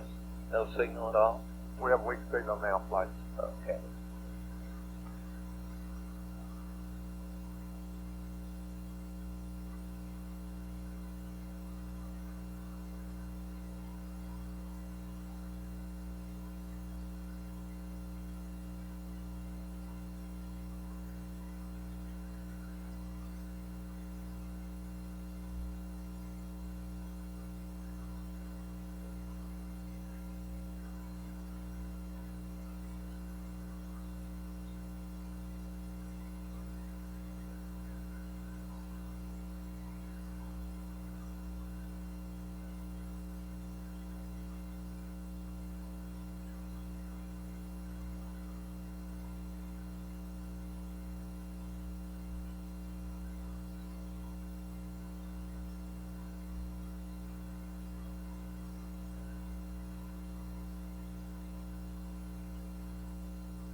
Network, Anycom, you get anything?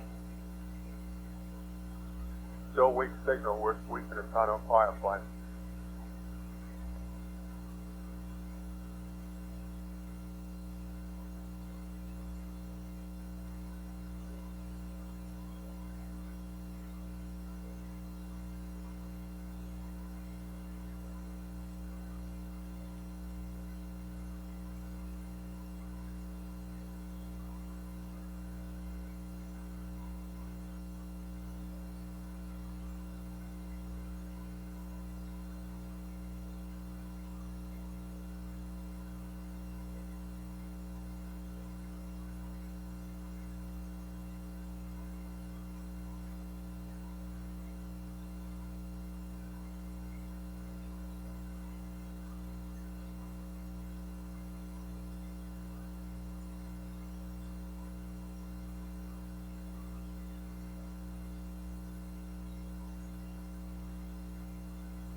Any progress there, Network? Taking flight. Any progress? On negative flight. You sweeping, trying to find it. That's affirmative.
Econ flight. Flight econ. Do I understand the situation properly? The only thing you can account for this is not having the antenna pointing right. That's probably true, flight. I don't think we got all the answers from the site yet, though. I'm waiting for one more answer for that one. Okay.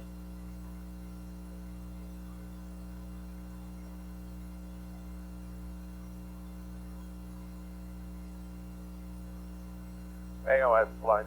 There we go. We've got data, flight.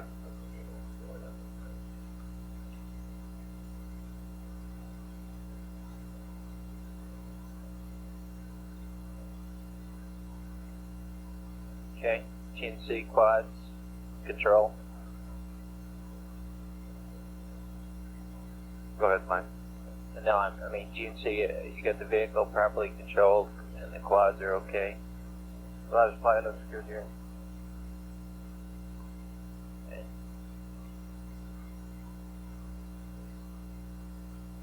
And we're using quads Alpha and Delta. Delta's showing the most use. Had a little bit of problem controlling the yaw axis, but testing them too.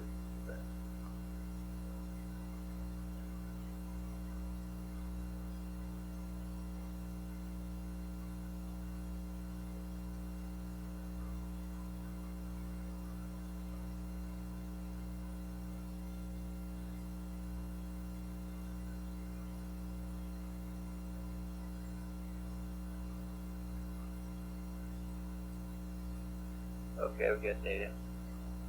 We on high bit right now, we are.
Flight econ.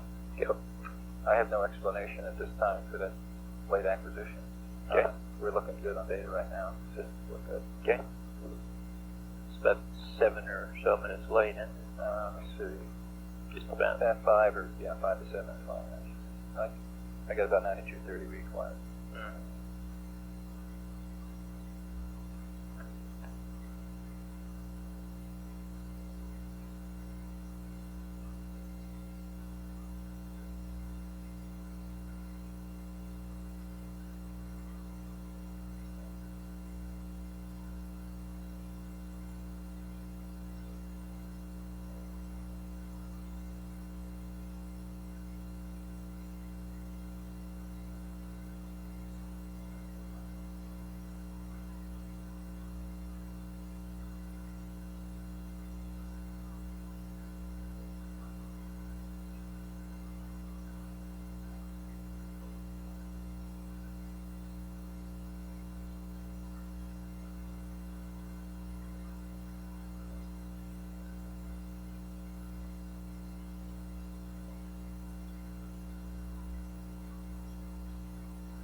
FAO flight.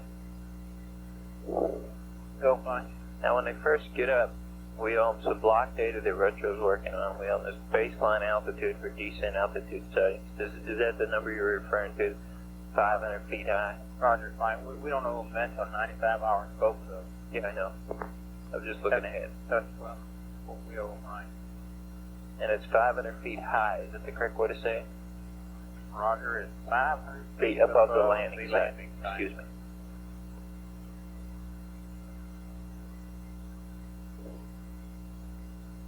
Got that on your knee pad there, Ron? I haven't got it yet.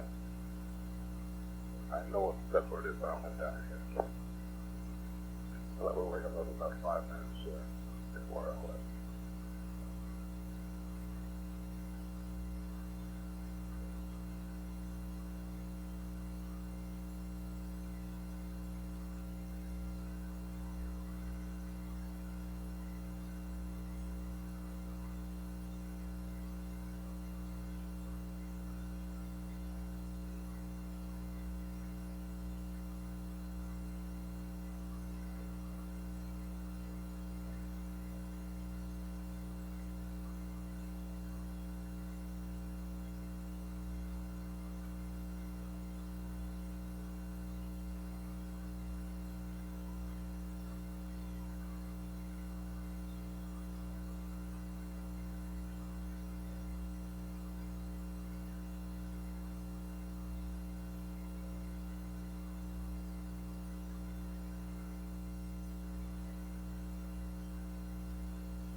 Econ flight.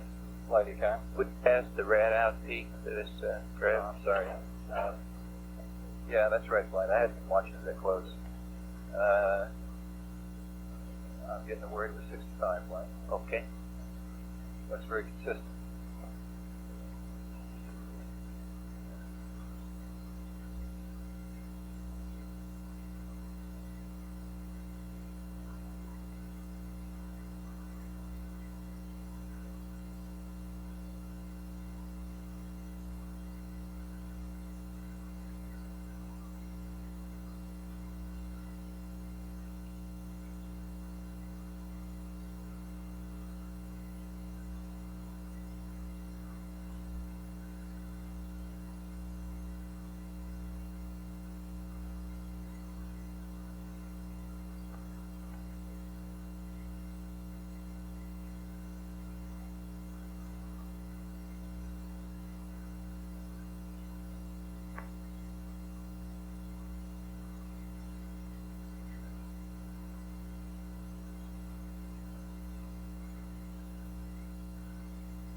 Fido flight. Go fly. Yeah. Are you going to come tell me what it means in terms of yaw steering if this thing continues? That's what it means to me, I guess. Yeah, that's fine. Suppose you're off a tenth in latitude. What does that translate into in terms of yaw steering versus the budget? Okay, I'll have to get you some real good numbers on that. It's not of great it's not big. Okay.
Pilot. Go ahead, Flight. What is this lower line? Did you say the L13 model, the 13th order model? The upper one is R2, or vice versa? The former. Okay. Ignore that upper line there, though. It's not plotted Doesn't right. mean anything. Right. So we're following the 13th order model approximately, although it's kind of noising around and we appear to be biased high, at least a degree and a half to 0.15 degrees. That's what I get out of all this. Yeah, 0.1 to 0.15.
fly GNC. Okay. I can take two guys to back and I'll talk to you, tell them just the problem. Okay.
Procedures flight.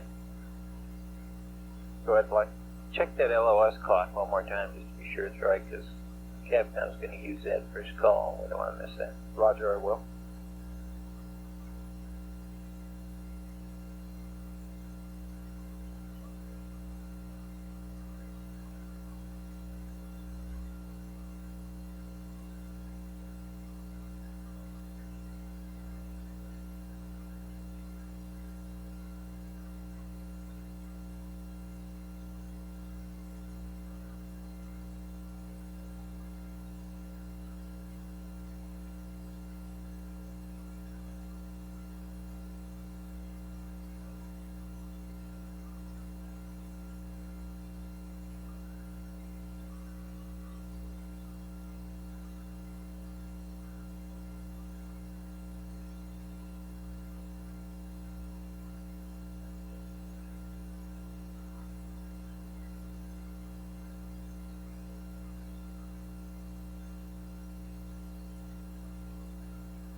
Surgeon flight.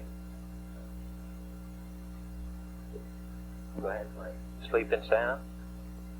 Last time I looked, they were, yeah. Yeah.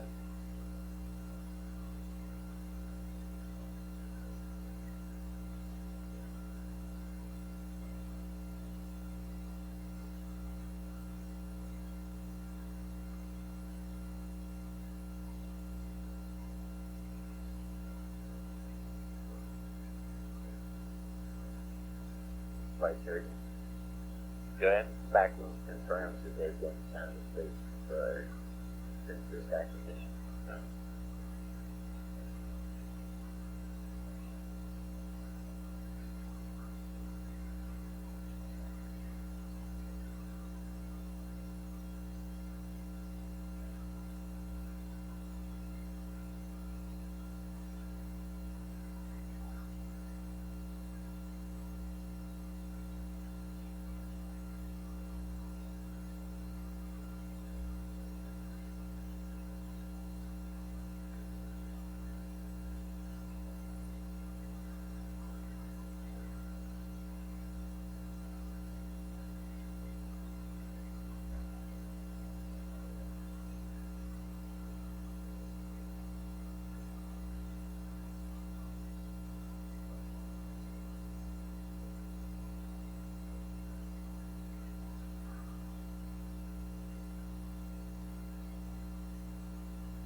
GNC flight. Go flight. Could you get for me the weight of SPS propellants that we lifted off with and how much we got left in? That's a boy.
ACOM, what are you talking about? 10A. 10. Okay. You know, we have no instrumentation on a high gain antenna. And we just don't know what it's doing. What do you mean you don't know what it's doing? It's giving you high bit No, rate. we're kind of at a loss right now with respect to that 7-minute late acquisition. Is that what you're talking about? Yes. The pilots were asleep. What are you proposing to ask them something? Okay. When it goes behind or when it comes out? At LOS this time, LOS, what I have jot down the pitch yaw meter readings on the high gain antenna after it breaks lots to see if it's smooth way off. What do you do with those numbers? Okay.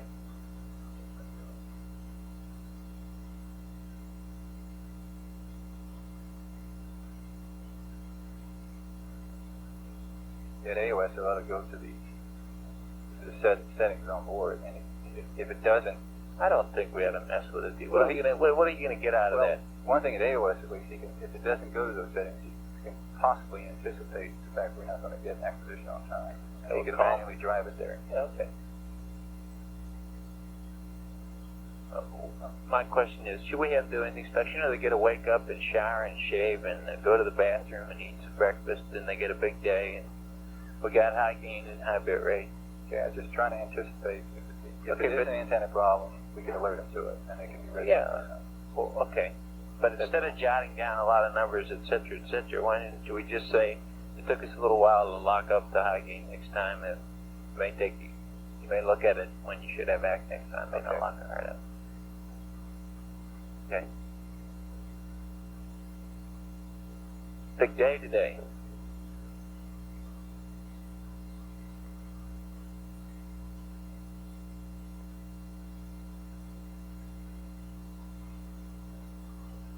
No, it's operational. We've got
This is Apollo Control, 93 hours, 29 minutes, ground elapsed time. Some 5 minutes away from loss of signal on Apollo 11 on this revolution. A wake-up call is expected from spacecraft communicator Ron Evans here in Mission Control, just prior to the time the spacecraft goes over the hill on the lunar's far side.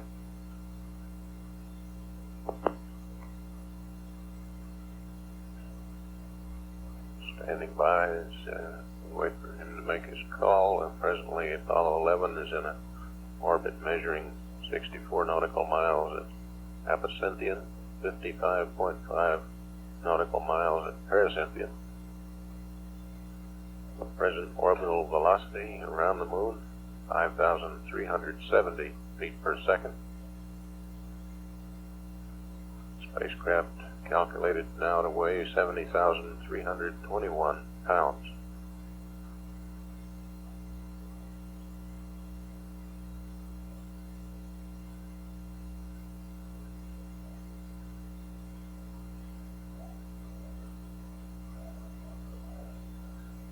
Still standing by for the wake-up call.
Standing by for Ron Evans' big moment as he makes his call to the spacecraft. This being the sleep watch, his job has been rather easy, or at least he hasn't had too much conversation. Apollo 11, Here we Apollo go. 11. Good morning from the Black Team. Apollo 11, Apollo 11. Good morning from the Black Team.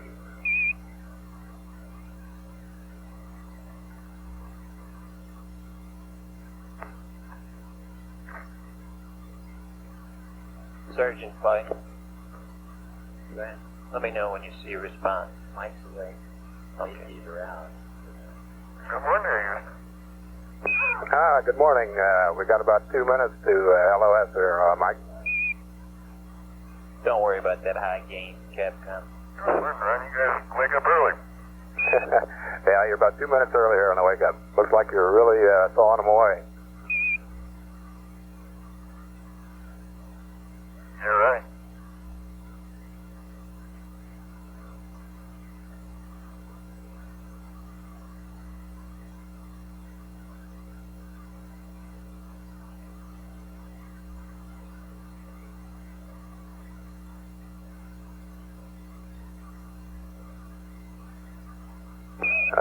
Houston, for planning purposes, you can go ahead and take the monocular into the limb with you. Okay, I'll tell them. How are all the CFM systems looking? Looks great, Clyde. Great. You ought to ask him how the cabin felt. That's asleep. 11 Houston, looks like the command module's been in good shape. Black Team has been watching it real closely for you. Well, we sure appreciate that.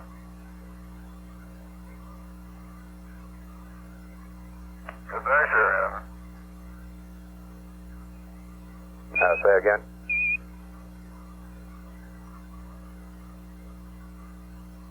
I say because I sure have not.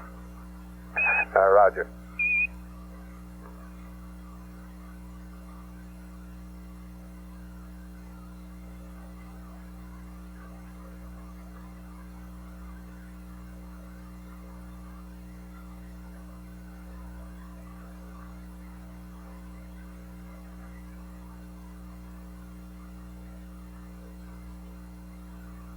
Apollo 11, 30 seconds, AOS will be 9-4 plus 2-1. 9-4-2-1.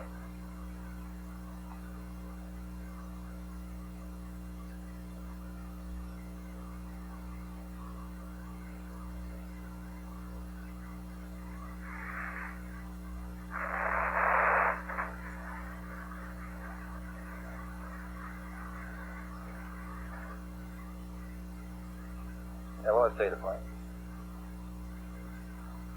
Okay. This is Apollo Control. We've had loss of signal from Apollo 11 as it went over the hill.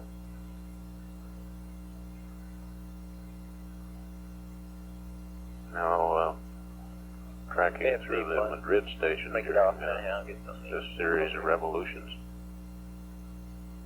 Next acquisition as Apollo 11 comes back around the east limb of the moon on the next revolution will be at 94 hours 21 minutes ground elapsed time.